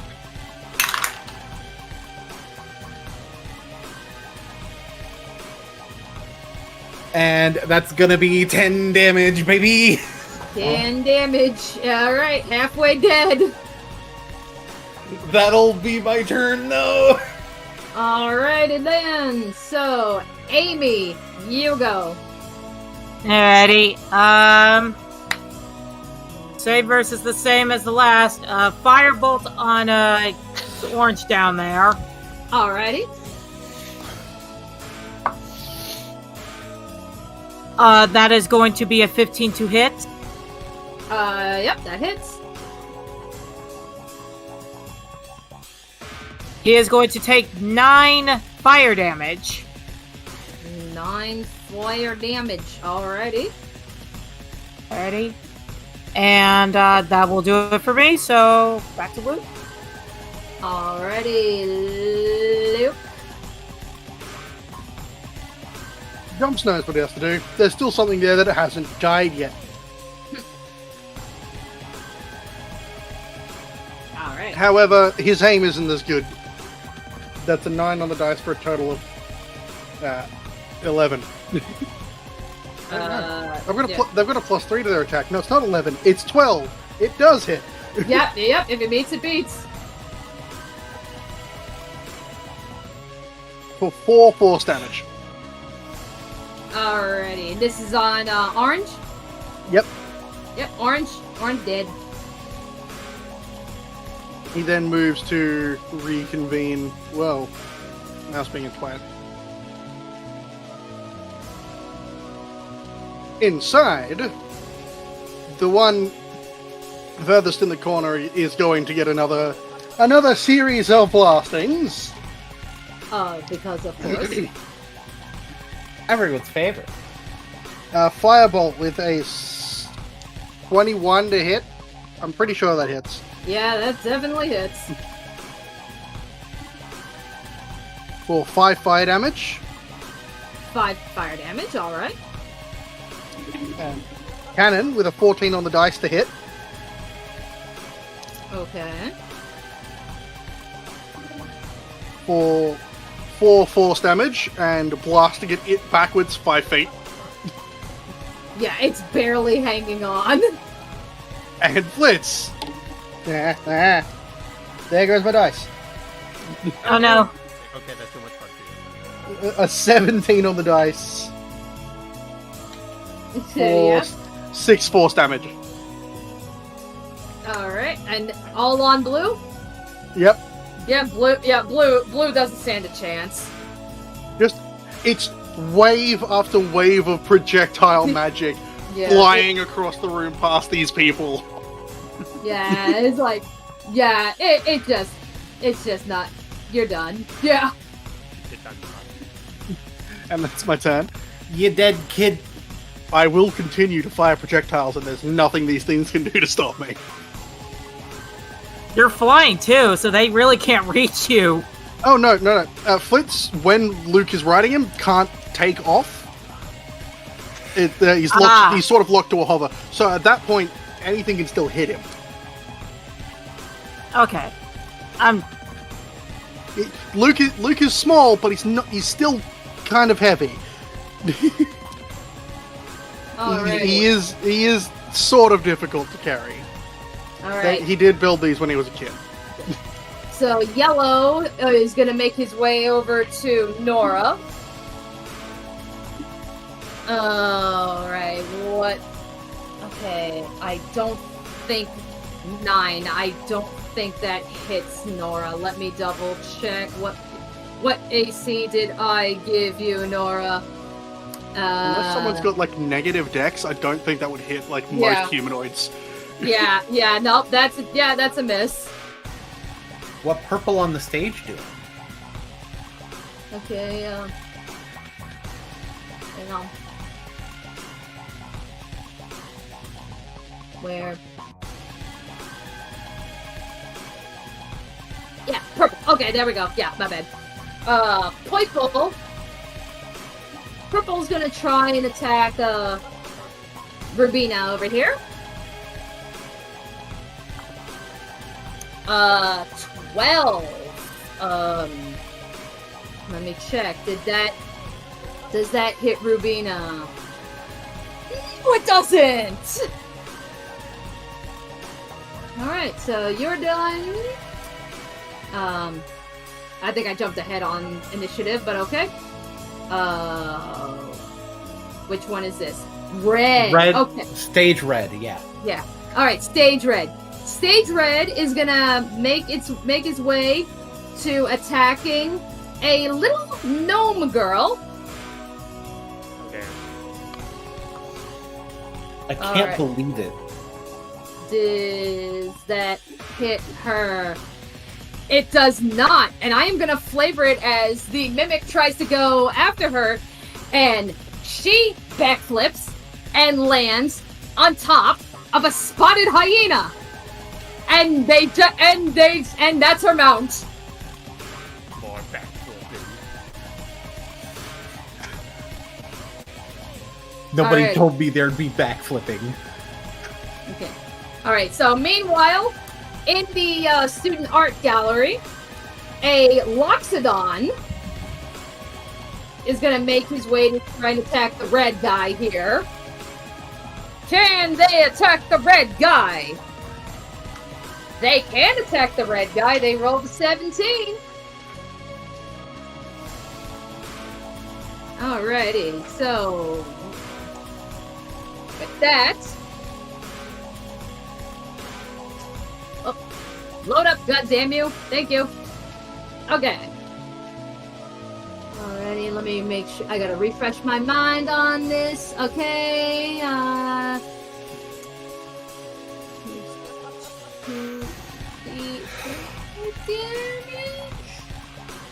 Alright, cool. Alright, Red's getting smited. Oh, he's a paladin. Smite! Oh, it's a good thing Pacifico's not in there then.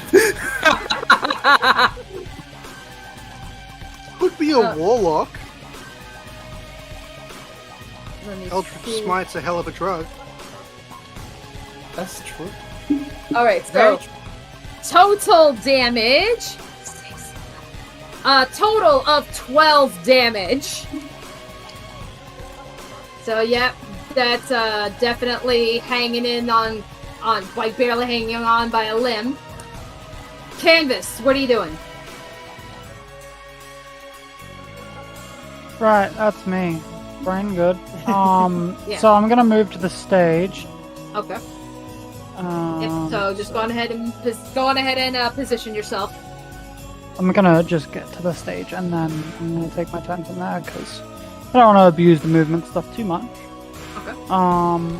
So she's gonna get to here, walk over to here, and swing in with the axe. All right. That is a 12 to hit. If it meets, it beats. Alright, that is 6 damage. 6 damage. Alrighty. And yeah, that, actually, bonus action, she is going to eat some crunchy spell slot juice. Okay. Yep, that's her turn. Alrighty. So, green. Okay, so, Stage Green is going to try to take a little crunch at Pacifico. I don't think a 3 is gonna hit. No. Okay. No, you're doing. God damn, it's like okay. My AC is currently 22. Get fucked. Okay. So meanwhile, back in the freaking art gallery, we have Nora. And Nora is going to focus on attacking Yellow right in front of her. Okay. Load up. Thank you. That's it. Give me my spells, damn it. Okay. Let's see.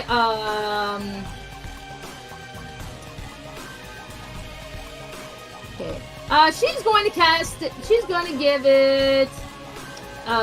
She's going to do some burning hands on it. Oh, hell yeah. Alright. Dex saving throw. Let's see. What does it get? 4. Again. Of course. Wouldn't have it any other fucking way. But we don't want that one to get a 4. Alright, 3, 6 fire damage. That would be a 9. 9! Yeah. 9? Alrighty. And then, okay. Yeah, we gotta move this along, so Yellow's dead. Okay. Which one? What? Which one was that? I accidentally... Stage pink, I think. Pink, yeah. Okay, yeah, I accidentally clicked Or delete. Well, I accidentally deleted it, but out of the turn order. But, oh well. Yeah, because I don't think it's on the turn order for anything. Okay, whatever. Pink.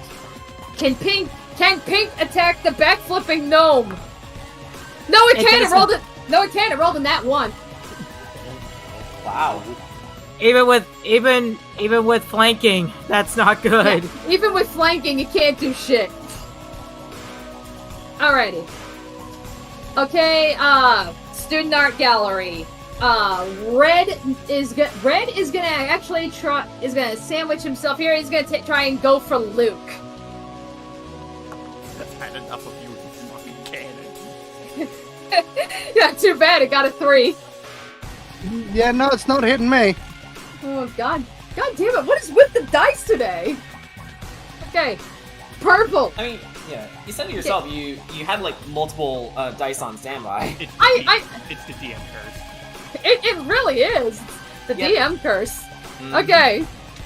Purple, gonna try and attack Quintilius. Oh. I'm sorry, Jen. It rolled in that 20. Oh. I am No, it fucking didn't. Silvery Bobs. You are not in range, but guess who is? Oh, that's Quintilius. Right. Wrong person. Wrong person. Silvery Whoopsie. Bobs! Luke, seeing the attack about to strike, pulls out one final device and throws it at the other mimic. Reroll that. You're not allowed to play. Okay, I gotta refresh myself because I know we fixed up. We kind of fixed up silvery barbs to try to make it less broken. Well, considering currently we're not dealing with any of the other circumstances, the circumstances is it cannot be used on the same target within the same round of combat. So, like, two people can't barb something to completely screw it up, and once per scene during RP. Okay, gotcha. Alrighty. Okay, must re-roll the d20 and use the lower roll. Alright, well, he got a 15. It still hits, but it doesn't crit. I am granting advantage on the next attack, the next roll to Quintilius. Alrighty. Okay, so he was going for a bite, so that is, This almost truly became the bite of 87. or whatever this year takes place. It's purple too. Oh my god, you're right! The mimic behind the water. Okay, so... Just for that. But I'm funny. Alright, so it deals... So for Quintilius, so the mimic's bite, it dealt 11 piercing damage plus 4 acid damage. Oh god, I gotta get in there. That's a lot better than if it got to roll those dice twice. Very true. Yeah. Yeah, typically with monsters, I think you would want, just flat damage anyway. Yeah. Okay. Because imagine if you rolled max. I mean, that's the point of using dice. Sometimes they roll max, sometimes they roll min. Yeah. Anyway, Quintilius does have advantage on his next saving throw, ability check, or attack, depending on what he wants to use it on. Alrighty, let me see here, yeah, he's gonna try, let me see, what do I want to use,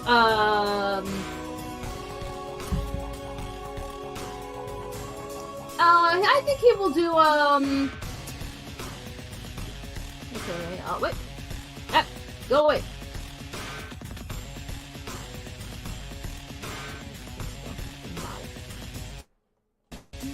Okay. Aha. Okay. He's going to cast heroism on himself. So until the spell ends, he's immune to being frightened. And he's going to gain temporary hit points equal to the spellcasting modifier at the start of each of his turns. So give him a little bit of an HP boost. Yo, my man, a paladin? No, he's not. Oh. No. Once the session's over, I'll tell you what I've got, what I signed everybody. All right. Heroism is a bard thing. Oh, he's a bard. Yeah, heroism, you know what? Hang on, because I'm not playing. Yeah, and heroism's on the bard list. Bard or paladin. So he's a bard. Bard and paladin. Yeah. So with that, bonus action, he's gonna toss Luke some bardic inspiration. I was like, he's like, hey, little guy, you just don't call me little.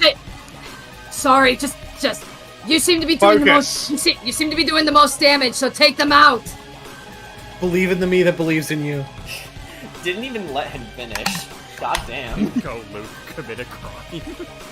That was the most skewed inspiration I've ever heard. It's like, go get him, motherfucker. Yeah. All right. Can Pink attack? So, Student Gallery Pink. Can Student Gallery Pink attack the guy in front of him? No, he can't. Another 4. Too bad. too bad for you. Cry. Suffer. Yeah. Okay, and now See, Orange. mauled. Okay, Orange is going to try and go after the girl that was singing with Amy. Oh boy. And, rolled a 16. Let me check. I think 16. That gets hit. Yep, she's getting hit. Oh, shit, who's getting hit? The girl that was singing with, Amy. Oh, no, Oh, she's close enough. Silvery Bobs. Aurora. Oh, okay, maybe not. Silver Bobs! Silvery Bobs! Yeah, we gotta put our all every time we say that spell. Okay. I cast. Not like that! I cast. Okay. So with that, so the Silvery Barbs now rolling a 13. If it meets, it beats. So she's still getting hit. Let me see. And she is taking 11 damage. I I'm can't, gonna so you give want to give the it advantage. I'm gonna give the advantage over to Pacifico. As the Aether that tried to deflect the attack floats over and seems to try and handle itself around you a little bit. Alrighty, again, top of the round. Let's do this. I know, it's like we're almost done. Stab! Oh, Pacifico, do it. Okay. Ask in your face!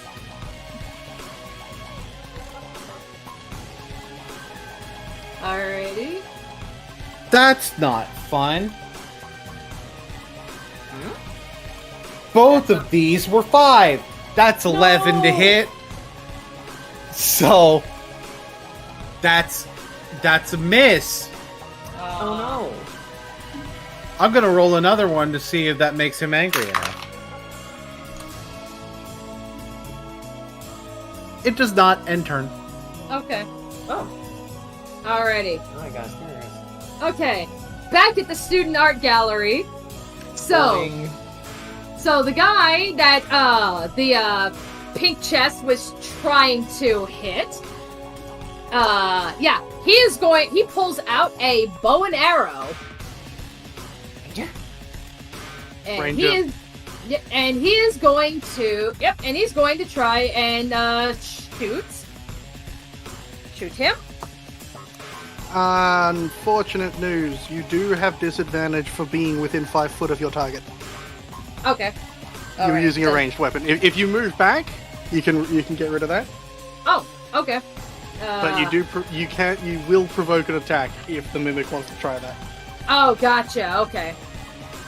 Alrighty. Alright, so. Alright, if it meets, it beats.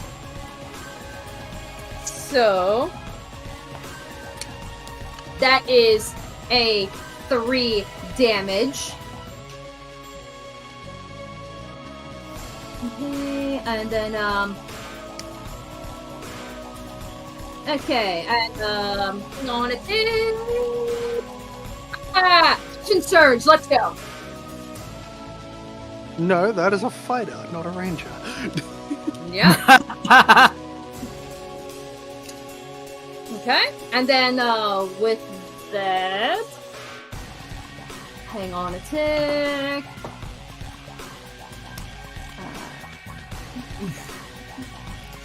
Okay, alright, so, Action Surge, you see dark magic begin to form on the arrow as he aims for a shadow arcane shot. Oh! Yeah! He is an archer. Yeah, arcane archer. Arcane archer. Alright, so yep, that's a 14. So that hits.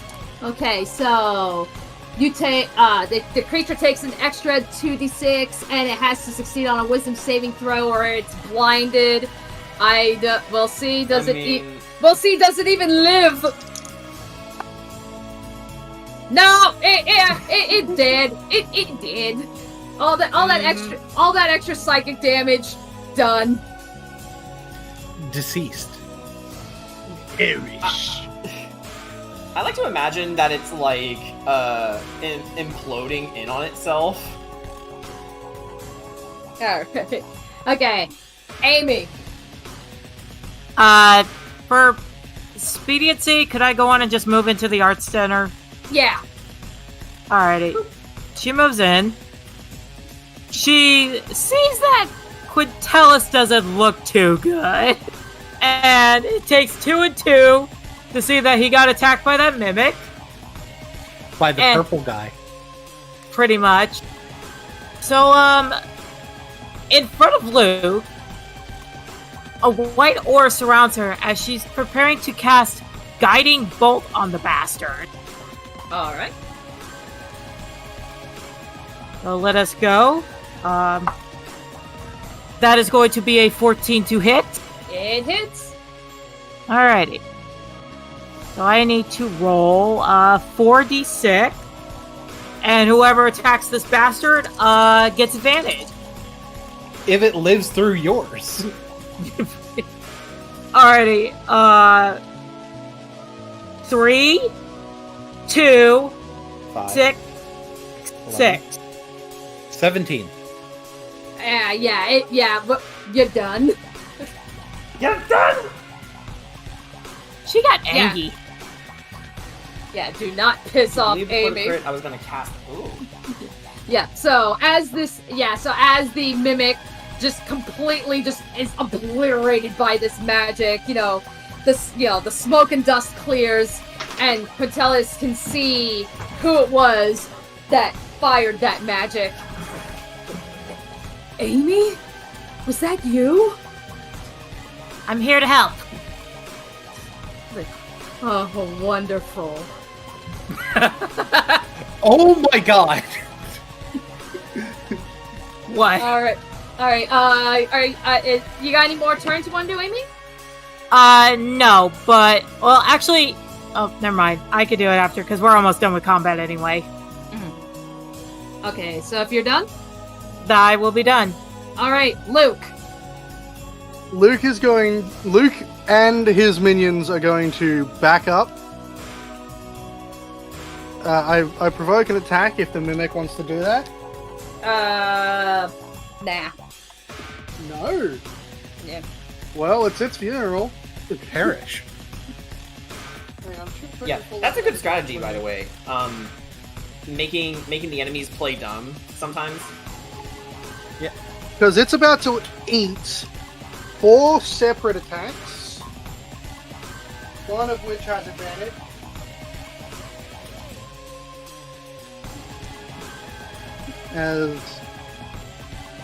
Okay. 19 on the dice and a total of 13. That's 19 on the dice for Luke, so that hits. Okay. Cannon is plus 3, that's 13. That is 15 for flits and 14 for jumps. I'm pretty sure it just turns to dust. Yeah, is this the hit or is this the damage? These are all to hit. Oh, okay. Hitting with 4 attacks. Okay, yeah. Hitting with a D10. A D10. It's like, stop, it's already dead!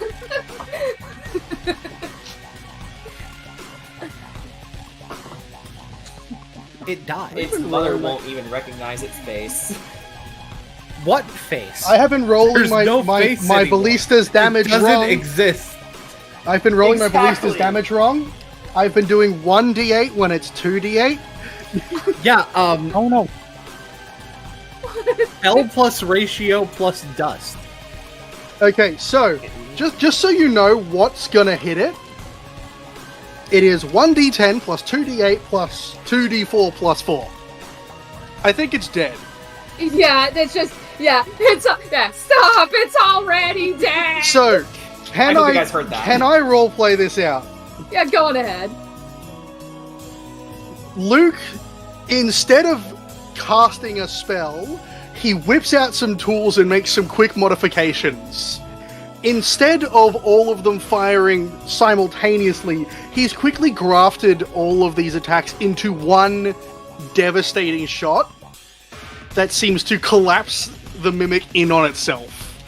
He has in that time has built his minions into just a turret and launched essentially a small black hole at the mimic before tearing them apart back to their original forms. Alrighty. I love minioning so fucking much. You never know how many attacks will land. Alrighty. Alright, so at this point, all the remaining ones left are now all at the amphitheater. Alright, so purple. Can purple attack Rubina? We thinks no. Let me see. It rolled a 13.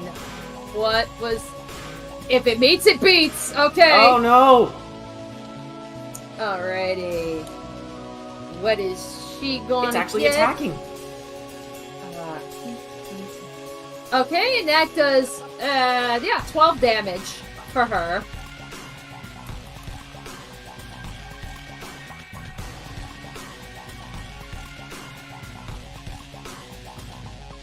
Alrighty. And that will be that thing's turn. Red! Can Red attack the little gnome and her hyena mount? I don't think it can. It rolled an 11. Flanking. No, it can't. No, it can't. Is Pink in initiative order anymore? Hang on. Did I? I think Pink was missing from initiative order before. Oh. Okay. Okay, hang on. Why the hell do I keep missing these things? There. Nah, it's alright. Yeah. Okay. That is a lot of enemies, so one of us can keep track of them for you. There, you got one. I gave it an initiative order of 1. Smart. Let's see. All the ones in the gallery are dead, so yeah, it's just these guys. Huh? Good to know, but I'll still keep track of them. Alrighty. Canvas, go on ahead and take that turn. Alright, I'm gonna go and try and kill the one that's between me and Pacifico. Okay. That is a 16 to hit. Yep. 8 damage. 8 damage. Dead yet? Yeah, let's go on ahead and knock that one out. Yep, and just like that, Canvas is going to run over here, seeing that this person is also being attacked, spin around on the spot, quickened green flame blade. Alright. Green flame blade is literally a tiny jet that appears on the edge of her arm that spits a little bit of fire onto the axe.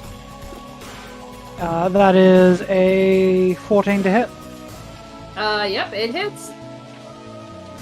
That's another 8 damage. Alrighty. And that's her turn. Alrighty. So next. Alrighty. Aurora. Let's see. Can Aurora hit the mimic? Actually, hang on. What do I want her to do? What do I want her to do? Yeah, okay. Let's try inflict wounds on it. Oh, jeez. Good If it stuff. hits, 3d10. Alright. If it meets, it if it meets, it beats. So the mimic is just dead. Well, it depends. If I roll low on this necrotic damage. 7, No. 14, 18. 18 damage. Yeah, I think, Orange is done. Alrighty. And then... Out of curiosity, are you running +2s from flanking or advantage? Yeah, how are we running flanking? Like +2 to hit rolls or advantage? How would we... For the first round we do +2. Yeah, I was doing +2 because I thought it was +2 here as well. Yeah, so it's like, if that's how we've been doing it, then yeah, that's how we do it. +2. Okay, noted. Okay. Alright, anyway, so that will be it for Aurora. The little gnome girl! Let's see, what do I want her to do?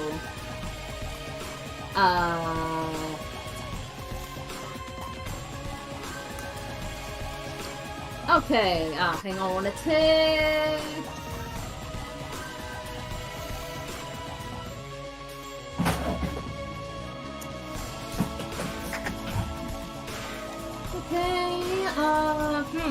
Okay, yeah, we'll just do a little little attack with the short sword.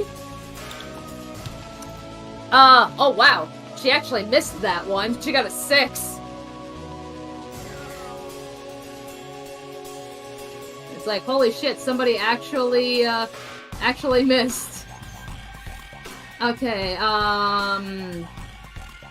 that being said, I think that's, yeah, that's all she can do. Her mount attack, or? Let me see, what does this do? It casts silvery barbs. No, the hyena, the hyena cannot cast silvery barbs. Hang Not on, with that attitude. That was reserved for Strahd when he was a wolf in the opening of Curse of Strahd. And that was to give you guys a hint that that wolf wasn't what it seemed. We're not gonna repeat tactics here. Yeah, no. Okay. You stupid. No, I'm kidding. Alrighty. Okay, so, we'll just assume that, the hyena, probably just attacks right after her. And it's going to try to go for... He's going to try and bite, Pink. 15! It can bite Pink. Oh, yeah. Yay, good doggo. Pink can get bit. Good dog. Alright. Hang on, I'm just adding something here. Yep, no problem. And yeah, took a little nibble for an extra 3 damage. Alright. Then meanwhile, Pink. Get fucked, Pink. You rolled a 9. You're done. Next.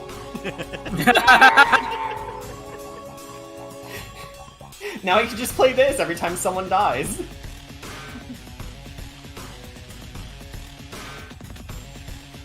Alright.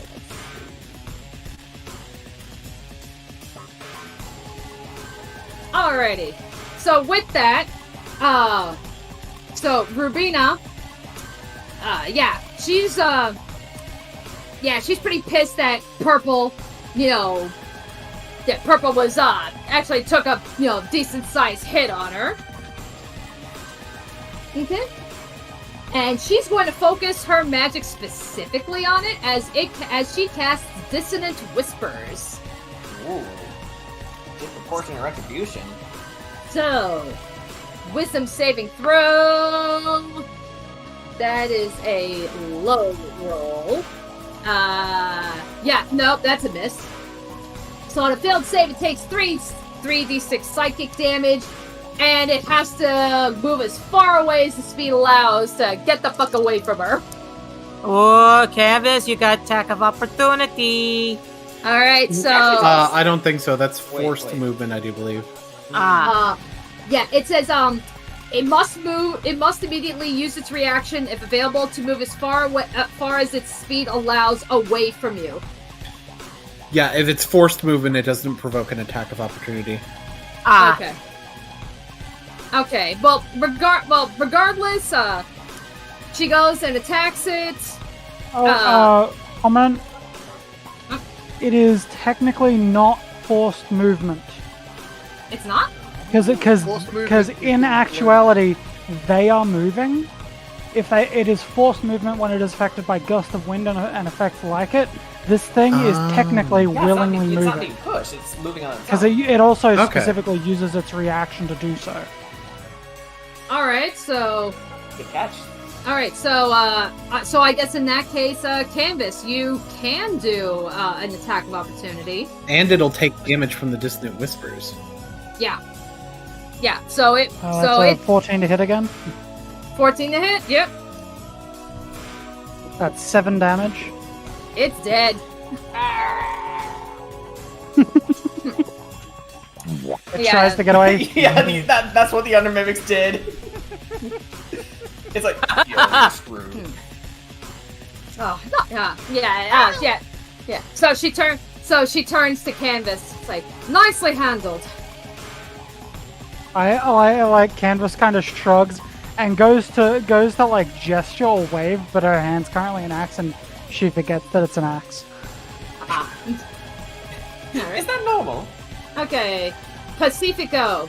So 2 enemies remaining, and they're both flanking the little gnome girl and her hyena. Well, I can get here with my movement. Okay. So I guess I'll just have to rely on something with range. Oh no, whatever will I do, Ray of Frost? That is going at, let's just say pink, just to... Or, you know what? No, let's... Pink is good because I can hit red. Oh, yeah, I'll do pink. Yeah, I'll do pink, you do red.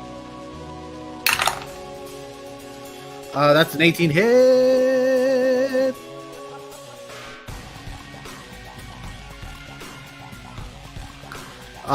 Pink is gonna be slowed. Not that matters in this situation, but...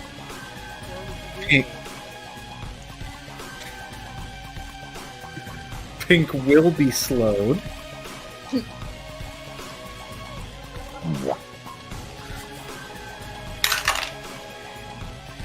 And not too much damage, just a little 3 cold damage. 3 cold damage, okay. Yeah, just a little tap. And I'm still not doing the thing. So that'll be my turn. Alrighty, Amy, you're up. Alrighty. Expediency again, getting to the stage. Alright, she says... It's implied that you're there. Rest of you, get the heck out of here. And... Luke, come on, we gotta get to the stage. So yeah, I'm gonna position myself right here. By the way, when you get there, you kind of realize that there's one ability you know about that Pacifico isn't using. Yeah, I'm aware of it. Amy's a little leery, but that's fine. So Pink here. Turn measure. Yeah. Where is Pink from you? Yeah, Pink is 70 feet from me. That's fine. 75. Or 75. That's fine. 75. Time to hit it with Firebolt. Firebolt. That is a 13 to hit. Alright. It's gonna take 10 fire damage. Pacifico, I am so sorry. Yeah. That's okay, so that's okay. Yep, fried it. Yep. Alrighty, and that will be the end of my turn. Alright, Luke. There's This one was a great idea. There is one left. Not for long. Yeah, it's like how. So, what do you mean? There's more? How are you? Yeah. So yeah, how are you gonna ruin this thing's day? Well, as before, there are 4 attacks. Mr. Electric, send him to Ohio. Mr. Electric, send him to the principal's office and have him killed! Take him. Kill him now! Take him to Detroit. Send him to Detroit. Bailiff, Take him to Brazil. whack his pee-pee.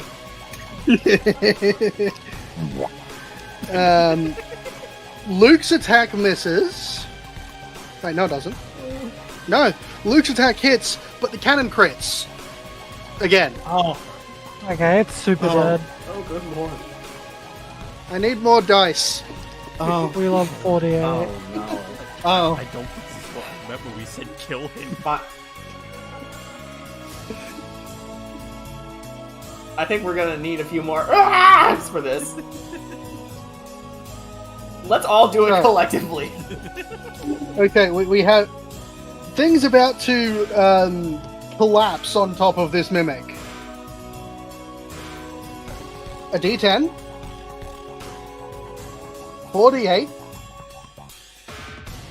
And 2d4 plus 4.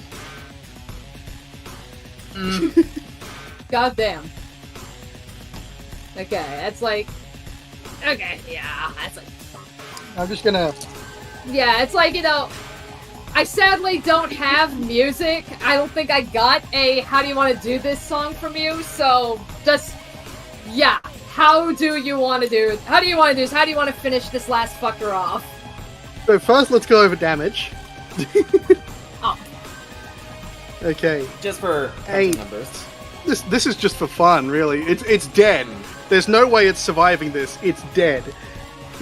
8, 12, 20, 30, 5 damage. 35 damage. Good lord, boy. As Luke and his creations surge in from the gallery, he makes a quick modification to his firebolt glove, which essentially turns it into a targeting system for the rest of his creations. He locks in, and a cacophonous, thunderous sound rings out as they all fire in unison, causing the mimic to detonate. Alrighty, and with that, it is finally dead. It is over. Da da da da da da da da da da da da da. Alrighty, so our first battle of the campaign is finally done. Nice. The last trunk falls motionless, or just flat out obliterated. So, as you all catch your breath, and then, in order to recover, you see a large owlin in black and white robes bounding towards you. It's like, woohoo! Such bravery in this incoming class! And what a bizarre occurrence! I can't remember any of those old trunks ever bearing a hint of magic, let alone that manner of transmutation. I'm gonna have to have a word with the managers. They're supposed to keep this sort of thing from happening. I haven't been in a fight like that for years. Is everyone okay? And my life has been boring. Canvas kind of just... you go. Sorry. I'm fine. What about the rest of you? Canvas flops onto the edge of the amphitheater stage with her legs over the edge, and she just pulls a lever on her arm, and there's a hiss, and one of the vial canisters that's in the back of her arm just flies out the side as she just slowly puts her glove back on. Ooh. Been a while since I fought like that. I haven't been in She an just intense. lies down. It's been a while since I've been in an intense fight like that. I'm glad nobody got seriously. It's like, from what I saw, you were all magnificent. Well, thank you for your help in getting this situation under control. We were able to escort everybody out of the biblioplex thanks to you. As long as everyone's safe, it's all that matters, right? Precisely. Yes, and I want to assure you all that, as unfortunate as this was, it's not entirely unheard of. Strange monsters can be found all over Arcavios, and some do find their way onto the campus. Could I you could set take? up a perimeter series of cannons if that's what you really need to protect the place. Could we see the storage trunk area, or where you guys store that kind of stuff? Yeah, it's like, sure. Let's have, hang on, I want to take, let me find an appropriate, room for that. You know what, let's have this kind of be, like, in the back, yeah, in the back here, like, by that student art gallery, like, there's, like, just this massive, just like a general storage space. Yeah. As I Amy suppose Pacifico's blade song ends now too. I see. And as they pass by, Amy will actually pass on her potion of healing to Quintelis.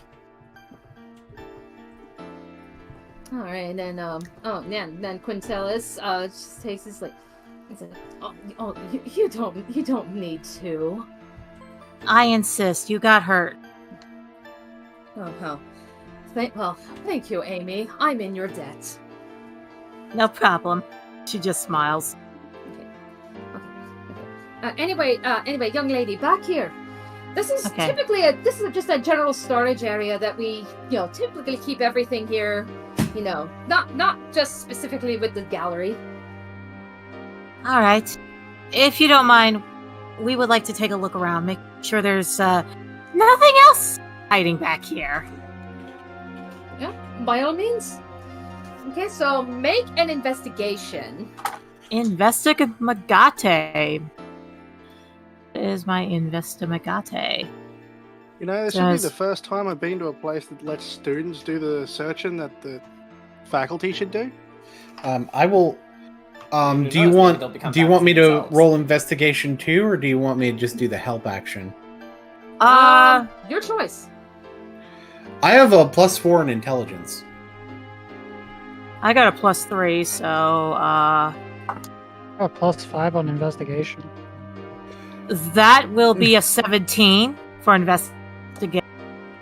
All right, then I'm.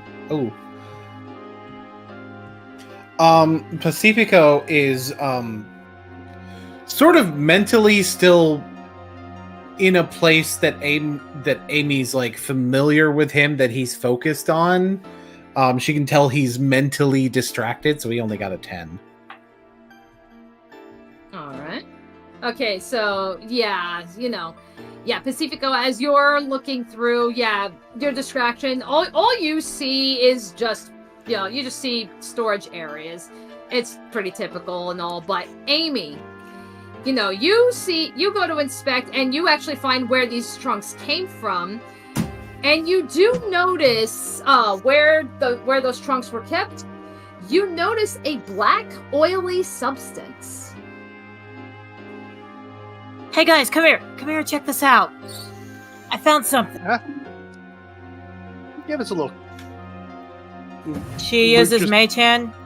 To scoop up some of that oil and. That's it.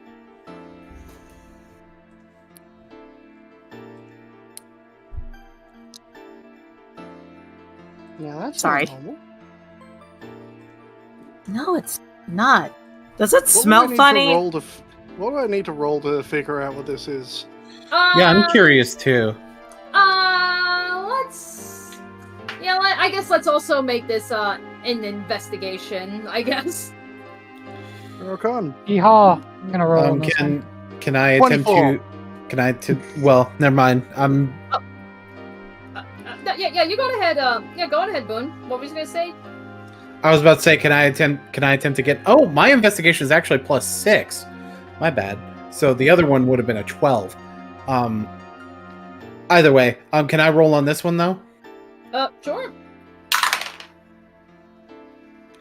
That's a 19 on this one. Not quite as good as Luke. Alrighty. Identifying physical things is very good for artificers. I got 22. All right. Okay, so on the surface, this black oily substance, it almost kind of looks like your common leather conditioner, like what you would normally apply to keep leather from cracking. You can't exactly tell why, though, but you really get the distinctive feeling that there is more to this substance than how it looks. Like, you know, to get a good look at it, you're gonna probably need to get a hold of some, like, good equipment or something to really, like, look into the substance. Like, probably like a laboratory or something. Excuse me, you're faculty, aren't you? Yes! Yes, the name is Malvinda Sharpbeak. Lucky Star. Call me Luke. Can I take this to... Do you have any good labs around here? I could probably do some testing to figure out exactly what this is. Because it at base, it's just leather conditioner, but it's definitely not just leather conditioner. It's like, well, there are labs in Witherbloom. You know, they tend to handle a lot of the, you know, more of the more organic substances, whereas Quandrix doesn't. Perfect. North, south, east, or west? You know, it's like... Yeah, it's like... Where's their building? Okay. That is a good question. Hang on. As he's speaking, he's getting as much of it as he can into a bottle. Let me see.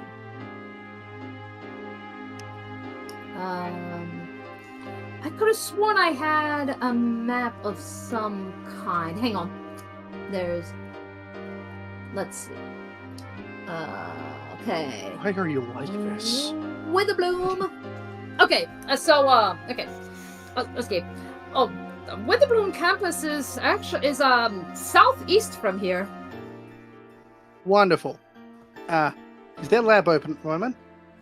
Not right now, it's not. You know, it'll be open once classes start. Alright. Is there a booking schedule? Do I need to put my name down to go in there to do some testing? You know, typically that is the case, but, you know, considering all the help that you've all done, I think we can make a special exception here. Cool. He puts a stopper on the bottle, because I want to get a look at this as quickly as I can, in case it denatures before classes start. Okay. Alright, again, you know, thank you for your help.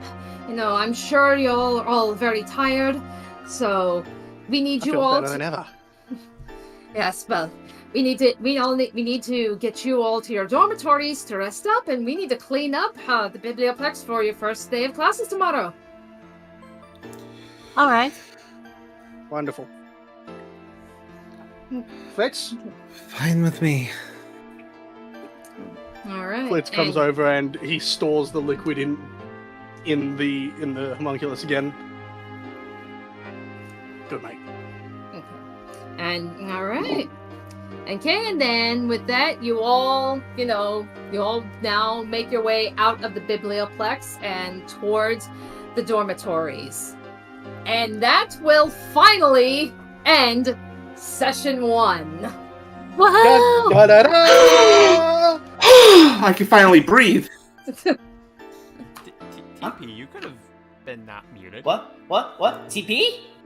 TP. Well, I didn't want to like interrupt the session, you know. I mean, with how many times Jordan has said shit. And me. You can talk, Dave. Yeah. It's fine. Yeah. I don't want to be a Dave. Everyone who isn't playing is Dave. You don't want. You know what I want to be instead? Fucking Hoopa. Fucking Hoopa. Fucking Hoopa! Do not, and I cannot stress this enough, do not fuck Hooper. You do not want to be don't. fucking Hooper. Please. Okay? Ew. All right. That's what they said. You know what I want to be? Fucking Hooper. That is not something you want to be. Well, freeze. Okay. So. All right. So. So with that said, yes, thank you everybody for coming, and I hope you all enjoyed my first foray into DMing. Hope this was fun for you all. This coming Saturday, we will be returning to Curse of Strahd. So same time, same place. Home. Yep. So same time, same time, same place. 7 p.m. Yep, and we hope to see you all there. So have a good evening, everybody. Actually, before we sign off, I have one special thing to say to the rest of you here. Oh, okay. So, I am almost ready to prepare for, and eventually, if we can schedule for it, part 2 of Neopets is almost done. Zim, bring yes. Ruby's coming back. It's time for more fear. Yes, if we talk about it, if we can figure out a way to have it happen, yes, then part 2 is almost done. Okay. Yes. Have a good night, is people. not a statue. And see you back in this. Bye.